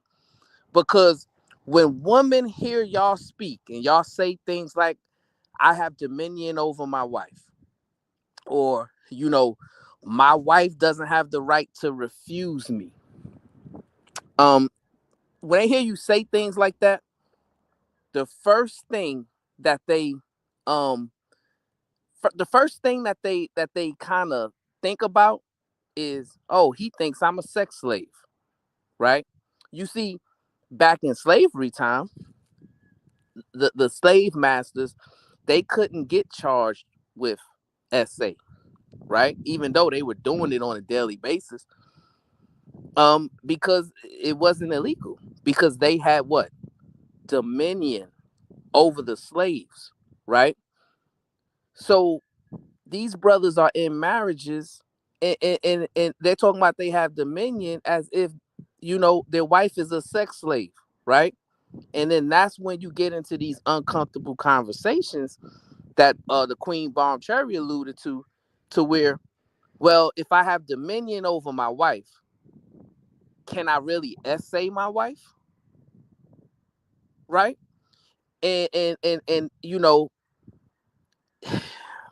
that's why you have to be very careful with how you interpret scripture.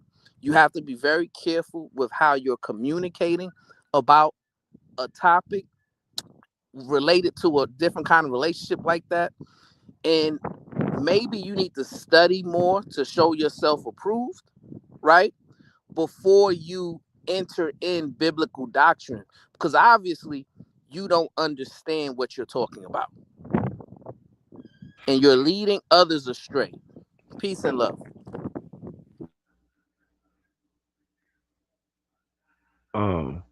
I do got one thing to say though. No, I see you bring it up chest. My bad. Good, PhD, bro. The Real Prism XO, $10. It is no wonder why evangelicals have the highest divorce rates. This is ridiculous. The amount of selfishness is being communicated when it comes to sex. The Real Prism XO, $10. So you're unable to show compassion, respect, and honor for another's body without the Bible? If the Bible has to teach you these morals, you are inhuman. God damn. Woo. That's some smoke for your ass. Go ahead, KT. I was about to say, but the Bible does, like, I mean, I think that was a different show we was on Brownville, but even you agreed, like, I just think most people who follow the Bible have pretty, like, misogynistic tendencies. So, I mean, like, I'm not going to fault you for how you find your morals, right? I think everybody goes to a religion because that's how they find their morals, but I think that's just kind of attribute that go with it. I get what you're saying, but I think, like, how you see the Bible, most people don't see it that same way. I think a lot of them do have that mindset when it comes to, But I think it was in Exodus where it's talking about Ona, where that's where he's getting this whole thing from, because in Exodus, it talks about like this thing called Ona, and it's referred to a husband's duty to meet his wife's sexual needs, and protection, and this, that, the other. It talks about husband must not deprive a wife of intimacy. I think in Corinthians, it's talked about the spouses have mutual sexual responsibility. So, but I don't think it talk in the Bible about if a person is I don't think it gets into like, what if a person is not in that thing, going through something, like how do you fix that? That's the only part I'm like, okay, but what happens? And I think in Ephesians 5, it says marriage is based on sacrificial love. So that's why he's talking about sacrifice. So everything he's getting is really biblical. And that's probably why he's doubling down so hard on it from a biblical standpoint. Yeah. Sharon, I tell you like this, those women who like to cheat, they for the streets. Can't save them. Man, I ain't gonna lie, that was profound. Thank you, Jalen. I appreciate that. Go ahead, PhD. The Real Prism XO, $5. Peace and love to Sharon, PH Diva, Brownsville, panel, and chat. Peace and love, Prism. Peace and love. All right, so they sent this video. Let's check it out. Let's see if this video is gonna relate. I don't know. Where we at with it? It is. Treats me the way I always wanted. He's there for me and my 3 kids, and he even helps me out with bills. But the problem is the sex is horrible. It's really bad. I have tried to enjoy him, but I just can't. My baby daddy puts it down, but he is for the streets. He literally has 2 other women pregnant right now, and I know he's no good for me. But because we have 3 kids together, I know I can always sleep with him, even though I know he'll never be in a committed relationship. My current guy is always talking about our future. He's always talking about marriage, and I know he will make a great husband, but I'm just not sure I can deal with terrible sex for the rest of my life. And there isn't much to be done because he is not all that big, for lack of better words. Oh my What God. should I do? Kendra G. Dang. Well, you know, I don't know how it relates to this topic, but we Nah, can cause talk that about it. sex vital. That, like I said, hey, sex vital on both ends. So I'm not saying it's the everything, but if it's like a tree, there's branches. That's a high up branch on the tree, man. Yeah, she but gonna like, cheat with her baby daddy. She gonna cheat the whole marriage with her baby daddy because she already right, but digging him so up. the thing is, hold on, let's talk about what is being said. She has 3 kids with that man. Mm-hmm. All right. So now, how does that relate to this? It was funny, you know, that woman. She's her whole main thing is sex. That's her main thing. That's all she wants to concentrate on. The conversation today is not about somebody that is a sex demon. Nah, I wouldn't say that's her main thing. It can't be because she got a dude, and she's saying like how he's a good guy and all this. Obviously, she don't want to. She's even acknowledging the flaws and why she isn't So with the hold baby on, daddy. Nikki, hold on. She just like I heard what she said. So you she saying need that the so pipe. You feel hold me? on. All right. So therefore, it's all about what to her? To that woman. Every now and again. I'm talking about to that woman. She just want somebody to meet I her don't in the understand, park. like, do y'all really be? Do y'all understand how words work? The woman had 3 babies with him, and the only reason why she want to go back to him is because of sex. Clearly, the reason why they broke up is because he can't keep his penis in his pants because he got 2 women pregnant right now. Pregnant. So clearly, sex is at the top of her value system, and that is that woman. So, but how does that story relates to today's story? Is what Right, we're talking about marriage, aren't we? We're talking about her marriage. value system. Say what? I think we're talking about marriage, right? We Aren't we talking about marriage? Like, can you make that? Because they sent that story because it's supposed to be relating to the topic today about men having a right to cheat. So, KT, can you explain how that shows that men should have a right to cheat? I don't even think that's what the video was getting at. I don't even know how you want me to. I cannot. There you go. That's all you have to say. I can't. There you go. Simple answer to a question.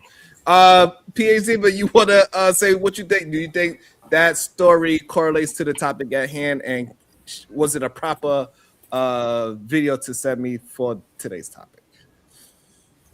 Now, why you want to rope me into this? I plead. Got me playing into this book. Man, modern women are cheaters. Going to the men play, Jalen? Oh, pause, man. Oh, pause. You know, Kevin said was right about these modern women. Oh, shit. He's my mentor anyway. He's my mentor anyway. Well, he did. He came into you, baby, from the grave. No, DB, you been saying we gotta reach out to the ancestors.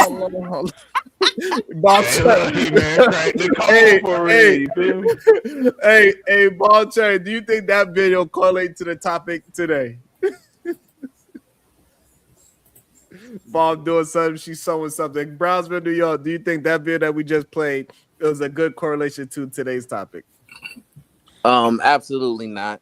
You hit it. You hit the nail on the head, Cuzzo. You know, this woman has lust and degeneracy at the top of her value system, and you know that's something totally different.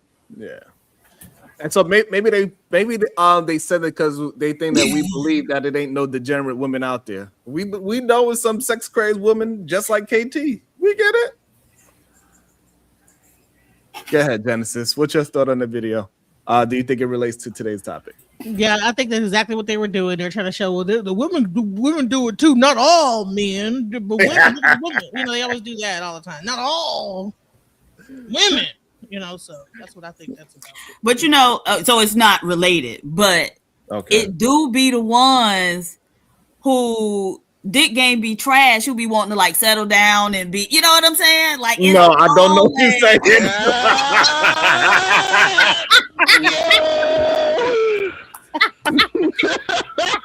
Hey, so you saying that's how come KT settled down? Right. That's how you roped in. Nah, what she just said. Not everybody. And it was Not up from everybody. there. It's some. Not everybody. Look, Diva, now it's not everybody. Genesis. Now I'm gonna use Genesis for you. What she said. Hey, hey, some, not everybody. All right, we got another one. Hold on, y'all. We got another one. Let's see if this one relates. That when a woman stops having sex with you, it's about manipulation. Okay? And while there are some women that do use sex as a manipulation tool to get what they want, it is not most women. Mm-hmm. She may have stopped having sex with you because she doesn't like you anymore. Wow. Yeah. She might love you, but she doesn't like who you have become in the relationship. Okay? And I don't know about you. I don't want nobody touching me who I don't like. Men, don't think you get off easy because you get a chance to just run around and do what you want to do. You think you're getting off easy, but in fact, she's probably plotting either subconsciously or consciously a way to leave. Facts. So what's the fix? You know, the fix is you're going to have to put your ego to the side. Just sit down and be like, listen, I love you. I know you love me. But do you like me? Give her a chance to answer. Be quiet. You can listen without a comeback, and that means you really listen. Yep. And then let her know that you want to fix it, or you want to get back to connecting mentally and emotionally. And you say that, you're going to touch it. You know, I'm giving you game, man. Yeah. Huh? And just let her know, what can I do to fix it? What do you need from me? And then receive what she's going to say. Yeah. And then work on it. Absolutely. Mm-hmm. Yes, indeed. If she sees you actively working on you all's relationships and the issues that she's having in the relationship, her heart is going to be more open. Yes. And an open heart equal open legs. A lot of guys. How can you love someone and not like them? That's possible, but correlate. So now, but that bill actually is kind of going towards what we're saying, that you need to learn how to communicate better with her, understand who she is, stop trying to just act like you know what's better for her, and you open up her mind, you get to her mind, and you have her feeling comfortable. Everything else is going to be good for you. So it's kind of like, so yeah. So thank you, Thomas, for agreeing with us. I don't know, God, what's your thoughts on that video? Yeah. So to answer Genesis' question, right? I believe that if you stop doing what you were doing in order to catch the fish, then you know, that fish might not like you after a while anymore, right? Because you're actually now neglecting what they need, right? That can turn to discontent. Even though y'all been in a relationship for a long time, but after 5 years, after 10 years, after 3 years, if you just decide to switch up, right, and you're not communicating, and you know, there's no reasonable explanation to why you're not you know, courting that person the same way, then yeah, that's how those two things can exist, right? The person can love you just based upon the history y'all have with one another and why that person actually fell in love with you, but then they can resentment can build once you switch up and start mistreating them or treating them differently than the way you were treating them before. So yeah, I think that's a good conversation to build upon.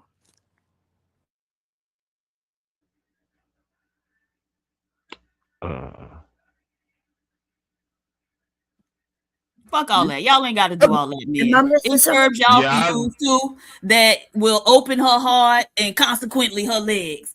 Contact me to find out how. Hey, and if you got a small one, go get the rose. If you got a small one, get the rose. About 10 that's seconds. nasty work. Get some surgery or something. Go ahead, get You don't need no surgery. Tell a man to go get surgery that don't exist. Oh no, they better. I don't know. There's some I herbs don't that'll know. tighten that You should be cootie cat up. thinking about other men's penis. There's some herbs. If he got a might. small one, you can like take these herbs. It'll tighten you up. It's like these herbs you can take and it'll tighten your coochie up. So even if you got a small one, it'll feel a little bit different. But if he got a small one, how tight coochie not going? Is that gonna make it better? It wouldn't make it better for you. Mean for him because it don't go proper. Nah, she's trying to help his company. She's trying to, Why we gotta take on his problems? But I'm saying she getting it in with the baby daddy over here, and she doing it with him. She's probably bigger, stretching it out, and by the time she do it with him, it's stretched. What you mean stretching it out? Why it gotta be stretched out? Like Well, what if we talking about right now, women? and if she's hooking up with this guy on the side, baby daddy, and then she's with this guy that's small, I'm sure that her thing is like, it's shaped to this guy over here. No, but that's not how vaginas work, woman. I thought you were the woman like we women. Well, no, if you're doing it with a guy I love, it'll. Girl, you must. I don't know what y'all got to stop these red pill women. Y'all are worse than the men. The idea right now, you saying they her vagina stretched out, fitting this one particular man is the nonsense. If you're sleeping with a person on a regular basis, it's definitely going what? I believe it'll like contour to that man's. Oh, okay. Well, that's nonsense. Like remember when that big ass baby came out with that big ass head? Did your vagina contour to that baby's head? It took a second for it to snap back. It wasn't just. It took a second for it to snap back. Yeah, you need the stitches. But remember when I said my husband didn't want to wait 6 weeks? I could assure you it didn't take no seconds to snap back. But if anything, you just wanted to heal if you had stitches and things. So, ladies, your vagina is like an elastic tube, right? That's why even them small men, they still be falling in love with you. Okay. Look like Sharon want to say something. Go ahead. No, I'm just saying you got that red snapper, huh? But I got that snapper, baby. Even the small men fell in love, you know what I'm saying? And even after babies, it was snapper. And I try to tell the ladies, and we're gonna do it right now. Give me just 60 seconds, Sharon. Ladies, listen to me. Grip, hold it. Squeeze, hold it. 3 seconds, release. Ready? Hold on. Hey, Diva, how you told us to do it, Diva? You told us to hold it. Right. So you have to Diva told us hold the line. exercise your vaginal walls. Exercise the vaginal walls. Diva told the men to hold the line. Hey, look. Bomb Chad say, hey, lady, you got to learn how to hold the line. Hold the line. Squeeze the muscles. But isn't that about your vaginal floor? But isn't that about your vaginal floor? Doesn't your vaginal floor at some point can get like that muscle can get like untightened up at some point? No. You could you have to do those exercises. You do know the vaginal floor. You just mentioned the vaginal floor. Yeah. Right? No, what you're learning to do is how to use the technique on a man is what you're doing. But it doesn't tighten things up. It's not a real muscle the way you think. But what a woman learns to do is she learns to squeeze. And that's when them be like, wait, what you doing? Stop, don't do that. Don't do that. That's that gripper. That's that gripper, that's right. That's a technique.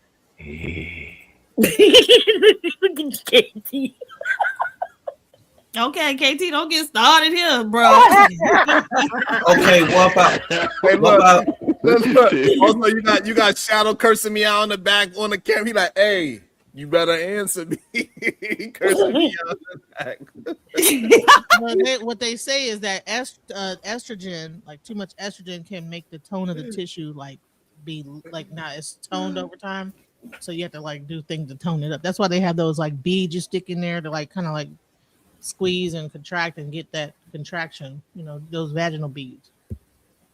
Men do not her being with one man, it don't mold to that man.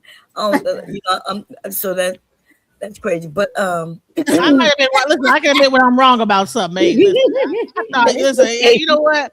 I'm from the hood, like the old school, whatever, where people were saying stuff like that. So I ain't gonna lie.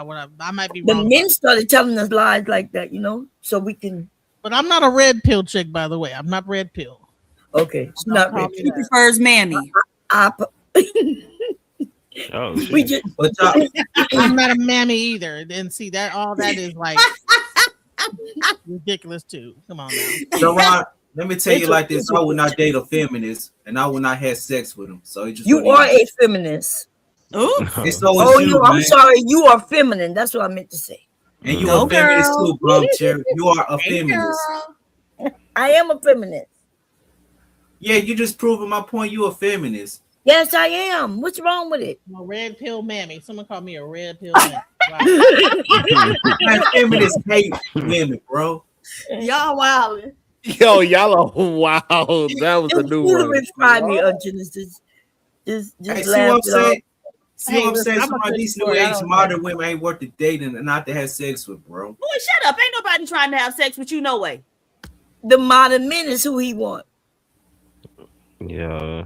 Hey, see what I'm talking about, Sean? They feminists, bro. They feminists. I don't want to talk to these feminists, including You Bon know how to Cherry. touch a woman? You ever touched a woman before? Well, apparently, I'm not a feminist. I'm a mammy of the red pill scene. So I guess I'm not a mammy of the red pill. No, I didn't, Bon Cherry. No, I didn't. You ain't never touch a woman? You don't No. know how? Okay. Are you You scared touched a too? man? PhD, both of y'all some feminists. You and Bon Cherry. Did he say I'm yeah? not a feminist, sir. PhD was not a feminist. Bomb Cherry is a feminist. Now what you gonna do about it? I You're will not stay gonna- away from you. I'll stay away from you. You're gonna stay away from all women. Just admit it. Why would I'll stay away from ratchet 304s. Okay. See, I But ain't you gonna staying lie, close though. to you staying close to that baby oil and Vaseline that you had on your dresser, huh? Baby oil. I ain't got no baby oil. Didn't you have Vaseline and baby oil on your dresser? You don't remember Said when you no, got I got lotion. God damn it. What you say? He say he a pro. He ain't no damn. He ain't new to this. He done graduated from But Jalen, for real, remember that time when you were saying you will do stuff with Obsidian? You said that a couple times. You remember that? If I would have said it, then what? Okay. Do you still feel the same way? No, but Obsidian was my mentor. He told me stay away from feminists like Bon Cherry. Okay, so he mentored you. I just want to direct everybody to what a mentor is. Hey, yo, chill. Chill. Oh, God. What he taught you? And I just say, if you're gonna be doing it, don't use like Johnson & Johnson. Use like some regular oil, like some coconut oil or some, stuff like that. Don't be Not doing the that freaky junk. prescription. Hey, yo, it's getting wild up here, y'all. I'm not gonna lie. Like, I'm okay with some nastiness. We're getting a little bit too freaky if it's the Diddy recipe. Some aloe vera, put some aloe vera on it. Whoa, I don't like nothing that starts to that's what you put on cuts. That'll keep it healthy. Don't be putting all that other stuff on. She said keep it shiny. Keep it shiny. Medicated oil is what some of these men need on their pee. Nah, if See you what I'm if saying? the joint ain't working, Open you them need up. to Y'all know that green alcohol. That's what they need to dip their pee in. Nah, they need to pray to Jesus or something. Cause like, you know what I'm saying? Your thing was given to you by God. It should be working. Eat the right foods or something. I don't know what else to say, but And ladies, you better get it pineapple together. bromamine helps with the smell. Bromamine in the pineapple juice helps the smell. Make sure you don't smell bad. Eat a lot of now you pineapple. really out here You giving gotta out know the freaky if you recipes. smell bad, then something wrong. You shouldn't Right, be you need eating to go to your pineapple. doctor. Well, some please. people just have their pH balances off, and you take bromamine. Bromamine helps to break down those. Not bromine. Bromamine. It's actually in pineapples. It breaks It's down. actually bromelain, right? Oh, And this is how we know she don't really know what she's talking about. Oh well, no, I have it. I actually have the. But you don't really know what you're talking about. It's bromine. It's bromelain. Whatever. Well, okay. And what part of the pineapple has the most of it? I don't know what part of it. I take the Oh, actual okay. capsules. Like I There's said, you don't capsules. really know what you're You talking take. There's capsules you could take that, and gummies you could take that have it in it. And also, if you combine that with a probiotic, it'll even out, because when you actually in the vagina, there's actually like, if you it's this thing called bacterial this actual paste that like get over the bacteria to protect it, but the bromelain breaks it down. You take the probiotic, and then it'll even out your. You need the good bacteria. Why would they get rid of the good bacteria? What you have to do is that there also is other bacteria. No, you're explaining it wrong. That's all. Right. You just don't know what you're talking about. The bromelain breaks down the thing that covers up the bacteria. Because sometimes when people are having sex, you'll like be having sex, and after a while you'll have a smell. It is because it's breaking down. If you got a smell because you had sex, something is wrong. That's what we tell you. Like there's doctors talking about this all over. Look, I can show you. Yes, but if you've been talking about this all over, you got to stop because you're giving people wrong information. No, that's correct information from doctors. I'm watching. Oh my God. You have urban PhD is somebody who knows she about trying the to herb. prevent STDs out here. Not with no goddamn. Never mind. Well, maybe we can prevent STDs with condoms. Probiotics breaks down that thing called bacterial vaginitis, and that is the thing that is a natural occurring bacteria in the vagina that happens when you have an overgrowth of bacteria. But you have an overgrowth of bacteria. What kind of bacteria? The safe bacteria. It's called lactobacillus and some other one. I think it's lactobacillus. What lactobacillus is what they put in probiotics. That's no, one but of if the you have an overgrowth of it, that's where you have the overgrowth that people have is usually candida. Right. Well, but not in BV. In yes, BV, it's not candida. Yes, it's yeast. Candida is a yeast infection. Okay, that's a fungal yeast. That candida is yeast. Mm-hmm. What else you got in the vagina that you talking about? Right. So the thing is, with the other stuff, there's a bacteria there, right? That's not. So like there's a gram-positive bacteria. What's that? A mycoplasma. I think it's mycoplasma, which is what a lot of women who thought that they had BV are actually coming to find out they had, right? So a lot of women who had recurrent BV, right? So you go to the doctor, they tell you got BV, they give you the antibiotics or whatever, you take it, and then at some point you have a recurrence of it, right? And they keep coming back, and you keep going to the doctor. What they're finding out now, because they've added some new tests to like blood panels, is that a lot of those women actually have mycoplasma. They didn't have but actually causes BV. But BV is a thing when your lactobacillus drops. Okay, and so what happens is that you take the lactobacillus to increase that amount of that lactobacillus bacteria. But you just said it was an overgrowth of lactobacillus. No, okay, nevertheless, it's a drop in one and a raise in the other. So you just said have more lactobacillus to fight off the other one. Okay, that's why you. Maybe don't talk to me because again, it's clear you don't know what you're talking about. No, so, and that's why you don't have to address it to me. No, I'm just saying you don't have to tell me. Tell them. Take the bromelain. Don't tell them because they get the wrong information. You can't say it was one or the other because that's not the right. You got to know what you're talking about if you give them. All right. So anybody ever heard of Gardnerella? Gardnerella. That's normally the biggest thing that starts with Gardnerella, BV. All those things are associated with BV. And so when you have the least amount of lactobacillus in your thing, them other bacteria can grow. And that's why you need to take lactobacillus. That's what you find in that's what you find in yogurt and things like this. You know what I'm saying? And then you take the bromelain. So DJ Genesis, if I was saying I go to a girl house and she has pineapple, should I be aware of like what should I be thinking? I would think that she's just actually like the taste out of your mouth. I'd like to see it. It says, shut the F up. That's crazy. She was just out here trying to fight coochie crimes. You know what I'm saying? She's trying to make sure y'all wasn't funky and stuff. No, she was giving women wrong information, which would make us funkier and we'd be burning and itching. Okay. Hey, that's what I said from the beginning for real. I'm like, dang, if the coochie stain, he burning.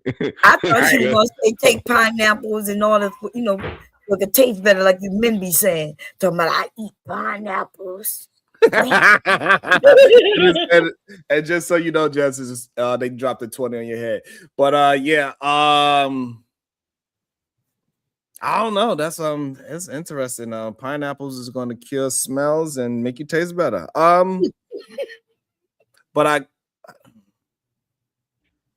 put some pineapple on that shit, right? Right, because like it shouldn't taste like nothing, right? Like I don't know. Like if it have a, I don't know.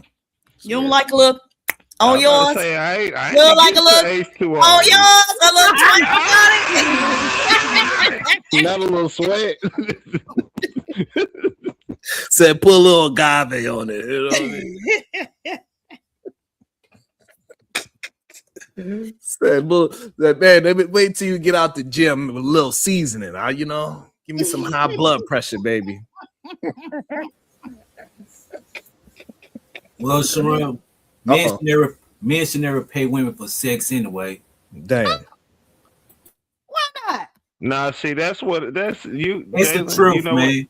What? No, stop. That's why your Why? life ain't fun. You need to mess with whores, and you need Lord. to pay for some cheeks. Oh no! Oh hell no! Nah, stop. Listen, do it. It's fun. And I will go to church for that, bro. That's the first thing. You stuck up. You need to loosen up, my brother. It's all right. You know what I'm saying? Just don't get too lost in the sauce. You gotta know where you going. Now I know you. You gonna try to bust up in that thing. You pull out game week, even if you pay for it. But you can do better. And have fun, enjoy yourself. You gotta learn something before you just hate. You just so hateful. He gotta find a special whore. He gotta find one who gonna put her thumb in his special whore. What the? They there. He gotta put his thumb for him. Yeah. They there for him. They got whole houses for it. He like booty They got play. whole. I mean, you know what I'm saying? They got, you know what I'm saying? They got floor levels up to it. Booty play, bro. No, I ain't saying you. We ain't I'm saying talking you about do. Cherry, man. You can get you a woman, but you can get you a woman who would be okay with that if you ever chose to do so. If that's your preference, you know what I'm saying. It is what it is. I'm just saying, go have some fun, Jalen. You mad at women? No, we don't need. Hey, KT, we don't need Jalen to go having no fun with nobody. He gonna be on first 48. So no. What's the first 48 mean? Absolutely not. Huh? No, again on live. No, it's nothing. It's okay. You doing the right thing, Jalen. Stay away from those goddamn feminist women, brother. You doing the right thing, goddamn. Nah, I ain't say feminists. I said whores. Like just downright nasty smuts. They there. I'm telling you, cuz they are there. Like girls literally like just bust me down. I have an announcement to make. I have an announcement. Ladies, if your vagina smell bad, right? It's not normal. Do not listen. You know, it is not normal. It should not smell like fish. On some real, go to the doctors. Just go to the doctor. Absolutely. Stop walking around here smelling like fish, catfish and shit. Because I guess if you can eat pineapples to get away, what did you eat to get the smell there? I don't know. No, it's something that she may have sucked on and didn't let it enter her, and then it gave her something, possibly. So if pineapple make it taste good, so what do a seafood broil do to it? If it smells like a seafood, got that joint spicy. Already, it ain't gonna do nothing to it. You got that joint spicy down there. You know what I'm saying? That Cajun seasoning. Absolutely not. I don't know how did we get so dark. It's only the afternoon. Lord. You know what? I might believe that because I ain't. Never mind. KT is already bad enough. Now we got mothers in the black community have kids by different men. I seen the video of this woman had like four. Hold on, man. Hold on. There's a woman I see on video of talking about she need a man paid sex or she got 4 kids. Like that's the disgusting behavior in the black community. That's why I said that's exactly who you need, Jalen. You need to go correct her. Man. Look, go correct her with some pipe. You hear me? She'll do everything right with I'm the giving kids. that man bad advice. You know who you talking to? Well, look, I'm trying to stop. Let's let everybody enjoy some life. Don't give that man that kind of advice. You're gonna get somebody hurt. Nah, man. Go ahead and do your thug, man. I encourage everybody to do your thugnificent. And then at a certain age, you gotta stop. But absolutely not. Hey, man. So I know Witchcom got kicked off. I'm not sure we're gonna be back, but he back to that a little bit. It sounds like he wanted to make the conversation about the women. It was a conversation about men, right? Mm-hmm. And he said, no, y'all need to give the other side, which means he wants to make the conversation about the women. Right? Is that what because that's what I picked up on. I could be wrong. And then I heard him say that a woman who, whether she don't feel good, whether she's ill, that she needs to sacrifice and go through the pain just for his sexual gratification. Well, she has he says she has a timeline on it. Now you can feel hurt today, but tomorrow. Oh, okay. Now you know that was a man. I mean, that was a man who did an interview. But listen, that was a man who did an interview, and what he said was that his wife was suffering with cancer. See, there's all kinds of things that can happen, right? He said she was in extreme pain, but she better, and she was still sexually gratifying me whenever I wanted to, through all her pain. And he was bragging about that. And why would he brag about knowing that his wife is in extreme pain just to sexually gratify him? I mean, I like I said, that's sick. I don't think you should be doing that. Because there's other things she can do if he love her. If they love each other, I'm quite sure she would. Yeah, you need to be taking care of her and trying to nurse her back to health. Exactly. To get some healthy vagina. Pardon my French with there, but you know what I'm saying. But I will say I kind of understand. I agree with Joshua what he's saying in a sense. Like, listen, everybody ain't got a wife or being married. Like, so. And the way they talking, KT, they not. Yeah, like, and I don't think. And listen, a lot of marriages end in divorces. I think like sex is a prevalent thing that a lot of people want. They want it how they want it, and if you marry somebody like the girl was saying, so your wife stopped giving it to you today. Even though y'all got kids and everything, y'all got a good family and everything. The way you spoke about your kids last night on this morning, I could tell you love being where you are. Just her not feeling well, even if, let's say, for a whole year, you leaving? No, but I will say I couldn't go infinite. I would be alive. I'm saying that. And that's why I said, like, I get him in the sense where he's saying, like, it can't be selfishness. No, you can't say you get what he said when you say you're not gonna leave your family. Like behind sex. I'm not waiting forever though. That's why I'm saying. Guys, so what not waiting forever means, and you have 15 more minutes. Shadow the Titan Wasp. He said, hey, Diva. He said, no, I got my layaway plan. Hey, let him get in where so Diva, should I have a layaway plan so if somebody paid 50, they could wait half their time and then pay 25? Huh, Diva? Yeah, can they go back like if they take part of it, but they got 5 minutes left, they could pay, I don't know. Oh, that's a deep. I'm sorry, I apologize. That's a good question, Bob. Like, can we do a layaway plan? Like, I'm gonna wait 7. I'm gonna pay the percentage, KT. Yeah. Look, KT, like, yeah, I think pay them court fees. You feel me? Get the word. But if you not the layaway comeback. He got Diva. He put a 10 ball on the layaway comeback. What you think on the But wasn't it a 50 that dropped him? 50 dropped him. And how much he got longer? He got 14 more minutes, and he tried to put a 10 and said, "Hey, look, I got a layaway." You got at least 10 more, right? Because it's $20 for 15 minutes. So you got at least send 10 more. Since he only got. So Diva, you saying that we should have a layaway plan? I don't know, because the people paid their money, right? Right. Mm-hmm. So no. Get your money up, nigga. Hey, okay, so part of that $10 is for the N-word I just said. Thank you, Josh. Thank you, Josh.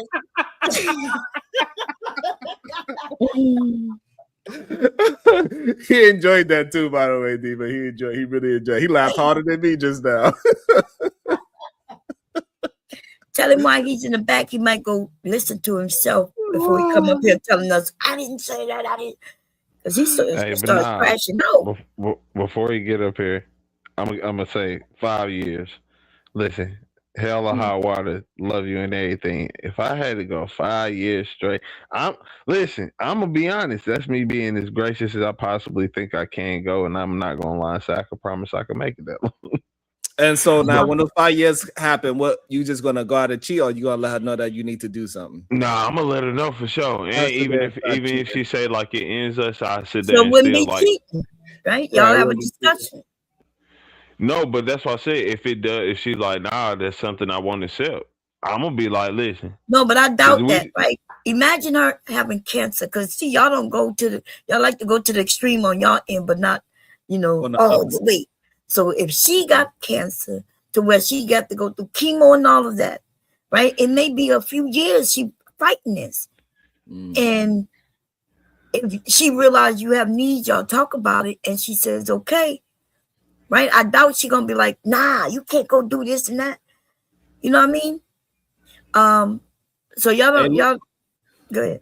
And look, and like that's a great point. And thing that people don't really like to point out is like when a man get cancer and he's going through all his chemo and all those medications, his thing might not be jumping the way how it's supposed to. Right. And that woman if she love you, she's gonna take care of you, be right there through all of it. And she's not gonna be worrying about giving her sex.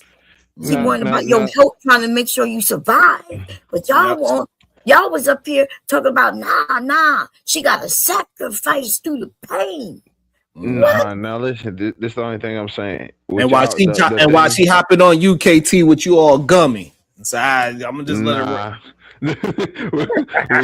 with y'all having because what y'all saying at one time, and that's the only thing I'm doing. If she's just like, well, like you kept saying mentally, Sharon. That's what I'm gonna say. Like I can only have so long, like trying to sacrifice myself to make sure you get in a mentally better position before it is a point where, like, I have to say this is now mentally affecting me.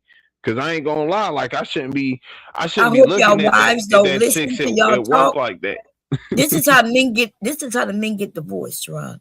See, because with women, we listen, we know what they're saying. If I was married to a man who was online telling everybody that I'm just virtually a vagina to him, and that's gonna come a time limit because he needs it more than he loved me. I am gonna be looking at him quite differently. And it's almost assured that we will get divorced. He would have to make it up and assure me he was just joking. He didn't mean it that way. You know what I mean?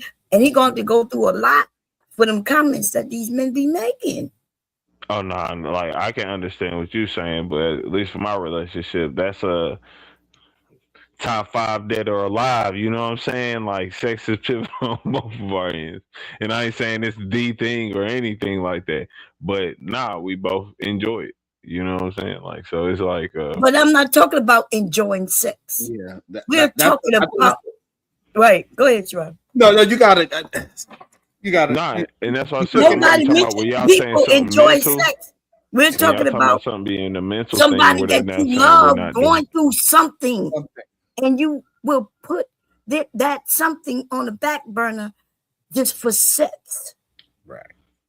No, it's not just for sex. Like I said, 2 years of somebody not giving you no sex either, though. Look, y'all. You see what he keep doing? 2 years of no sex. Yeah. If she had cancer, going through chemo and see why you gotta take it listen, extreme. I'm asking I'm just talking about somebody saying they mentally not there, like they just mentally not in a position where they like, man, I can't do it yet because I don't feel good about myself. She can have an illness that have her mentally messed up too. No, you making that's what I'm saying. You gotta throw the extremist parts on. No, there. you the one that throw the extreme. You said 2 years. 2 years. You went extreme, so I'm going with you. I'm saying without somebody giving you like some that's. Oh my God! And there you have it, ladies. We to these men, all we are is sex gratification. We're gonna forget about them kids. that they got. And then you know what they're gonna say after the divorce, after they cheat on you and shit, right? And you divorce them, then they're gonna be like, she took my kids away. I want to be in the house with my kids. And then, but you went and you didn't care about your kids when you went and put your penis somewhere without, even a conversation, because you couldn't, that penis thing. That's what be destroying marriages. Hey, look, and they always quick to say how they could rub one out. Now all of a sudden they can't rub nothing out. That's what it is. Child support is a scam. Definitely. Oh God.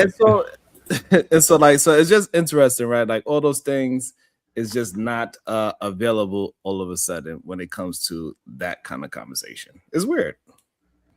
No, it's nothing. It's nothing that's not available. I'm saying SBG layaway plan. Oh snap! We know somebody got that. What's his name though? If somebody has cancer, you're not going to do that. Like treat your partner in a messed up way. I'm saying like if you're mentally saying you can't do this, like you're just not in position. We done went 2 years. Listen, now we're getting to the point where you are saying to a certain extent, what I need to do would make me happy. You don't think I've been really unhappy for the last year and some change? Because you've been unhappy just because you didn't have sex in that way. You saying just because just because that's the only thing. That's the only thing that she did. That's the only thing that she didn't do. Everything else she's done it on point. Nah. All right. So now when a man, so what would be the equivalent of a man to the sex thing? If he's not doing, what would be equivalent? Providing. So as soon as that man can take out as soon as that man cannot provide for his wife and take out the workforce, that means what? She should what? Women looking for other. That's how it go. That's literally. I'm talking about how that. Yeah, it is. Crazy. If dude, that's crazy what he's saying. God damn. Red pill KT. That's wild. KT, hey, when you become red pill? Hey, so pretty much what I'm hearing KT say, Bomb, is if he's not how long in 2 years, if he's not able to take you out the workforce, that coochie is supposed to be jumping on another handstand. That's crazy. He just made that shit up. That is not what he said. KT, good, Mom. That's what I heard. Yes, and they don't know. They don't understand conversation. They need to hear the exact words that you said you heard him say. And if you don't hear it exactly like that, then they'd be like, that is not what he said. And that's crazy because that's what he said. Literally. What did I say again? That the sex part is equivalent to the man providing. If he ain't providing, then she needs to drop it like an eagle on something else. The same way how you know. But you don't see how you changed it. Yeah, you basically said he can't take her out of the workforce. He said, hold on, that's worse. He said it's equivalent to him providing. No, right, but again, no, I said I didn't. I was the one who actually dropped that word. But even still, I thought he said that. He just said that. Hold on. And this is the problem now. Y'all don't want to stand on nothing. Oh shit! KT, I said it. KT, so what is the equivalent for a woman to the sex? You said what is equivalent? The men issues the sex. What would be equivalent for the women? You said, like I said, that's provide like how women. Okay, all right. So why are you saying that you didn't say it? Then why Shadow saying he said it? We know what we're hearing. What's wrong with y'all? Because y'all not repeating what it says sometimes, and then y'all use you just said it. Places. I mean, listen. Calm down. Are we okay? Yeah, are we okay? No, I'm not. I'm not okay. I'm not. No, listen. Okay. I don't understand how you say it 2 times. I don't know how you say it 2 times, and you saying that we are not understanding. Please, God, make it make sense. I'm saying like it's equivalent in terms of it's something that we both probably look at and say this isn't something that is the truth of something, but that's how it is taken. Like men, I'm saying Okay, so look at men saying nobody said. sex is Hold on, pivotal hold to on. the Why relationship, hold on. right? Why are you saying that? We understand. Yeah, we understood what you said. We just, and Sharon said something, and Shadow said, that's not what he said. And then you said, I didn't say that. No, And because that's when what you we said providing, you said like providing for something about providing. I don't Yeah, remember. taking them out I'm of the not gonna- workforce. Taking them out the workforce is what they How you said. I think said you that's not what he provide? said. He So how- said, oh, never mind. Go All right, ahead. so all right, so what you saying that as long as you go to work and she go to work, you're providing? I mean, if you're providing most of it, yes. By literal definition. Boy, get out of here. Hold on. Why you gotta treat me like that, Diva? I'm just saying. Not Okay. everybody's got a PhD. I ain't got one. So Shadow, let me I ask ain't you good a enough to question, be a my diva. Yeah. So What's up? you're saying you have dominion over your wife? Oh wait, are we back on this conversation again? Because I thought y'all got mad All at you me. gotta do having is this answer the conversation. question, and we will be able to get through these conversations. Okay, so y'all actually want to? Yes. So you have supreme authority over your wife? No, God has supreme authority over my wife, but I have supreme authority over her in the marriage. Yes. And vice versa. Okay, so that's what I asked you. You clarified. You have supreme authority over her, right? Right. And vice versa. Like she has supreme authority over me, specifically in our relationship. So yes. Okay. So if you Until she have say no. if you have supreme authority over her, right?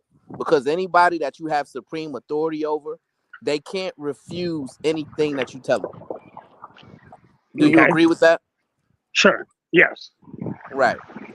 So with your wife, right? Because you have supreme authority over her, she can't refuse you. Is that right? I mean, shouldn't, but I mean, yes, sure. For the argument, yes. Okay, she can't refuse you. So then there's no way that you can violate her, right? Hold on. Hey, one more. Keep going. No, I don't agree with that now. Okay, so explain the situation to where somebody has supreme authority over somebody else and they can violate them. Because there's still a level of actual submission that's decided between the two. And again, it's a mutual submission. I put it all in the back, which I figured you would have read, but I think you probably didn't either. But you also understand the full context of the Bible. So we're speaking in a religious context. So I'm confused. No, but so do you know what supreme authority means? Do you know what dominion I do means? understand. There's only one. I definitely know what dominion means, and I also know what supreme authority means. Right, and supreme I know authority. it in both contexts. There's only one supreme authority. No, there's but only one listen, supreme authority. But Cuzzo, can you post what dominion means, the definition? Because I don't Hell, think I can do it right now. not understand what No, it means. I can do it right now. I got you. Right, supreme I got you, big bro. authority. Supreme authority is in the definition. Right. Biblical dominion in marriage is generally interpreted as a partnership of joint authority over the earth, combined with specific and sacrificial roles within the relationship. That's what dominion stands for in the relationship.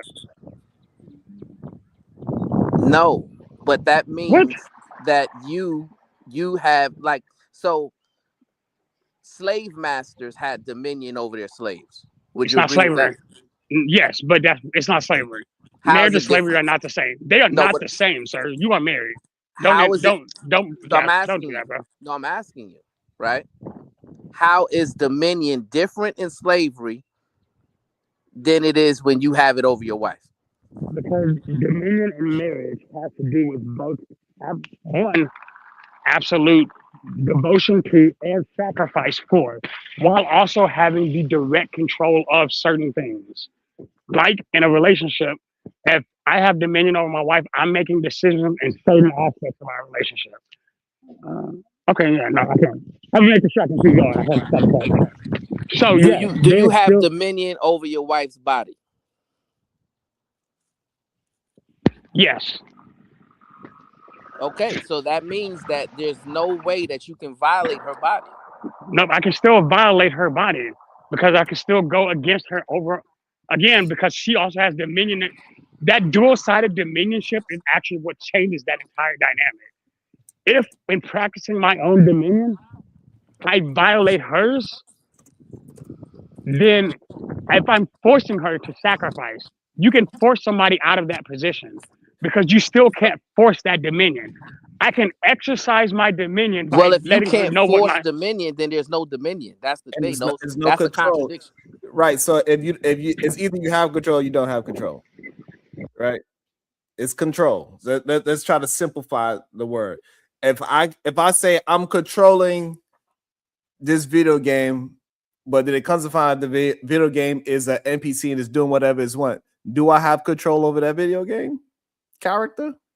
No. But because though dominion is a higher form of control. That's what I'm trying to get him to understand. Right? Dominion is a higher form of control. Yeah. So Brownsville, as a man of faith, what does dominion in a relationship mean to you, as it says in the Bible, not your interpretation of it? No, dominion is what God has over us. Hold on. So the Bible does not explicitly state a wife gives dominion to her husband and a husband gives dominion to his wife. It doesn't say that. I just want to make sure. I want to confirm that's what you're saying. You're interpreting it wrong, right? What does that mean? Okay, I just gave you a verse. Tell me what and I'm telling you. You're trying to. That is, and Edelman told you earlier. I'm asking you. I gave you the direct. That is the husband and wife submitting to one another, right?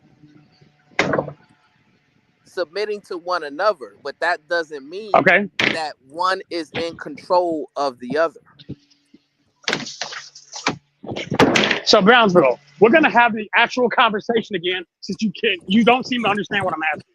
So I'm gonna be very specific. When the Bible said, and I quote, "Wives, surrender dominion to your husband," ignore it. What does that sentence mean? What scripture you pulling up? It's in the Bible. Let me pull it. Okay, I got you. Yeah. Cleaning my hands up. No, give me a second. I'm gonna tell you exactly which one, because I put it in the back chat already. It's in the back chat right now. Right. And what scripture? What interpretation? What translation? I mean, I'm King James.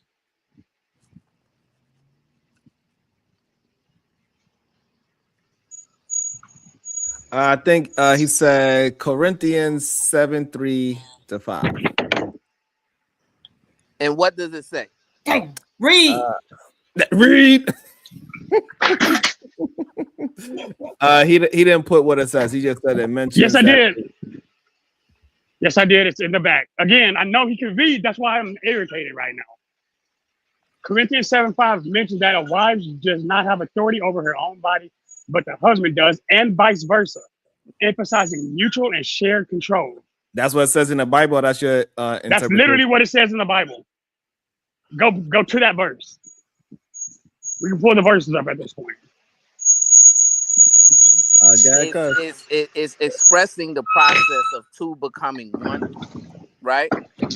And it's a joint submission onto the covenant of marriage, right? You're wrongly interpreting it as if you have physical control over someone else. It's not to be interpreted that way, as physical control, right? Which what dominion is. Dominion means you have total control, supreme authority, right? That person cannot refuse you. That person cannot tell you no. That person does not have a choice. Anything or anybody that's within your dominion, you make all the decisions and you make all the choices for that person.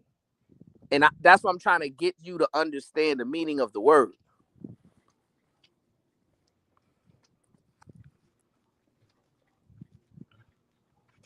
Is he muted? Or is it me? Froze. It's froze. Oh, he froze. Am I still frozen? You good now? No, you good. Okay. So Brownsville, because I know you're very specific, and I'm going to be specific. I'm doing a solo run. I need 2 minutes, and I'll give you the exact verse. And I want you to stop talking and read the verse from what it is. Because you've done this now 4 times, and I'm usually okay with it. Except right now, I feel like you're intentionally misleading the Bible, and I don't like that. I feel like you're trying to use your skewed interpretation, which, again, while we're saying we're protecting the women, we want them to exercise everything that they are. That's fine. But again, if we're talking biblically, then you need to stop putting your interpretation on it. I need you to tell me what the Bible actually says, and then tell me what you just read. That's all I'm asking you to do. And every time we do that, you try to put your spin on it. Oh, he's getting it. Okay, cool. No, I'm asking you to read Hold it. on, I'm about to read it right now.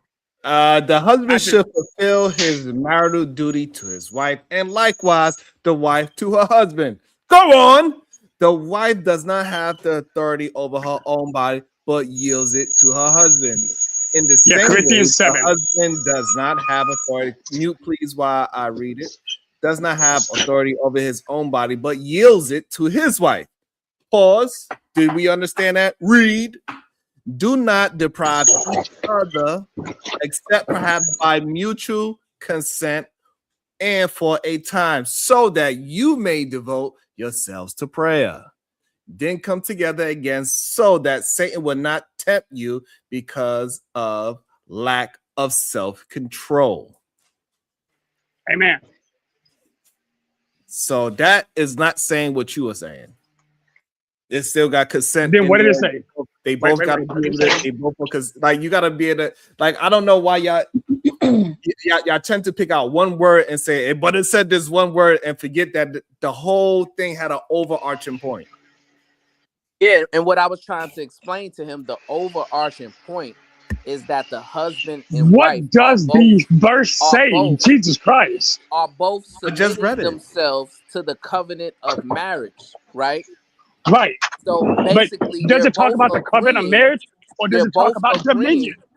All right, you want to speak when I'm speaking, or go ahead. I'll let you go and then I'll go, because I can hear you when you speak when I'm speaking. Brownsville, I apologize. Go. What I'm saying is, what you are misinterpreting is that scripture that the Apostle Paul wrote is what he interprets as how the surrendering the husband and wife are doing to the covenant of marriage, how it should look like, right? That neither the husband or the marriage are prioritizing themselves over the marriage, right? But that does not suggest that the husband has dominion over the wife or the wife has dominion over the husband. They still have autonomy. When you have dominion over somebody, you're removing their autonomy.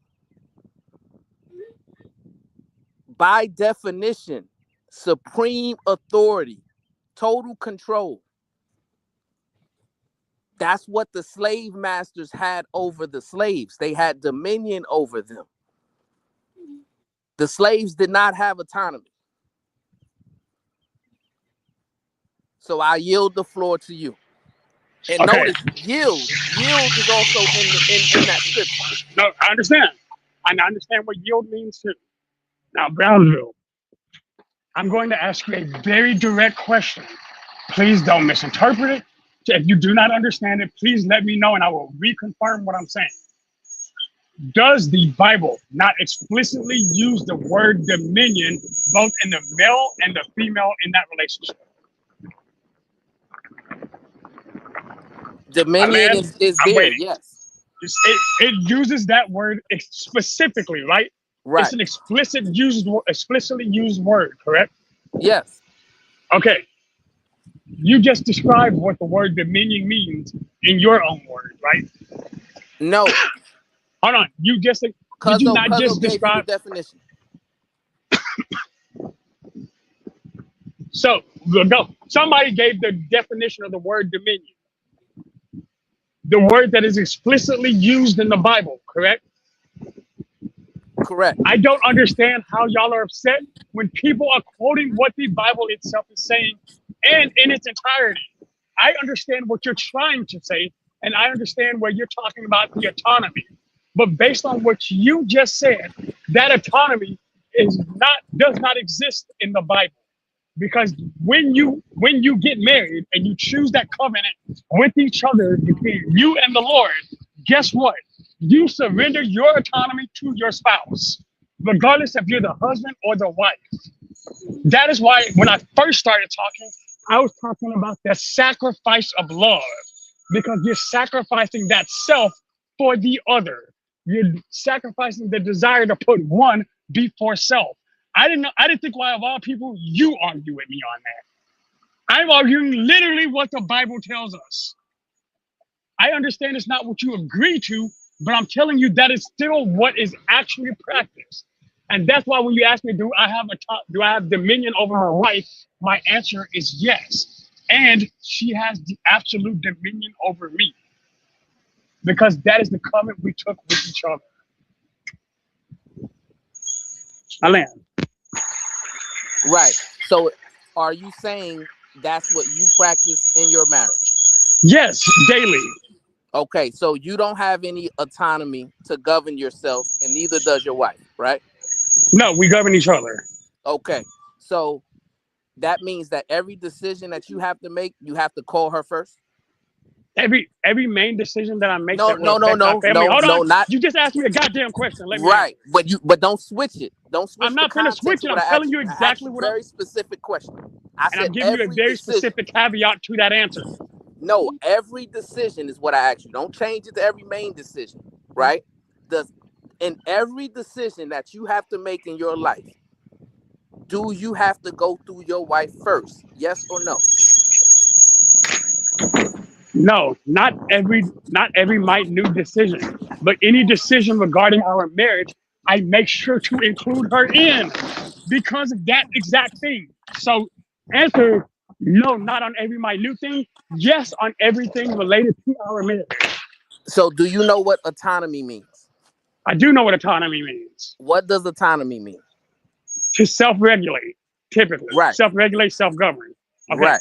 And you said that you don't self-govern a few seconds ago, but then you said you do. Do you realize you did that? When it comes to any, okay, so first, because I see what you're saying, and I'm actually agree with you. You're right. So let me correct myself, because I apologize. So number one, when we got married, we became a new one. She has her, I have me, and then we have the us that there is.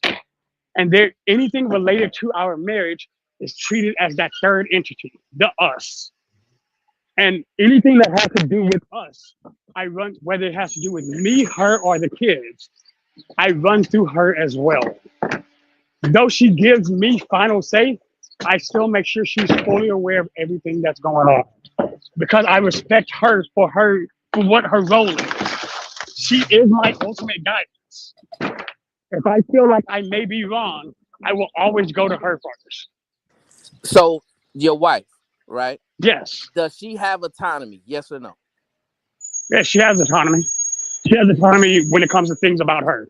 Okay, so now you're once again, right? Hold on, I understand where you're contradicting your original. I got you. You understand that, right? Yeah, yes, sir. So now basically, what you're saying, you're conceding, right? You're saying you don't have dominion over her, and she has her own autonomy.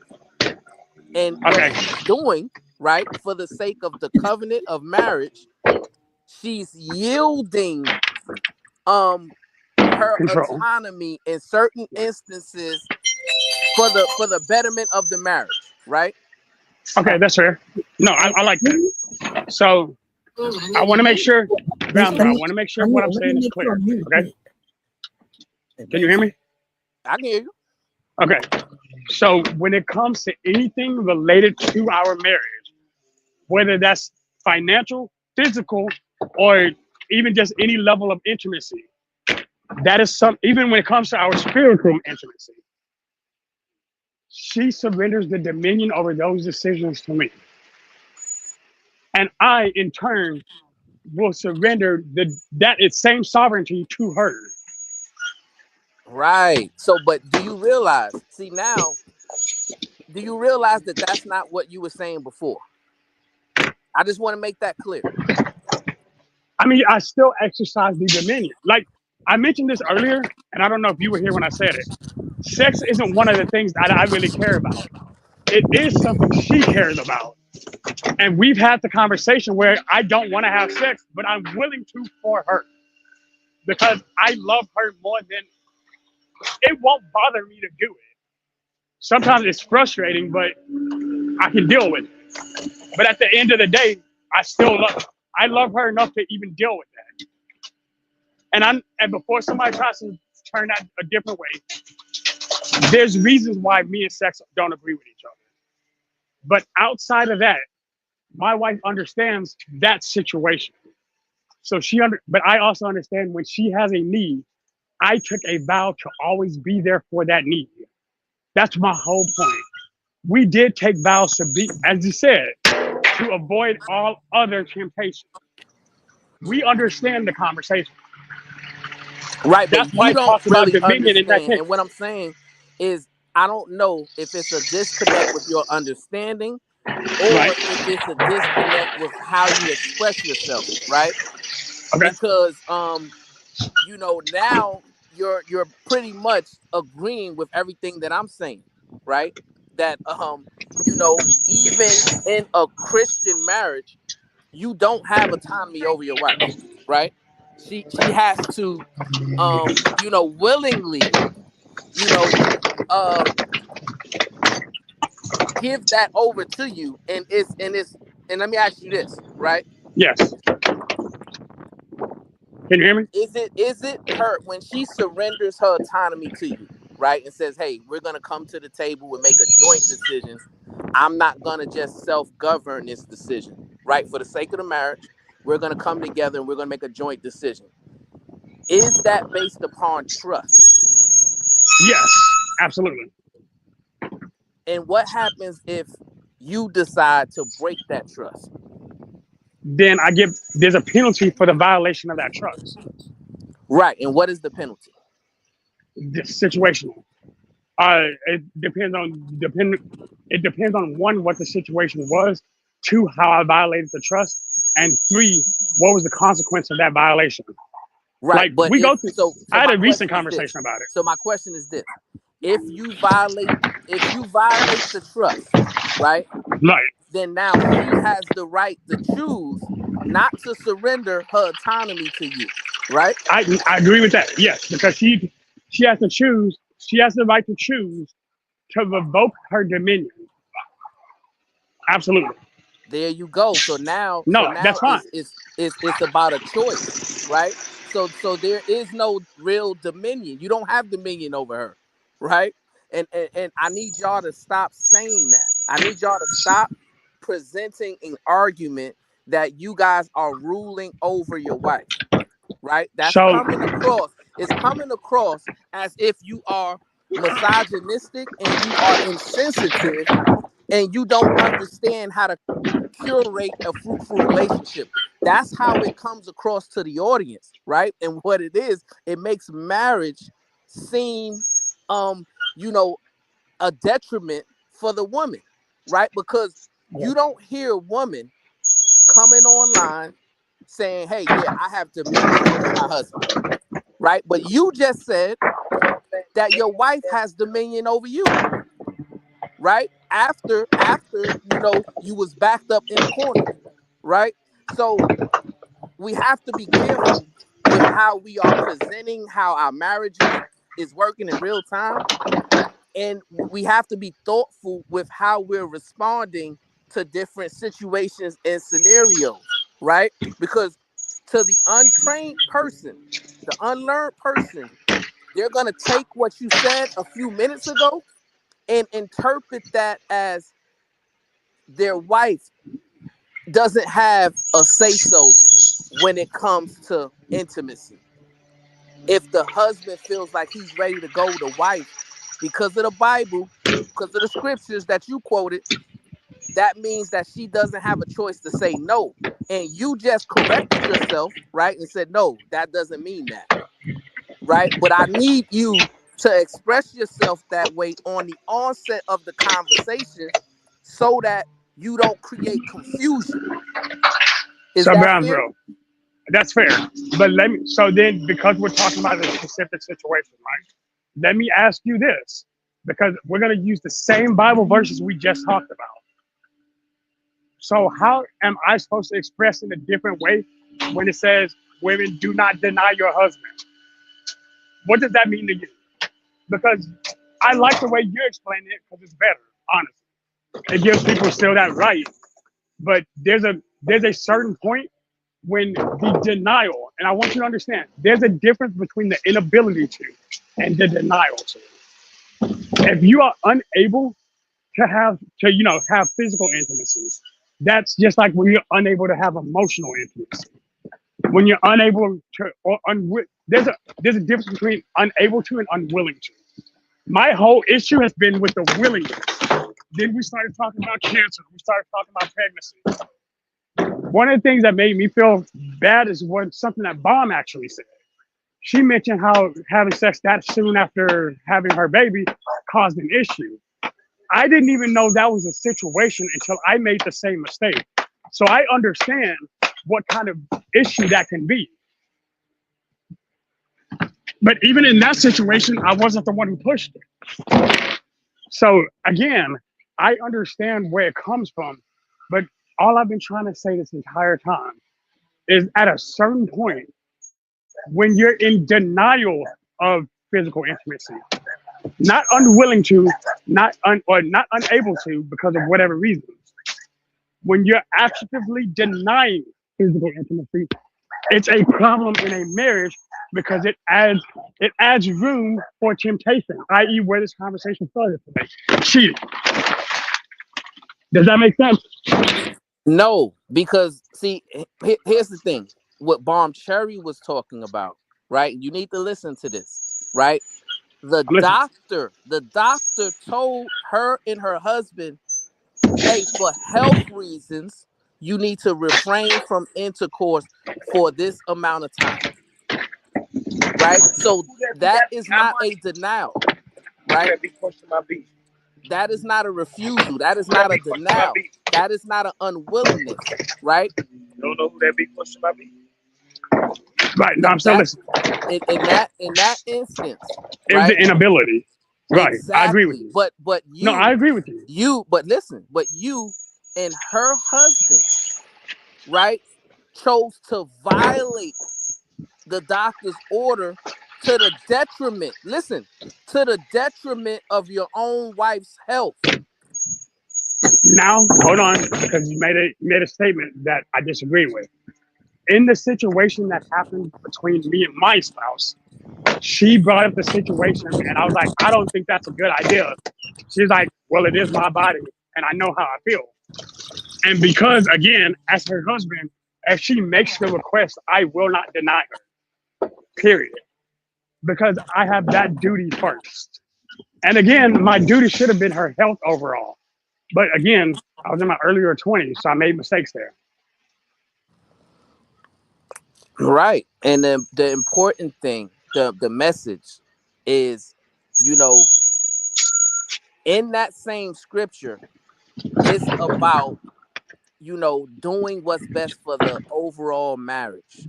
Right. And sometimes what that entails is for you to sacrifice your own wants and needs so that your spouse can get healthier, whether it's mentally, spiritually, physically, or emotionally, right? And if she's unhealthy in any of those areas, that doesn't mean she's denied you of anything.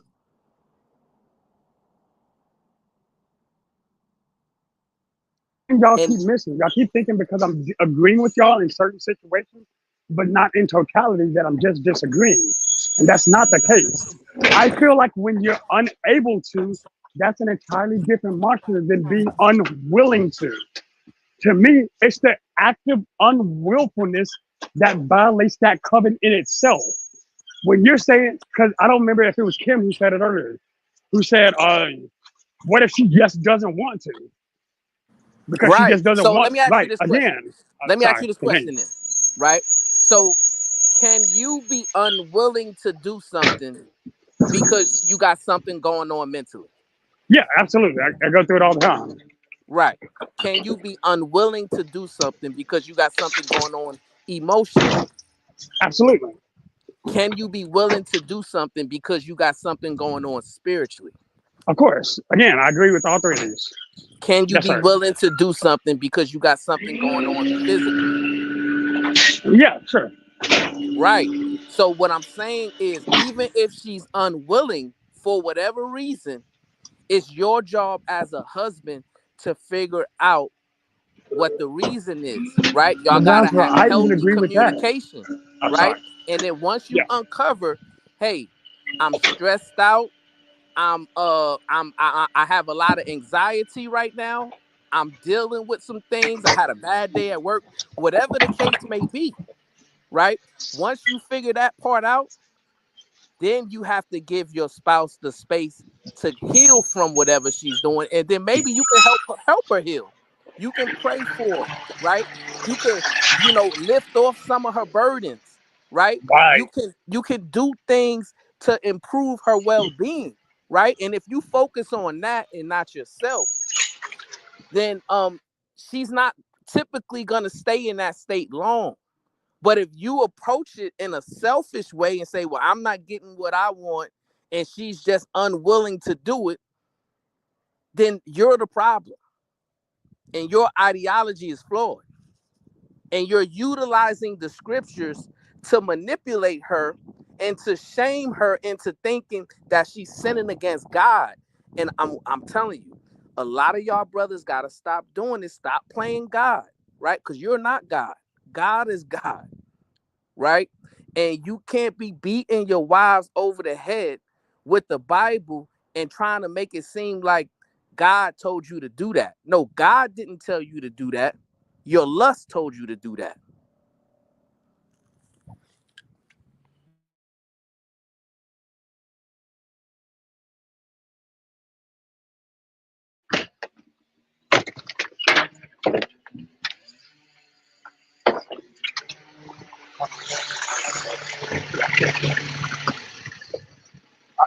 Yeah, well, I'm done. Yeah. Hey, can y'all hear me? Yeah, we can hear you. Okay, sorry. My phone was in the truck. So actually, again, you might not understand this, but I fully agree with you again. And that's why I like what you and Eda said earlier. Hey, if there's a problem, I've never really had the issue of my wife not wanting to be physical with me. Again, it's usually me. But like in that sense, when something's wrong with me, she takes the time to understand what it is. When something's wrong with her, I take the time to fix. Again, the check engine light came on. Time to fix that.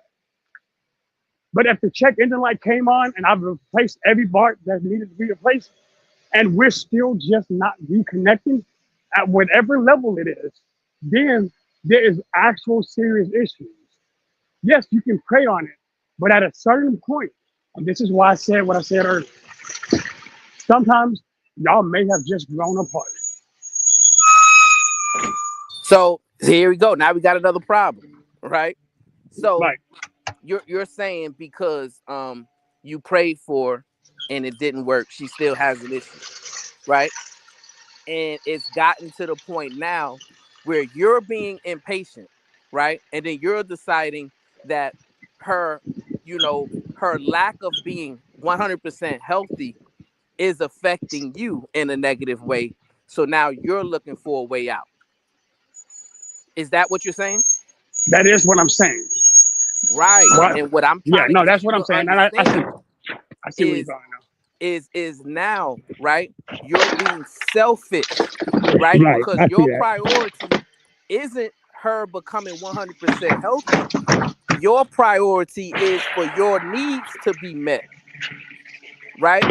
And That's that fair. is not the way to cultivate a healthy, long-lasting relationships, because there's gonna be times and there's gonna be moments, right, to where you need her to sacrifice and she needs you to sacrifice, and you should Right. be willing to do that because you love her. So, to be fair, that's the point I've been trying to make throughout the day. Yes, sometimes that sacrifice is necessary from both ends. But to be fair, you have actually fixed my view on this. So, I actually can concede effectively. Like, you're right. I can accept where I can see that, bro. All right, I my can accept brother, where my peace and love. As misinterpretation long as was. we get to the solution, that's all that matters. As Yeah. long as we get to the place of understanding, right? That's all that matters. And hopefully somebody else has been helped as well, because I think a lot of people utilize the Bible in a nefarious way in order to either prop themselves up or to manipulate somebody else. And a lot of the times, the people that's being manipulated is the people that they love and care for the most, right? And that's disturbing, and it shows that you don't really love that person. You're loving yourself, and you're in the process of self-soothing, and you're just interested in getting your end of the bargain met, your needs met. And if your needs aren't being met, now all of a sudden you're looking for a way out, which brings us back to the original topic, right? To where that's what those brothers was articulating on that show is, I'm not interested in figuring out why we're disconnected physically. I'm saying because we're disconnected physically, I have a right to go outside of the marriage and get my needs met. And at some point earlier today, you was kind of agreeing with it a little bit, and you were utilizing the Bible to justify it. But now I'm glad you recalibrated, right? And you said, no, I was wrong, and I shouldn't have been doing that. So peace and love. And I appreciate the recalibration.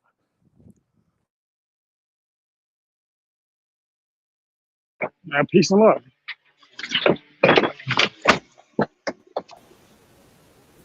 What's up, Sharon? So, real quick. So, if there's no food at the house and I'm not cooking, my wife's not cooking, am I wrong for going outside my house to go pick up some food to fulfill my hungriness? Be quiet, Kulu.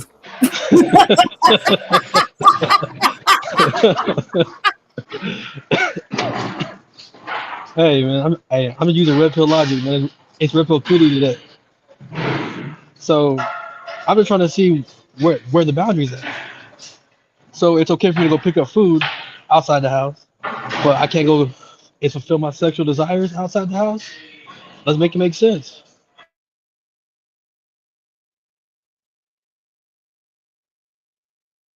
Crickets. Crickets. Now Well, listen food here, food is Kulu. different Since than you like really, connecting yourself spiritually to a person through sex. I mean, if you don't know well, anything about sex like that, that's a little more deeper than just eating food. So it's I mean, hey, Kulu, if you really need, we're in Dallas, so you got Harry Hines, where we can go. Like, you can go pick up a quick meal and dip off. Go pick up a quick so snack. so is hungriness and a sexual desire not a feeling? Are they both not feelings? Yeah, but the difference is that you can always do other things to fulfill that sexual desire yourself. Versus if you're hungry, you need to go out and eat. Yeah, and if Also, I'm horny, I don't let me actually agree with introduce. that. Hold on. Let me also welcome into the show the real Prism. Good day, beautiful. How are you doing? Hey, Sharon. I was listening, half sleeping, half awake, and oh my god. You know, I don't want to say too much, but I can say religion is very convoluted. It is so many different beliefs and thoughts and theories and this and that, and people reading into the Bible, and which is eisegesis, and then exegesis is reading from the way that the scripture was supposed to be really taught. And, you know, and it honestly, because religion is so convoluted, it comes in layers. And I think one of my problems with when people are talking about stuff that happens in marriage and what's supposed to happen in marriage, and they're talking about Paul. We're talking about Paul. We're talking about Paul talking about things that were, one of the things when you talk about the Bible is who, what, when, where, and why. There were certain things in the book of Corinthians that were going on in Corinth at that time. And he was giving them, it wasn't commands, it was things to keep people safe who were in marriage, because Paul saw marriage as God ordained, even though he wasn't married. I'm going to put that there. Because I hear both what they're saying, but we have to remember that a lot of the people in America like to read the Bible like it's a bunch of laws. Okay. And it's not. It's a way, it's almost like ethics. There's a certain way, morals, and a certain way that I live my life around people. Like PhD Diva is my sister. I wouldn't sleep with her husband. I wouldn't steal from her. I wouldn't covet things that she has. And these are not laws as much as they are ethics and morals of the way I would live my life around her. Okay. And I think what the Americanized patriotic Christianity has done over the last few years has done nothing more than create laws and rules where it's so much that people don't even want to go to churches anymore. People don't want to talk about religion. I'm one of those people, and don't really want to deal with it any longer. And one of the things that Shadow is very passionate about stuff that honestly, that he doesn't even really understand the deep waters of it. Which is why I always tell people, go search the net Bible, please. Please. Another thing is, and I know Shadow is not going to like this part. And the next part of Corinthians starts talking about why people should remain unmarried. So, and this is the problem with this is going to be a big problem with a lot of men, because I know this is going to hurt. This is why a lot of people don't want to get married, because maybe people don't want to have to give up their lives. Maybe they want to live the way they want to live. Maybe they don't want to surrender their life to a person that says, hey, I want you right now, without any consideration, without any compassion, without any love, without any tenderness or anything. I heard Eda Man, and I think there's parts of what Eda Man said is correct.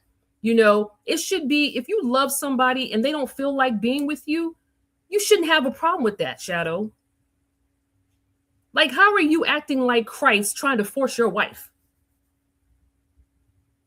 How are you being like the Christ you say that you serve, trying to force your wife? Because your needs are greater than hers. Let me say that, right? Your needs are so much greater than hers, and your wife just doesn't matter at all. So you want her to fake it? Is that what you want? Did Christ not force himself upon that water to walk across it? Did what? Did Christ not force himself upon the water to walk across it? This Negro. Hey, Prism, sorry, I didn't know you were actually asking me a question. That's why I was on mute.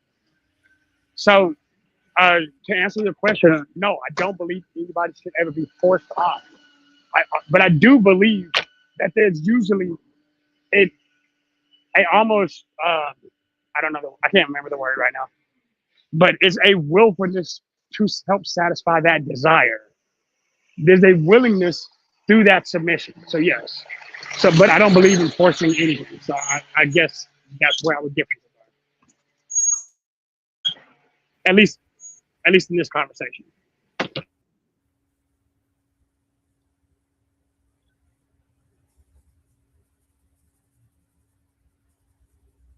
Yeah, and you said something about the word dominion in there.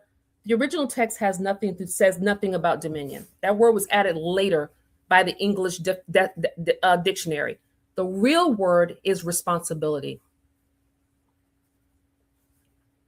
That you have a responsibility to fulfill your marriage responsibility to your wife if she desires you at the same time you're desiring her. One of the I'd things, like to know where you saw that. Not trying to fight you. Just I want to know where that is so I can see that too. I've never seen that. You're not going to be able to fight me on this side, Shadow. I'm very well studied. And I keep telling a lot of y'all this, and I'm not going to tell you any reason or why. I'm very well studied, Shadow. The word is not dominion. The word is responsibility.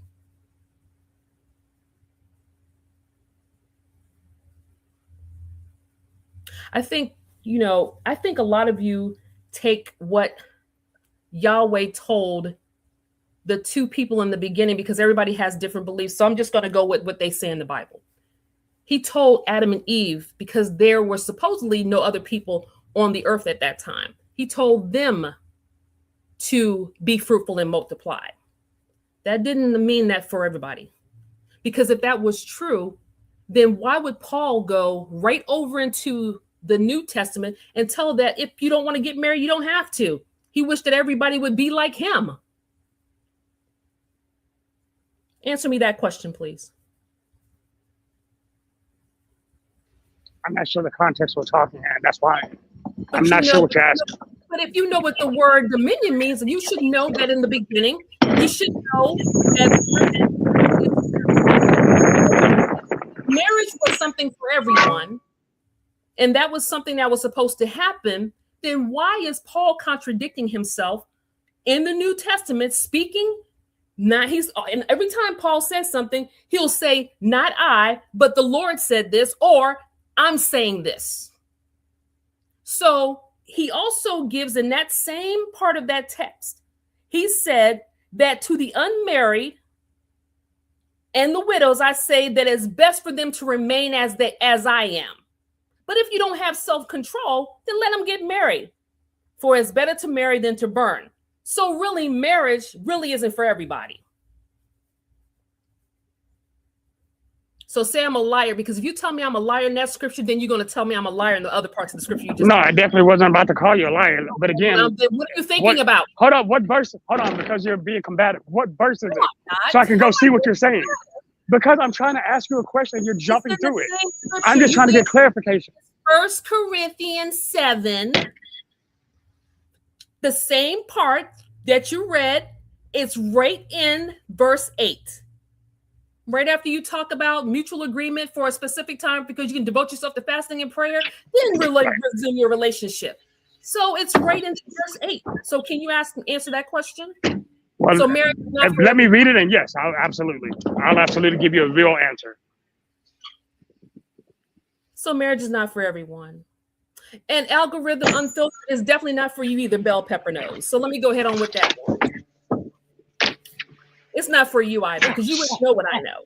So, Prism, is it saying that marriage is not for people who have once been married, or people to prevent harlotry? Like, I'm not sure where it's coming from. Because it's talking about the unmet. Like, I'm confused at what I'm reading.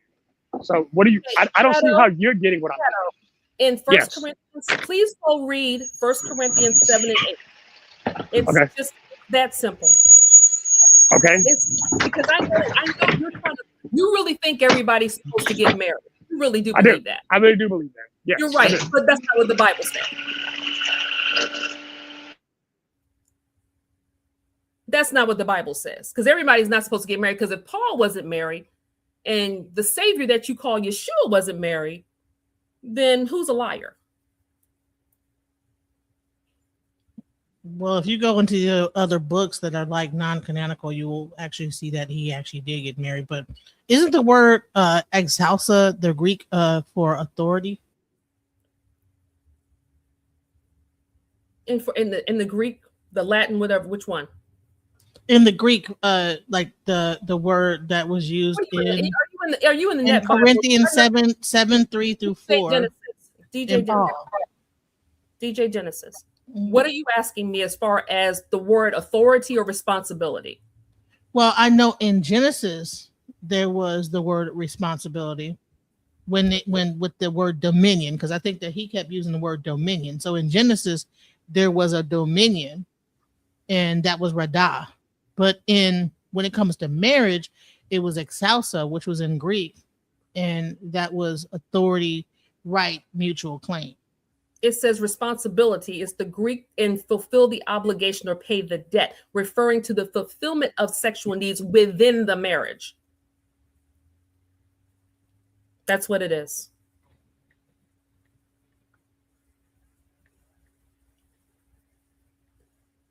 So, Shadow, again. Wait. So is it the responsibility to fulfill sexual needs within the marriage? Hold on, what? We went past No, that. yeah, we are. That's why it threw me off when you said what you said. Sorry. What we're talking about is the scripture that you just talked about, where you said to me, the married and the unmarried.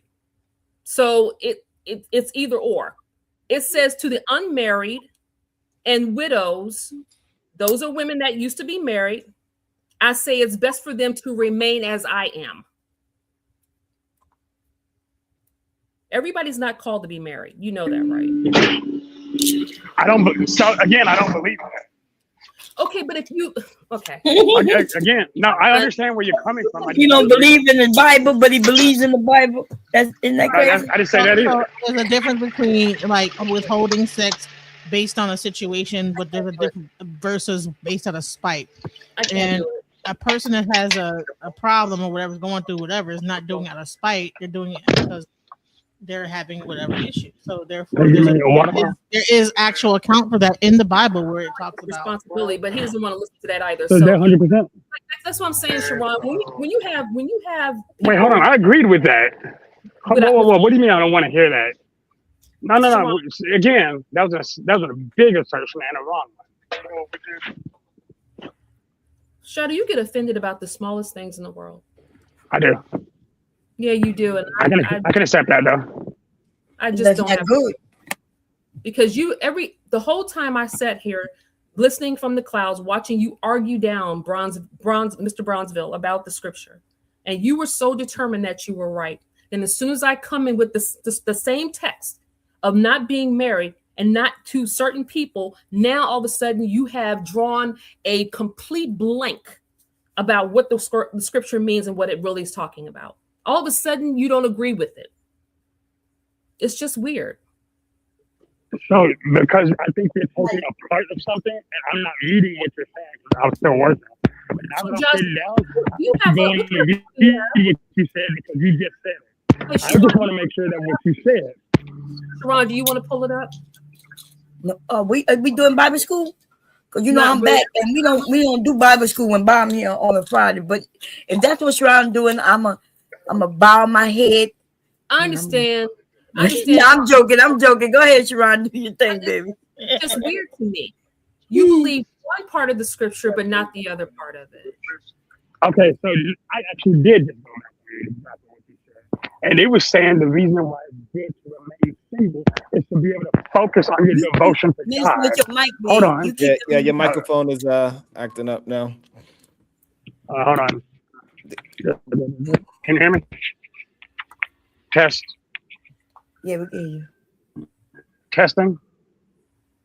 Uh-huh. Can you hear me? We can hear you. Yeah, we can hear you. Okay. So I just actually stopped and read what she was talking about. And it is specifically talking about in order to service the Lord more. So I'm not sure. I guess I see what you're saying. Not everybody's designed to be married, but that isn't even a prescription. It's just like from what I'm reading right now, it's saying that if you are going to be unmarried, it's better to devote yourself to the Lord. What do those two things have to do with each other? Verse 8? Are you in verse 8? Now I'm in verse 8. Yes, ma'am. Okay, so I'm you're in saying verse it's 8 only right now. I've never known for a man to be called a widow. He's called a widower. Yeah, a widow is someone who's been married and their husband has passed, right? So again, they're talking about specific to someone who has already been married and someone who is completely unmarried. Okay, so if you've been married, not to remarry is what it's saying, what Paul is saying. But that's suggestive, not prescriptive. So I guess I'm still confused right now. All of a sudden we're doing descriptive and not prescriptive. That's what we're doing. No. It's literally, he's literally talking about a specific group of people. You're saying this is saying people are not designed to be married, and I'm disagreeing with that because it doesn't say that. Okay, so why would there? Okay, so Shadow. So let's go here for a second. Why would there have been eunuchs who never married in the Bible, and if they were never if marriage was meant for everybody, why would there have been? Because what eunuchs in the Bible did was they actually devoted their entire life to Christ, and the reason they became eunuchs is so they wouldn't be what's the exact phrase? Tempted through fleshy desires, right? Tempted or enticed through fleshy desires. Why do you focus the Bible all around men? Because Lydia wasn't married either in the Bible. And Lydia wasn't a eunuch. No, but eunuchs really served under the king, and what they did, they were slaves, and basically what they did was they castrated them. That's why they had no desire. No, I get that, but you brought up the eunuchs, and you said, "Why am I focusing on men?" Because eunuchs are exclusively male. Again, y'all can't be mad at me when I'm addressing the conversation y'all are having with me. Talk about you know something, Shadow. You have an angle for every little thing that goes on scripturally, as long as it focuses around what your plans are for people's lives. Number one, everybody's not called to be married. Everybody doesn't have a desire to be married. You do know that, right? Yes, I do actually understand that, but I'm not sure what those two things. So there's nothing scripturally that says that everyone needs to get married. There's nothing in scripture. Nothing. Paul said that he wished that everyone be like him. So he never married. So how's that possible? John the Baptist. Do I need to go on? No, I can even agree with all of those. So that because both marriedness and singleness is a gift. So it even says that in different things. Like, he wishes that single life to be single like him, to avoid distraction and undivided interest of family life. So I guess I see where you're coming from. Again, I don't understand why apples have to do with apples though. Because yes, but again, and it also still preaches in the same breath that to practice celibacy if you are not married. So are we picking and choosing there? Like I'm not 100% sure where we're going. Okay, so we're going to go down to scripture number 25 in the same chapter. It says, with regard to the question about people who never married, I have no command from the Lord, but I give my opinion as one who shows mercy by the Lord to be trustworthy. But by the impending crisis, because of the impending crisis, what impending crisis is that? Of marriage. I think it is best for you to remain as you are.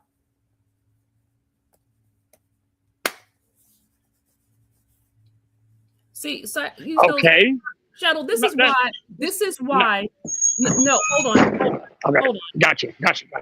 Hold on. Because you said I'm being combative, and really you are the one being combative. I'm not even raising my voice. Because there's no reason for me to raise my voice, because I already know I'm right. I didn't think I raised my voice at you at all. I'm listening to you. Like, I understand where you're coming from. Shadow, let me say this. You are very myopic in your thinking, in your world around Christianity. And I'm telling you that it's a turnoff to a lot of people. The way that you feel like you have a covenant marriage and it's something special or something different is really no different than anybody else's. When two people decided they want to get married, they get married. There are atheists that get married and live and married longer than Christians.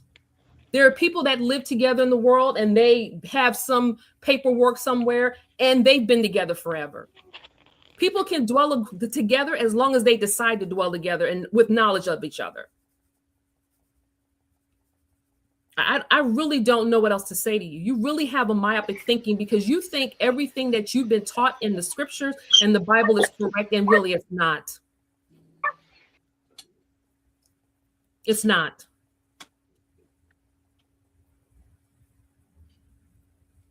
Got any final thoughts, Prism? No, I'm like PhD. What you got to say, sis? PhD, but you there? Oh yeah. You got any final thoughts? Bye y'all.